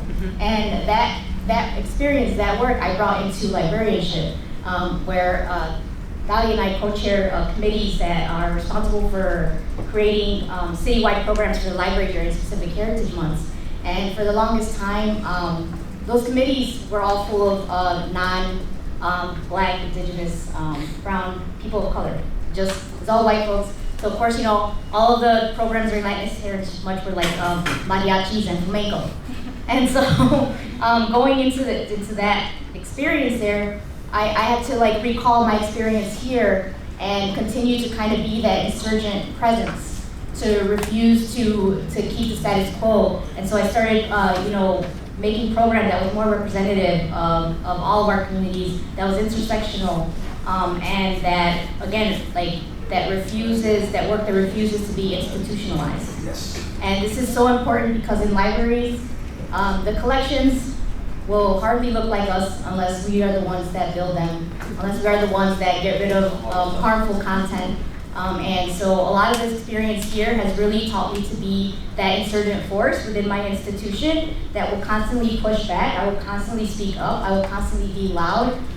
We had a new commissioner last year, or 2 years ago, and I immediately wrote him a long email saying that I personally would like to see more people of color as managers, as heads of departments, and we'll hold them accountable because he sent us a nice DEI letter. And I told him, I'm going to keep you accountable to that letter. So, a lot of this work is we're in institutions, but at the same time, no one's gonna know our lived experiences except for us. And it's irreplaceable, it's invaluable, it cannot be published, it cannot be patented. And so I think that's really important to bring when we come into these places and we look out for our own communities because no one else will. And so I read this tweet the other day, and it's something that I remind myself of every day when I walk into doors. And we're talking about being stuck in time. I'm stuck on over 500 years ago because I had to be, and I will continue to be, because the building that I walk into now, it is named after someone who was killed for pushing back and for fighting for better labor rights. And I hold myself personally accountable for holding up his legacy and for holding up the legacy of my colleagues such as Dali and how we want to be remembered when we leave this work. So I read this tweet by this Twitter handle called Kempo Jesse, and the tweet says, "I don't think it's possible to have a career nestled in a colonial institution and to not cause harm or reproduce injustice unless you work in such a way that the institution by necessity has to get rid of you like the replaceable worker that you are." And I will say this, I will keep pushing back, and I am disposable, but I am not replaceable.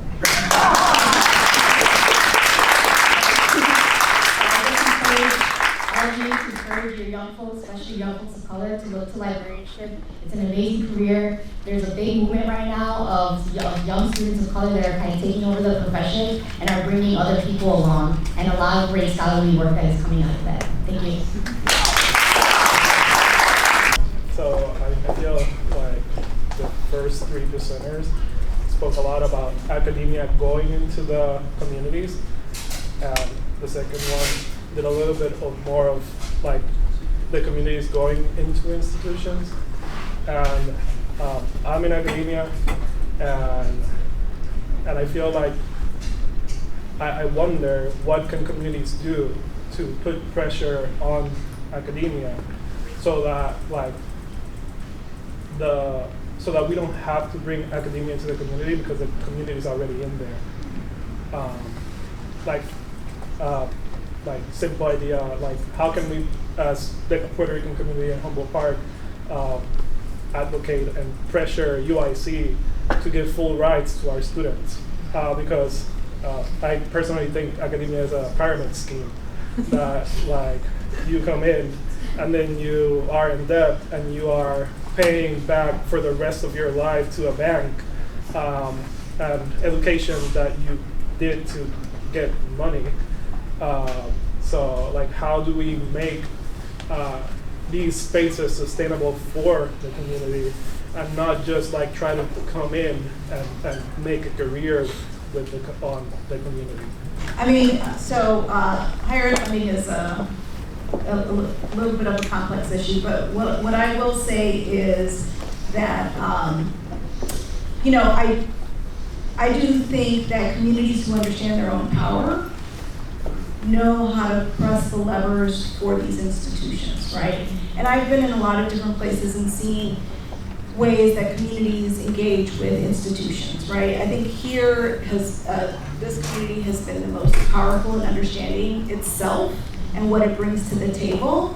And so the ability to access the UIC chancellor or the president or Northeastern or even elected officials to have these conversations is there because the community understands its power and knows how to leverage it. Other communities don't. Sometimes other communities are just thankful that the university is coming, and that issue is problematic.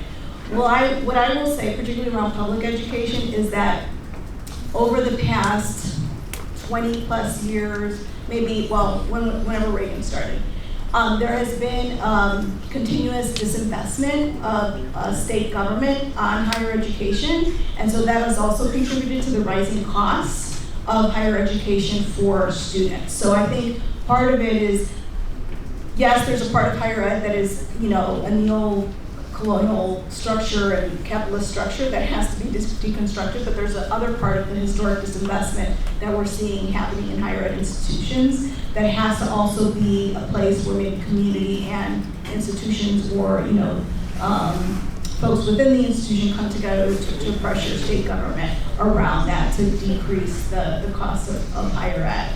But I think it is about leveraging those resources collectively to put pressure on these institutions and also tapping into students, because students have a lot more power at the institutions than they often understand or they're getting credit for. And so with that, I think we can work towards building those spaces where communities can make demands upon institutions and see those results.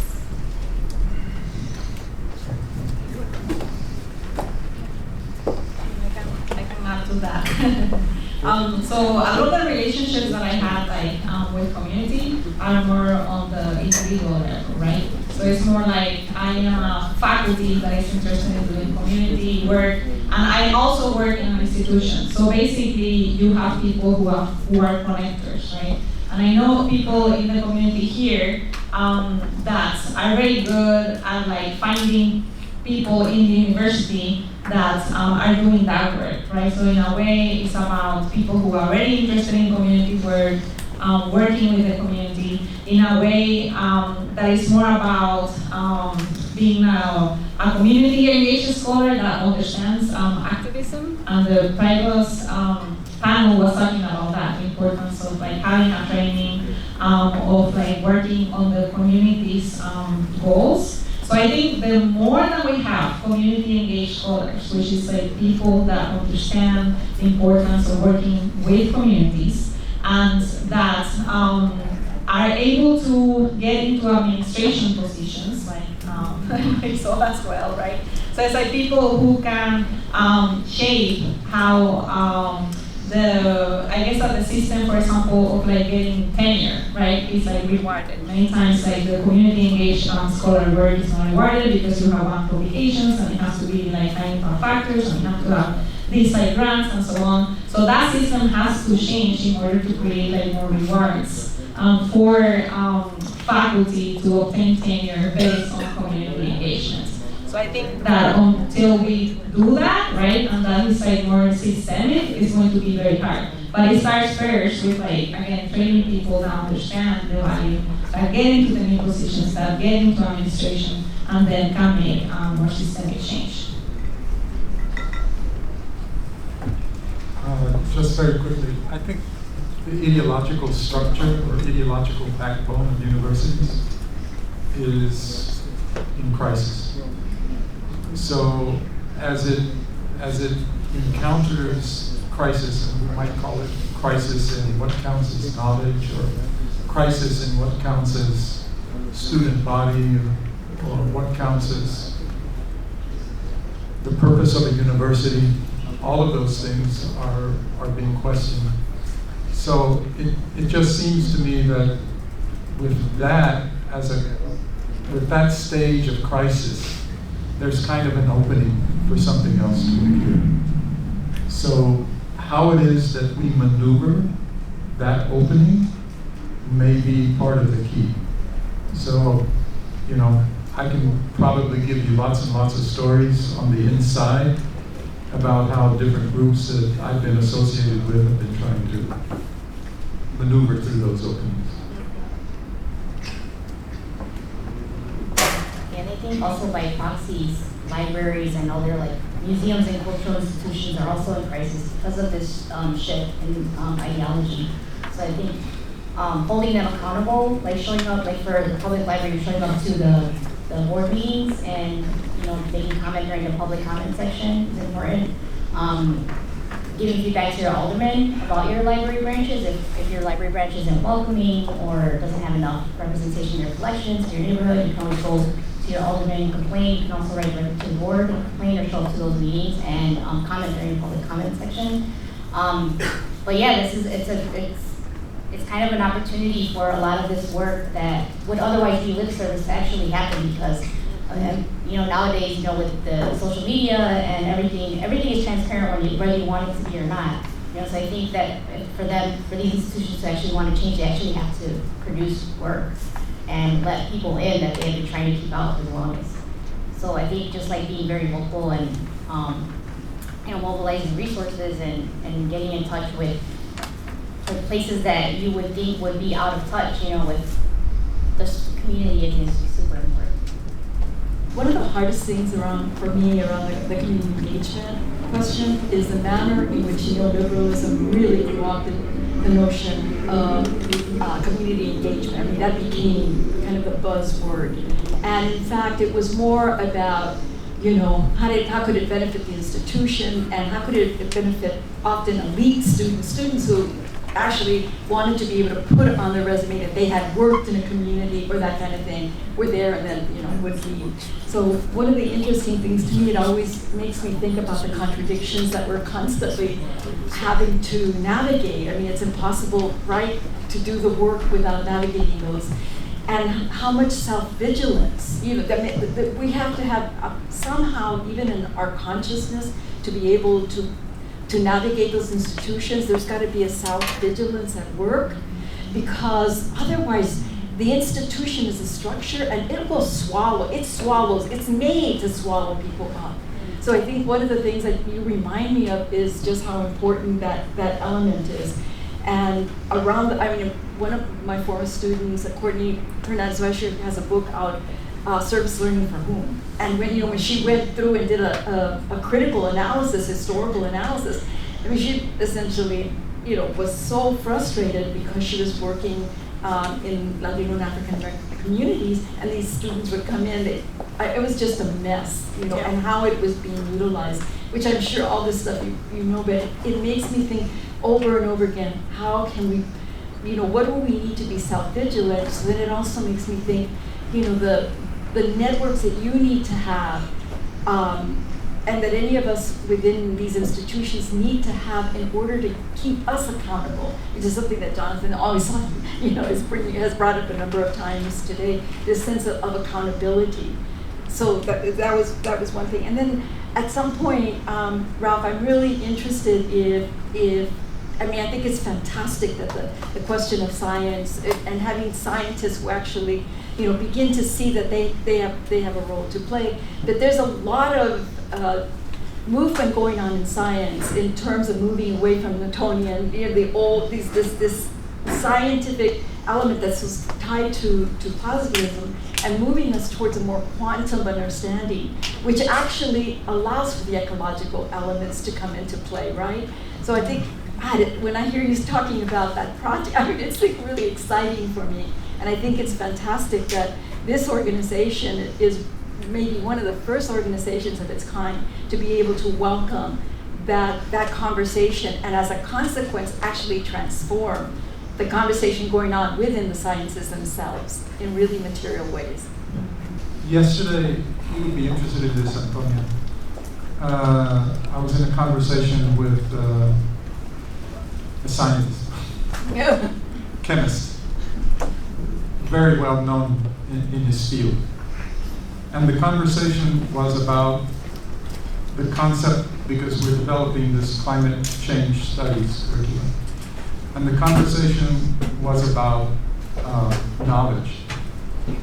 And I said, well, you know, how we conceive of nature, that's part of the problem.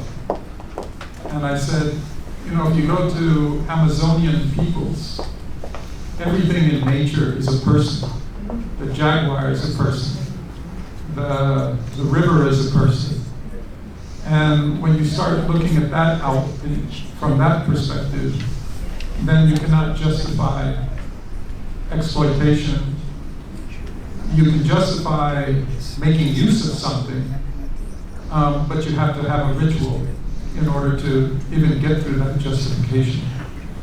And he said, yes, I get it. And then we started talking more and more and more. And so we started thinking about, okay, so this course that we're going to teach together, we have to then address what is knowledge. And we have to take up these perspectives. How did science come into being? How did objectivity as a conceptualization come into existence? How did this other way of being and of knowing, how does that function in relationship to that other? So this is part of what I mean by there's something cracking apart ideologically. And how do you step into that, into these small little cracks? You might be interested in this.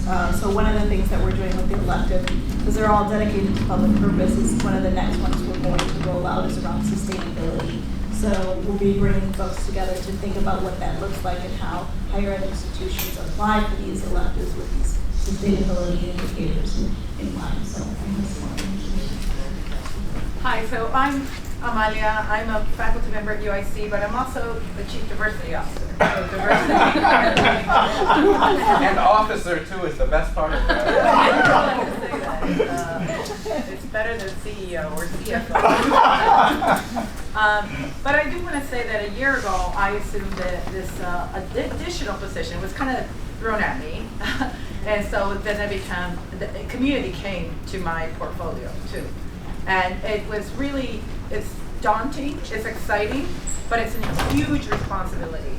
And I just want to talk about some of the tensions that exist, right? The tensions are between, the very real fact that public universities are, have less funding.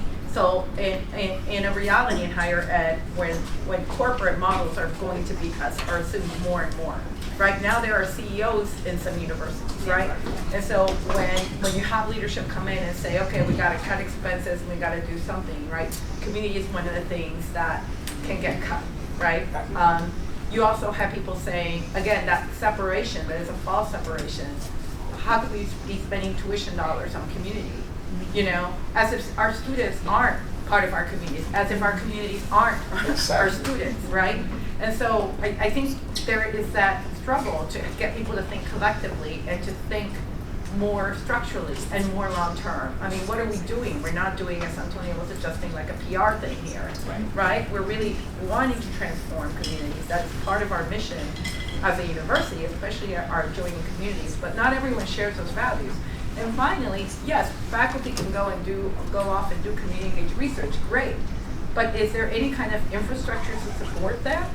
Is it really seriously considered in promotion and tenure? Like, these are all things, I mean, structurally, there aren't great incentives, and people do incredible work to try to be engaged. And finally, the responsibility is the long term, right? You have changes in leadership. And so, if we say to a community, hey, we're gonna be involved in this, and then a few years later somebody else comes and says, we're cutting all this, to me that's really harmful. Yeah. And so that's why I'm saying, like, these tensions are there, Marisol, and it's hard to really navigate them, but they're very real. And I just think it's something to think about as we think about how to transform that relationship, and how universities need to change in order to be real. So thanks for raising that, because I do think that this is a moment of a great deal of tension, especially as we see these corporate models kind of seep in more and more towards higher education. what I'm excited about, I think, sort of, I'm always an optimist, but what I'm excited about is there's so much turnover with presidents right now that we actually have the ability to influence. As we're, how do we take all these engaged scholars and move them into spaces where they are ready to assume presidencies and change that leadership, right? How do we leverage, for me, moving to ACE, which is, we've got over 1,700 members, different colleges and universities across the country. We are the main lobbying institution for higher education in the United States. Like, this program is there now. How do we leverage that? They have a program, the AC Fellows, that trains presidents and provosts. How do we put people in places there? How do I infiltrate the curriculum for that program to bring engagement to be part of that, right? So these are all things that I think that we can do collectively with Community Mind to begin to support. But we do have those instances, right, where you have a president who is very much involved and cares about dedicating resources to community daily, that goes. So how can this be a carrot and a stick for that kind of work? But unless we're preparing people, passing the baton, whether it be here locally in communities or at the institutions, we're going to lose any gains that we've made. So I really think that we need to think, that kind of 7 generations ahead. How are we making sure that we have folks who are ready to assume these leadership positions? How do we have folks who understand the importance of this and the commitment that an institution is making to community? And on the opposite end, how do we make sure that the community understands its power to hold that institution accountable? It has to operate from both places.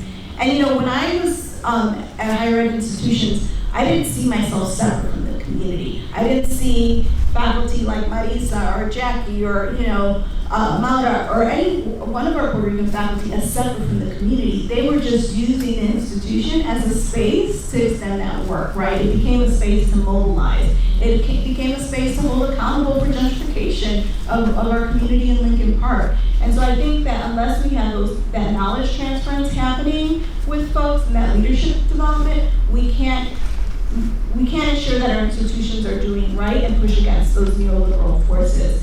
And Antonia, thank you for raising that, because there's problematics in the field of community engagement, but we have a lot of scholars, particularly scholars of color, who are raising things like service learning as a pedagogy of whiteness, thinking about scholar activism as part of the engagement field. And my hope is that in the work that I'm doing and with others, we are creating more space for that to be the dominant voice and not the multicultural education that service learning turned into. Maura Toromon, Dr. Maura Toromon is going to be the facilitator for this last section of today. And she is a professor in the Department of Sociology and Anthropology and director of the Latin American and Latino Studies program at Muniz State University. She teaches courses in the sociology department that overlap with Latin American and Latino studies, and is a core faculty member for the Women and Gender Studies program, where she teaches both undergraduate and graduate classes. She studies migrations in a global perspective and is co-editor of Immigrant Women Workers in the Neoliberal Age. And we're so excited to have Maura with us today. Round of applause. Thank you. Oh my gosh, what a wonderful day we've had here today. I think it needs to be, Laura and Jonathan have been very generous recognizing the history, the legacy, but we need to actually put our hands together yet again for the amazing work that they have done for this conference. And don't move away, the best is yet to come. With all due respect to all of the amazing panelists that have been here all day long, the best is yet to come. And so I want to stop for a moment and I want to ask you, I know we've sort of been filled with all of this amazing knowledge and this transformative knowledge, but I want us to take stock of exactly, and I don't know whether Laura and Jonathan, whether this was by design that you did this, but I want you to take a look at where we're standing and where the conference has been held, which is a bridge. There is an incredible amount of poetry in the fact that we're standing in a bridge And the bridge is actually sort of connected to a North Star, right? And it's a bridge that connects the past and the present, el de aquí, el de allá, nosotros, ellos. And so I find an incredible amount of poetry. I used to be a poet, but I can't do that anymore. Arrocho is here, so maybe he could do something with that. But I find an incredible amount of poetry, an incredible amount of metaphor in the fact that this is really what community activism and community learning is about, is building these bridges. And these bridges are sustained through these amazing interactions that we have had here. And some of us are going to take these interactions down 55, which I've labeled now Sofrito Highway, because that's how I come to get my sofrito, and or to other places to have these kinds of interactions, to have these kinds of challenges. And so I have to be honest with you, the speakers that are here to my right, I thought that they were going to be to my left, but they are to my right, really don't need an introduction, right? They don't need an introduction. They are organic intellectuals, part of an intergenerational, cross-generational intellectual work that is a foundation of community as an intellectual space. And I want to point out to you three things. They together embody the conversations that are needed to carry us forward. They themselves embody this bridge that we're actually standing on now. They embody the transnational exchanges that allow us to imagine other worlds. And they also embody, and I use the word embody purposely because it is really sort of a feminist bound concept that places our bodies in these conversations, in the complexity that our bodies speak to these issues. And of course, it is they embody the transformational challenging of borders, right? Because just as we're trying to dismantle some of these borders, there are other borders that are raising up. And I want to end with a story that happened this morning, and that is, this morning Jose took a group of us to the third floor of the school to show us the murals that are actually sort of peppered in the walls of the school. And I have to tell you that this is really, that perhaps someday, perhaps not long into the future, their faces and their images will also be part of those murals, right? Because they are part of that legacy of intellectual activism in the community that is foundational to this really amazing and transgressive project. I know I have a lot of things to say. I've been taking copious notes, but I'm just gonna let Jesse and Jose take the stage, because this has been an amazing day for me, and I know for all of you. And so just sit still, the best is yet to come.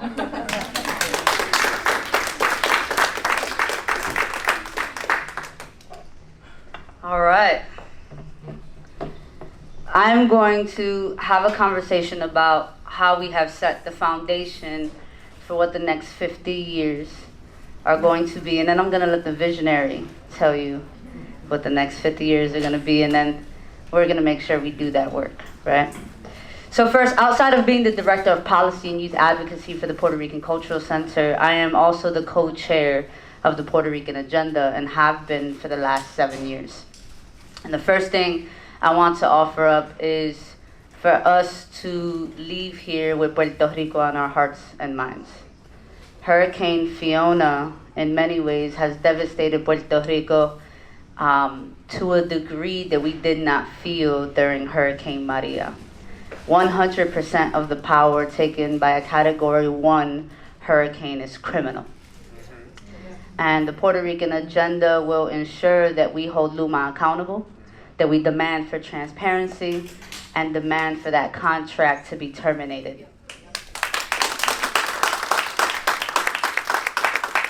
And in the immediate, we are raising funds through our 3 R's campaign, Rescue, Relief, and Rebuild. It's the same campaign that raised over $600,000 that we were able to disperse in microgrants to over 50 municipalities. And so I ask everyone to either visit our website and donate online, or Clarissa is holding a box if you have cash in your pocket or a checkbook in your purse that you donate to the Puerto Rican Agenda so that we can begin with the people in the municipalities and on the ground to rebuild the infrastructure that the people of Puerto Rico so deserve.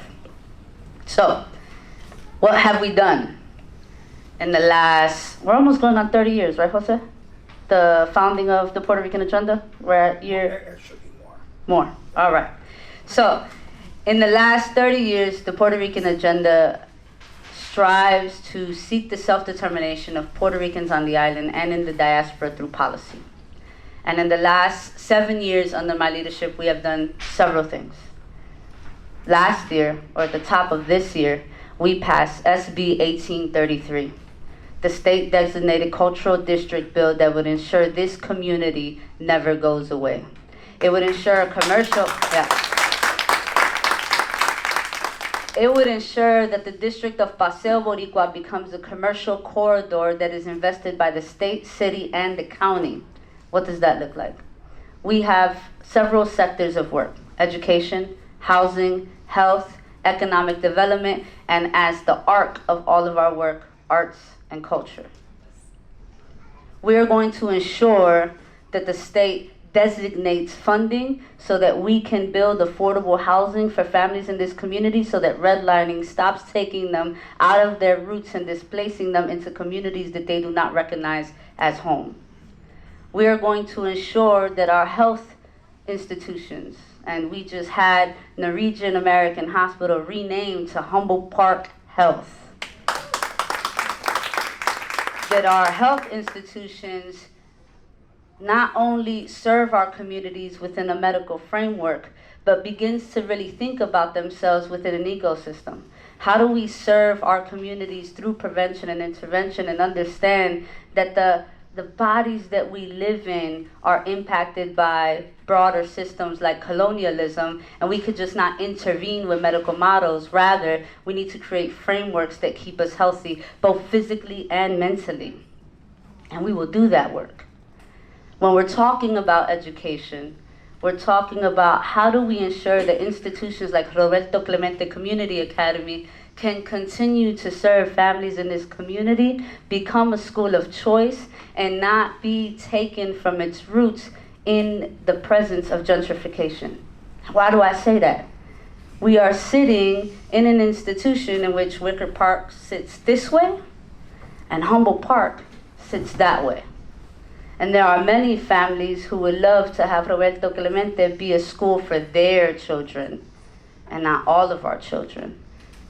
And so there is a struggle that we must continue to fight to ensure that a school like Roberto Clemente can put out culturally competent curriculum, can continue to hire teachers that look like the students that attend here, that live in the community, and we'll talk about the Teachers Village in a little bit.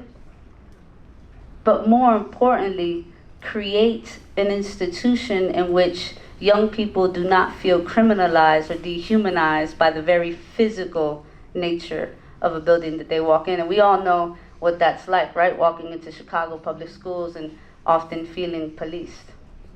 In this community, we actually remove police from our school. And there are no longer SROs at Roberto Clemente, because Roberto Clemente should be a school in which young people feel safe to learn, not to feel policed. We also got these beautiful steel flags, and everyone who was here yesterday know they're freshly painted, right? Designated as historical landmarks so that the city has to assume responsibility for their maintenance, but also we can ensure that they never go away.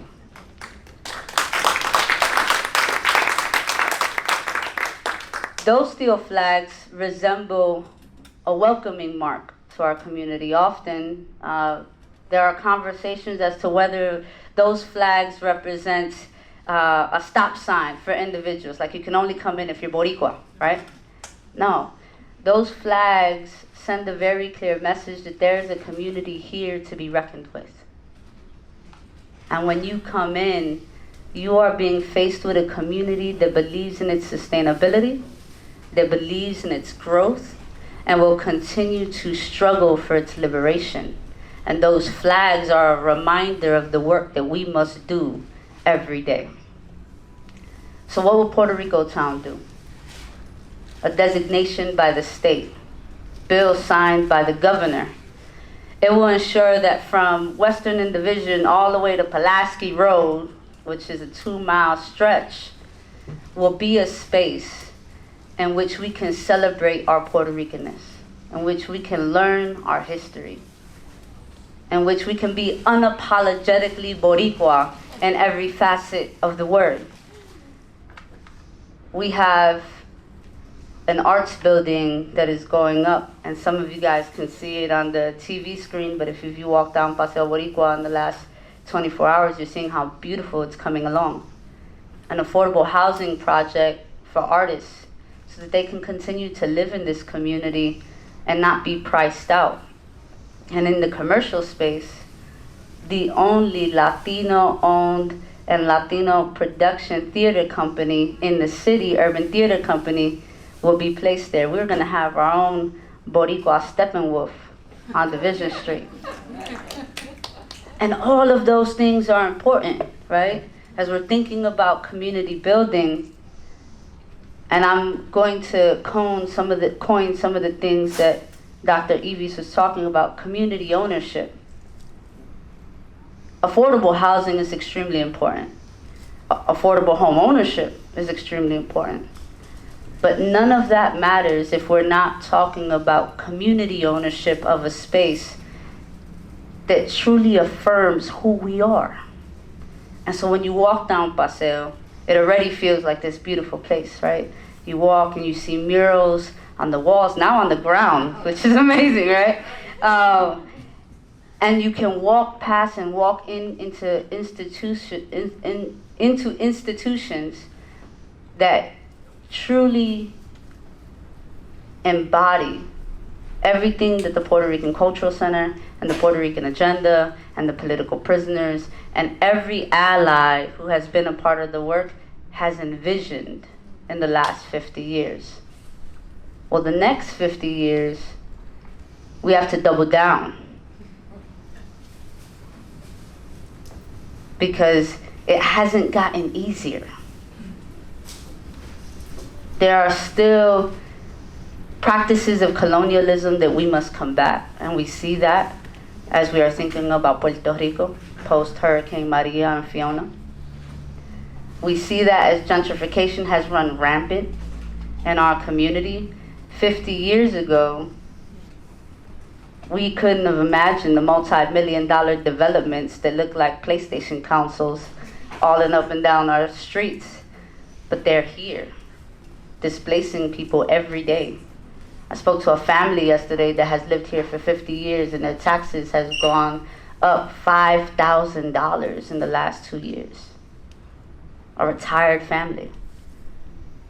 They don't deserve to be displaced. And so it's been a pleasure working for the Puerto Rican Agenda and going to Springfield and going to City Council and often going to Washington, D.C. to fight for the self-determination of Puerto Ricans, not just on Paseo Boricua. Paseo Boricua is the place that we can come to remind ourselves of why we do the work. But for self-determination for Puerto Ricans everywhere. And Paseo is only going to be a representation of what that journey looks like. Thank you.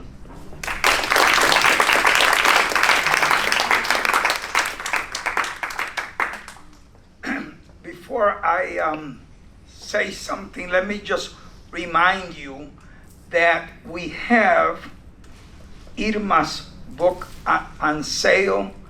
You can purchase it, you can order it, but I think there are two things that I want to highlight. One is Irma's book, and the other one is that every year a group in Puerto Rico puts together a celebration for the children of Vieques, a Three Kings Day celebration.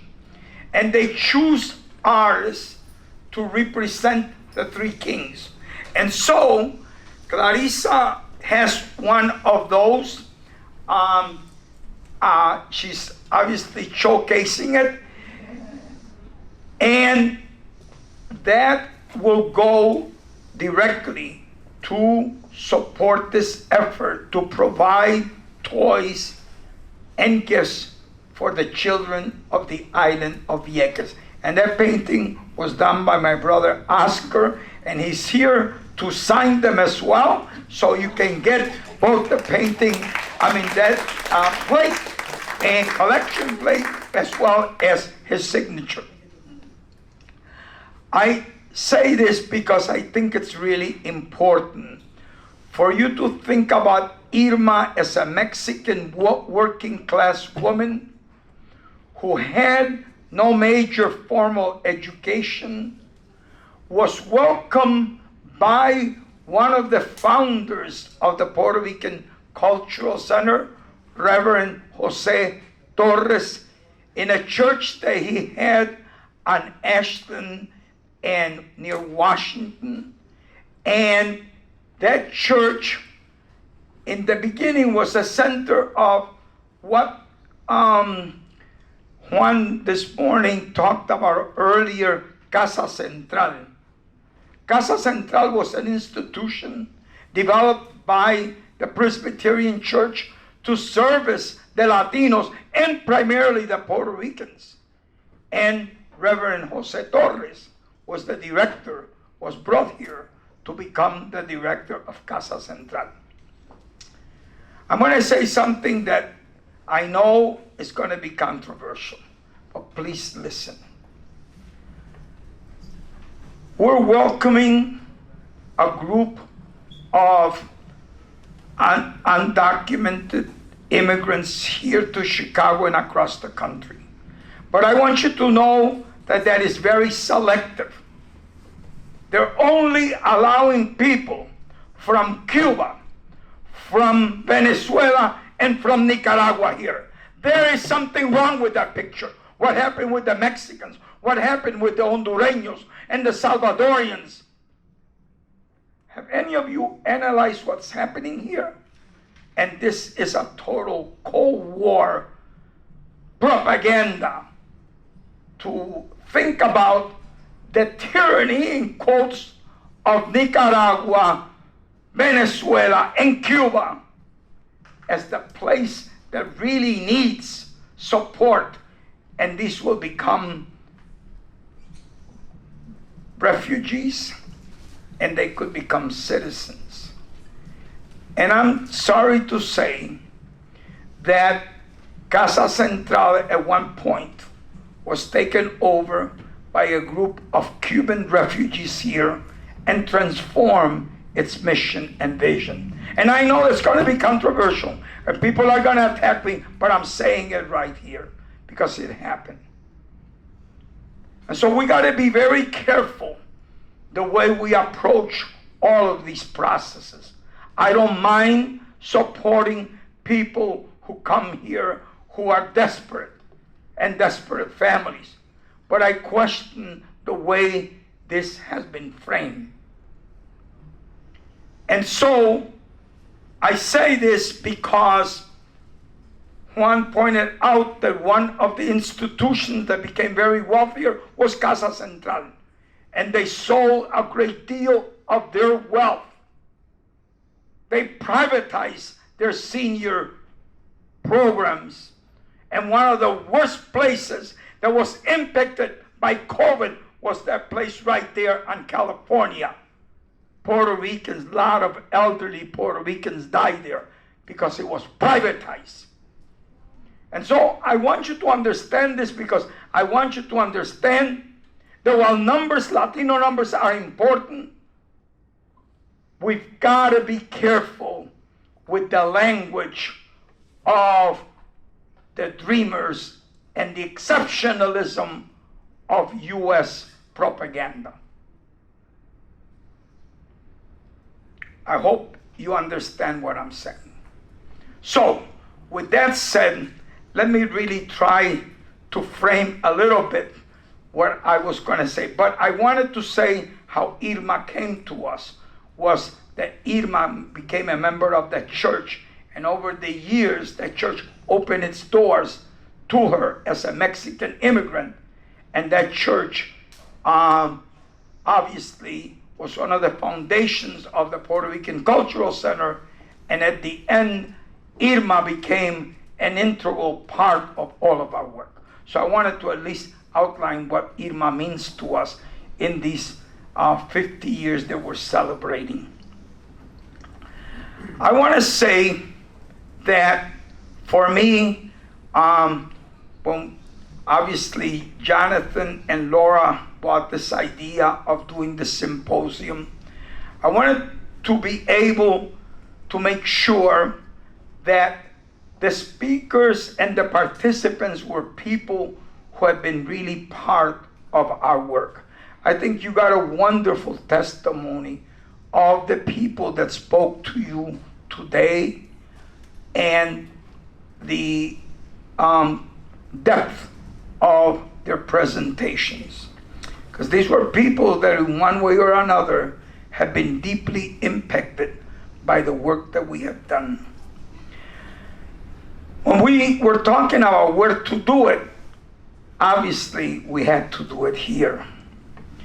And we're sitting, as Maura so well put it, on this bridge. And we can look this way and we see these amazing Puerto Rican flags that now are part of the historical legacy of Chicago, making that flag the first Puerto Rican anything that has been recognized officially by any governmental institution in the United States. Thank you. But as we look at those flags, I told people, and I tell people all the time, that they represent the Puerto Rican presence and persistence in the city. They're made out of steel because one of the first Puerto Rican migrations to Chicago came to work at the steel mills. As a matter of fact, there's something that most people don't know, that some of the first Puerto Rican migrants to Chicago came because they escaped as farm workers from the Northeast, and that includes Marvin's father, who came from Buffalo, who used to plant tomatoes. There's a history untold of that Puerto Rican migration that makes its way, weave its ways through the steel centers of the U.S. Bethlehem, obviously Cleveland, Lorain, Ohio, all the way to Chicago. And in Chicago, they settled in the oldest Latino community on 87th and Commercial, where Our Lady of Guadalupe is located. The oldest Latino institution in Chicago is Our Lady of Guadalupe, founded by Mexicans who came here in the early part of the 20th century. And Puerto Ricans were welcome there, and they worked in those steel mills. So that flag recalls those workers and reminds Chicago that we actually built this city. They are pipelines that are welded together because another wave of Puerto Rican migrants came to work in the pipelines. Our father worked in a pipeline factory in Chicago. And our brother and other members of our family worked at CNET and Motorola as welders. So they're welded together. So they recall the migrations of the steel workers, the welders, and the pipeline workers. So I want you to think about that. Think about its location here and why it's there. Because in 1993, we articulated a vision about what we were going to do here, and Nilda was around at that time. Right here in Clemente, we had a summit of about 1,000 people, and we articulated what we wanted to do here. And look at this. And we wanted to create a streetscape. And that streetscape came out of a struggle around the installation of the statue of Pedro Albizu Campos in that park. And it was denied, and some of those right-wing Cubans and right-wing Puerto Ricans led a struggle against erecting that flag because Pedro Albizu Campos was a terrorist. By the way, in none of the trials of Pedro Albizu Campos was a single piece of evidence presented that had anything to do with violence. That flag was used as evidence to actually charge Albizu Campos in 1950 as someone who had violated criminally the U.S. under la ley de la mordaza in Puerto Rico. So we carried on a campaign from 1991 to 1993 to celebrate the centennial of Albizu. We wanted to place his statue in the park. It was denied. We led a struggle, and out of that struggle, those flags were born. I tell people, Pedro Albizu Campos birthed those flags. Now, we articulated that from 91 to 93. In 93, we had this summit here. At the end, by 1995, 2 years later, those flags were up. And it came out of negotiations with Mayor Daley, and obviously the power that represented in the city, and we were able to bring about those amazing flags and 50 light poles with Puerto Rican images, a $2.5 million investment from the city that Albizu Campos helped to bring about. And I want to situate that summit in terms of what we're doing now here this weekend and what we aim to do in the future. I hope, Matt, that we're still showing the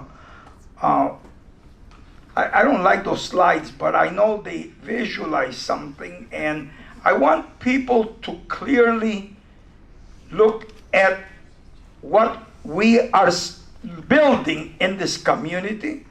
But more importantly, I think it is important because I want to use a term that I think is important for us to think about, a term that I really love called radical curiosity.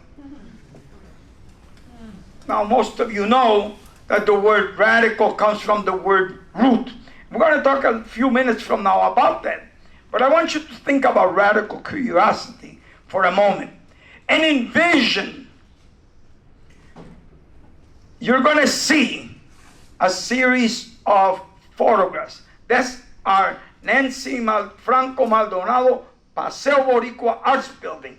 That is the wellness center of Humboldt Hospital. That is our archive building at the museum, the National Museum of Puerto Rican Arts and Culture. That is the building that is going on the corner of Division and California in an empty lot that will have 90 affordable housing units. Okay? And right here on this corner, we will have another building which we haven't really done some radical curiosity in terms of being able to create a rendition, but there will be a building of 8 floors. Right here, we're gonna get the sky rights, hopefully, to this corner right here on Division and Western. And all of this will be affordable housing. So I want you to think about this building as a building for artists in the community to live and work. I want you to think about affordable housing. I want you to think about a wellness center. And I want you to think about that archival center. And try to imagine and use, again, this idea of radical curiosity. Let's imagine looking down right from here, all the way down 2 miles from here, and you will be able to see something that will be amazing, and that is that every roof from here to Pulaski is a flat roof upon which we can construct, listen to this, construct greenhouses. 17% of the world's carbon footprint is caused, just 17% is caused by the transportation of food. Do you know that? Ships and railroads and trucks, right?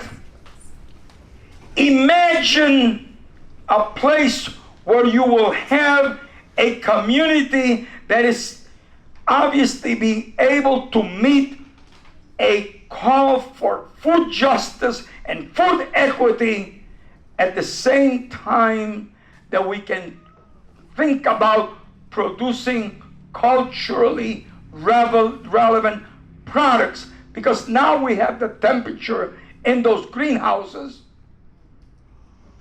to grow tropical products, my friends.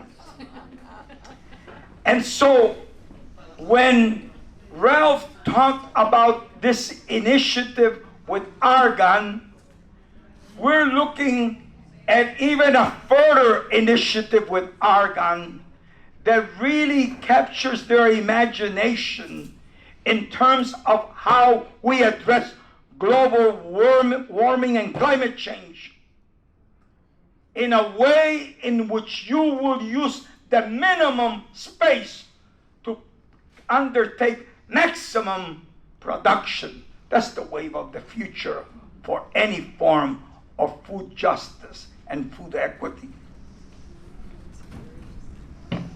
As Marvin said earlier, on the 7th and 8th floor here, we will begin to experiment with doing urban agriculture right here, with the students being engaged, but more importantly, where you could have not only food that you can grow in a greenhouse, but you can grow without sun, because some of the rooms are going to be used, and we could grow mushrooms and all kinds of things, which, by the way, are micronutrients, which are extremely important.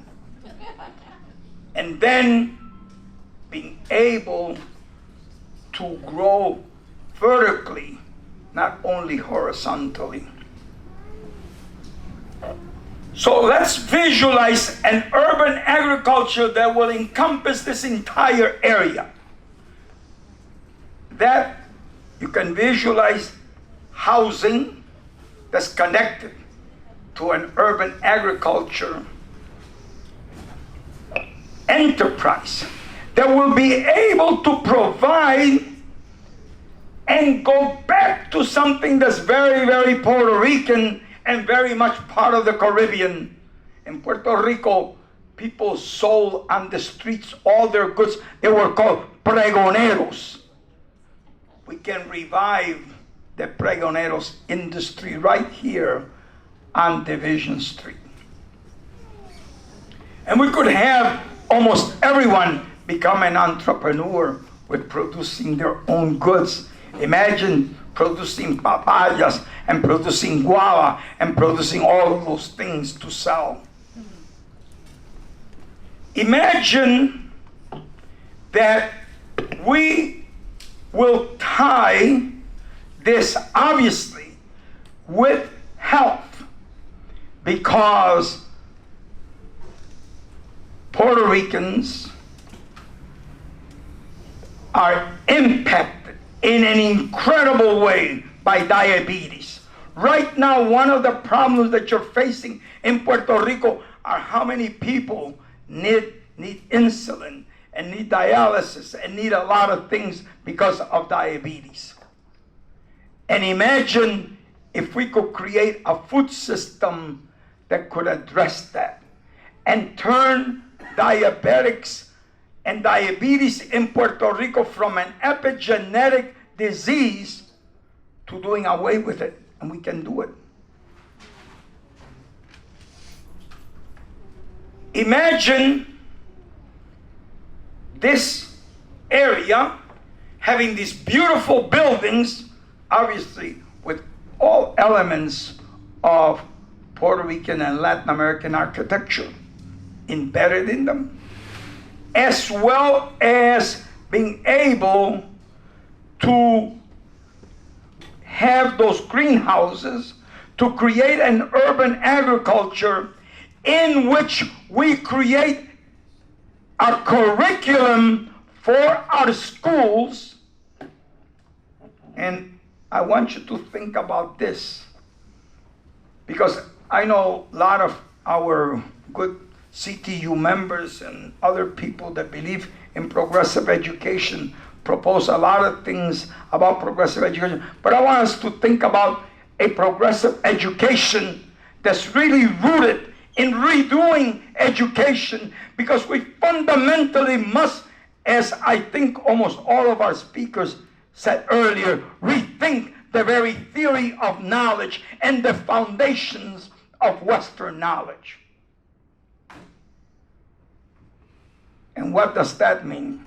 It would mean that we can have an aligned curriculum in all of our schools that begin with preschool, and we're beginning already that in Centro Infantil, and as Marvin pointed out, we already began in some of our schools, where you could develop an aligned curriculum around urban agriculture, and that urban agriculture would develop the future scientists and the future agronomists who will produce our food, who will not be the future farmers, because they will be fully future scientists. And by the way, I'm going to deviate just a second, and that is that I submit to most people that the greatest scientific breakthrough of human knowledge was the domestication of plants. And by the way, woman did it first. Everywhere in the world, women domesticated plants first. It was a Mayan woman in Guatemala who 5,000 years ago took a little plant that was really a little, I don't know, almost like a little piece of grass, right? And ultimately turned it into 100 different types of corn. That's how the domestication of corn begins. But you cannot farm unless you understand nutrients, and that's chemistry. Unless you understand photosynthesis, and that's also chemistry, biology, and physics. And unless you understand astronomy, because it's totally linked to your heavenly bodies.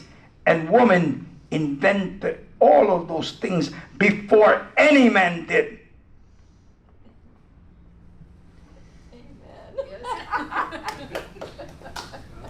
We have to rethink the way we look at what is known as prehistory, because there was no prehistory.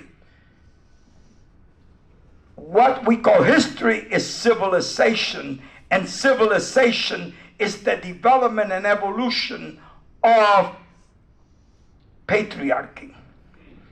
It's when men took the knowledge of women farmers and turned it to their own benefit, and created the marketplace, and thus created private property. And if you have any doubts about what I'm saying, there's a wonderful book called The Dawning of Everything. Read it. So, that said, what I want to say is that we already had scientists who were doing a lot of the farming and a lot of the ways that we should be doing things.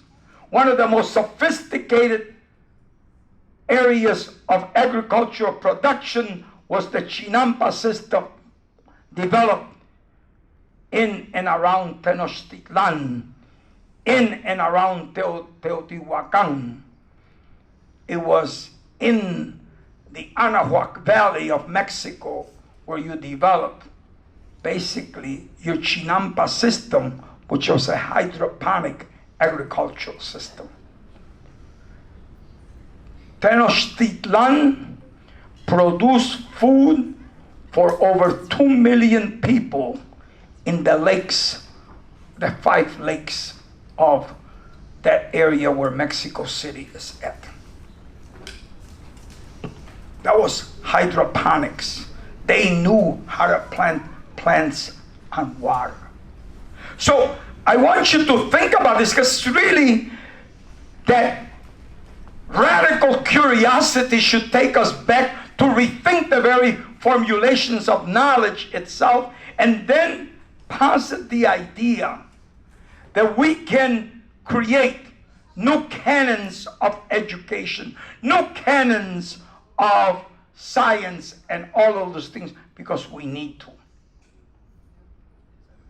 And so, I want to propose to you that as Jesse outlined the 4 pillars of Puerto Rico town, the health, the education, the housing, the economic development, all of that is already envisioned in this. Listen to what this is going to be called: a cultural enterprise district, where culture determines everything. And I want to propose to you that Maslow's theory of need, the hierarchy of need, is wrong. And it's wrong because it says people must meet their basic needs before they can think about art and culture. Bullshit. The fact is that when we make a wonderful arroz con gandule, we're creating an aesthetically pleasing, okay, art work. When we see those bohíos that our ancient people created, there is an intricate sense of dimensions and aesthetics that is involved in that bohío. Every part, everything that we need is aesthetically, must be aesthetically pleasing. Do you know that? Yes. So, art and culture are everywhere. As a matter of fact, I often tell people that one of the greatest architects of all time, Gaudi from Catalonia, once wrote, "Nothing has ever been invented." How many times are you told all these great men invented all these great things? So, nothing has ever been invented. All these wonderful scientists think they invent. Well, the fact is that what he says, Nothing has ever been invented. Everything is written in nature. What are we doing today with biomedicine? What are we doing with the idea that human beings can actually create a system in which their immune system can take care of themselves? Imagine what the ancient people knew and how much we have lost in the process of civilization and that we lost in the process of modern colonialism. And so I want for us to think about Puerto Rico town as these four pillars totally engulf and frame around culture as an enterprise. So everything we do ultimately is for our own development, our own self-actualization. So I want for you to, Yarimar spoke this morning about the idea that we had some discussions reading Subcomandante Marcos. Subcomandante Marcos wrote a piece called The 7 Pieces of the Global Jigsaw Puzzle. And he ends it by saying that everything will come to a head when the packets of resistance confront the empire of the money bag.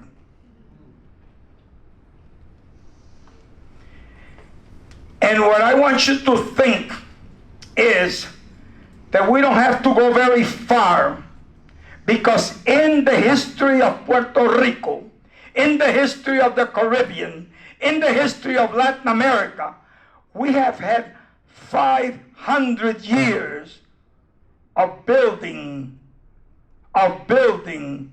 cultures of resistance.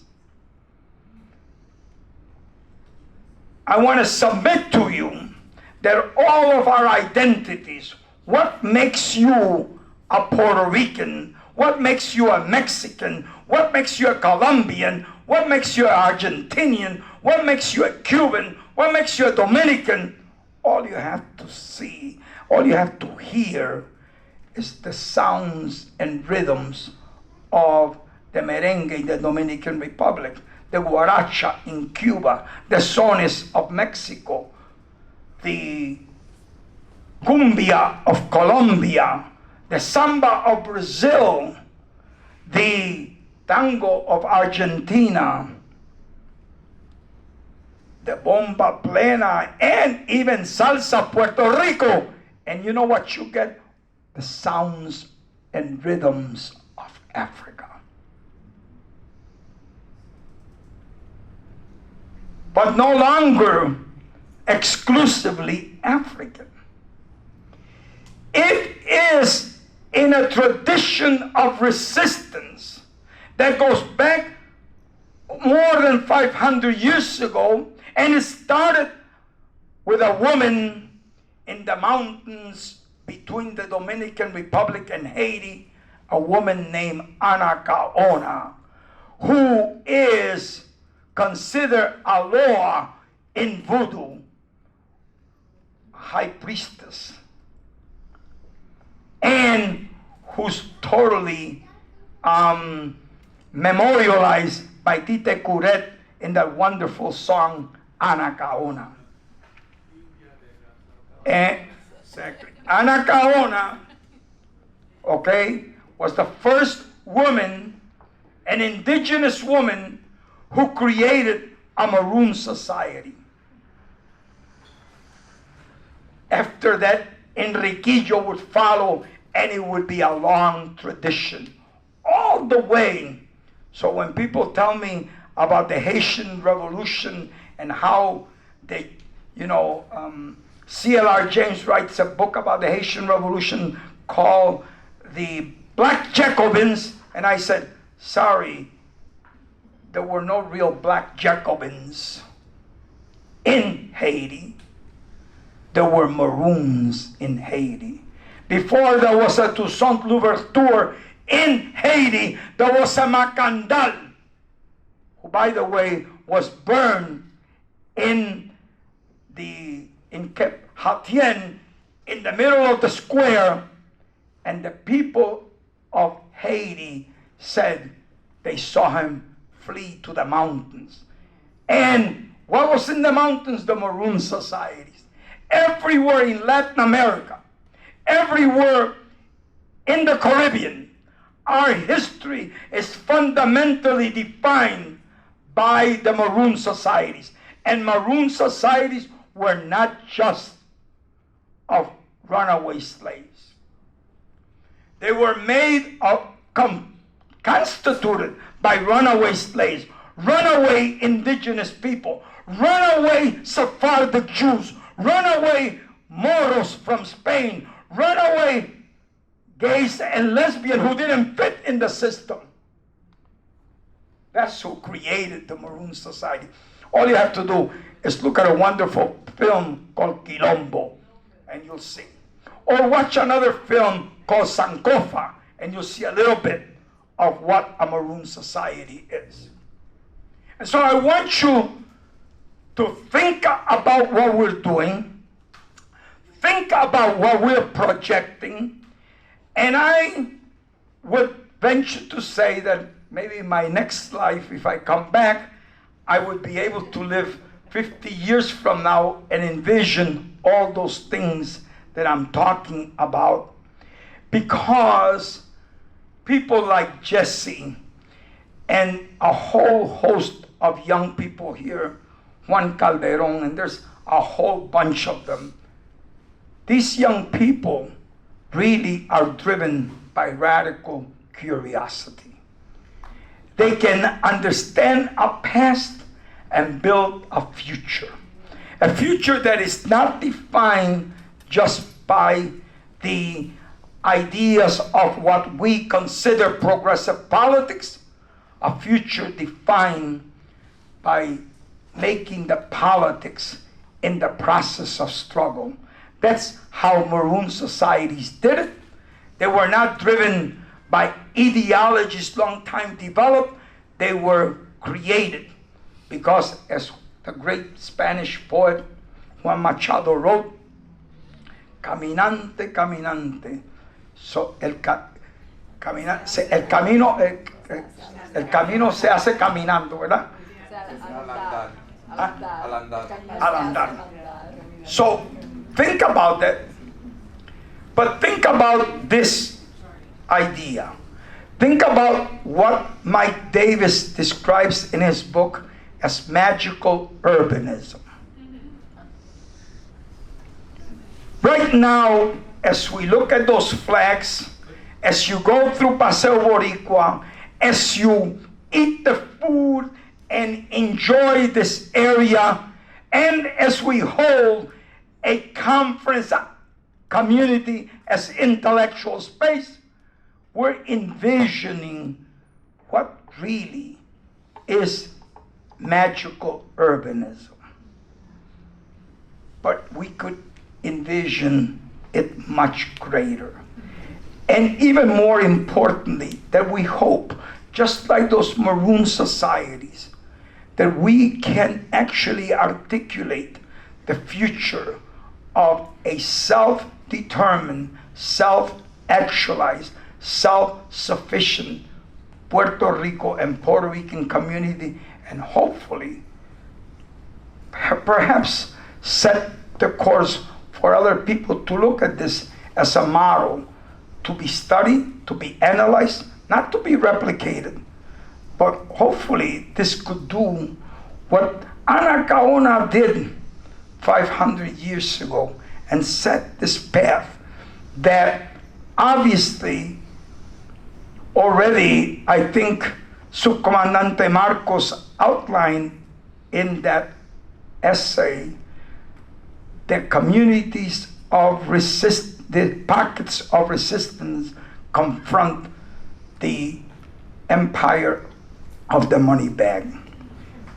So I want you to leave today with the idea that we are going to continue to count on all of you. We are going to be growing our work. I don't want to idealize, I don't want to create a situation that we would say this is totally idyllic. No, there are a lot of challenges. We have a lot of struggles. We, in our work, I just want you to know that a lot of our employees, a lot of the people we serve are really part of a horrible process, as Jesse outlined this morning, of historical and generational trauma. And only creating community that is deeply rooted and deeply responsible can we address the historical and generational trauma of our youth. So I want to thank all of you for joining us for this weekend, and I hope, well, I know for me at least, I want to say that Jonathan and Laura, your mission was accomplished.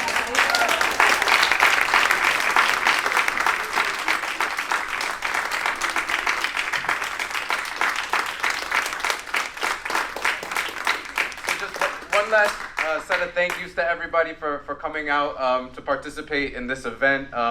Thank you to the entire Puerto Rican Cultural Center staff for all of your work in making this event happen as well. We're so grateful. There are so many details that were managed to make this possible, so thank you for all of the support. And we hope that this work inspires lots of future collaborations and ongoing collaborations, so it continues. So thank you all for coming.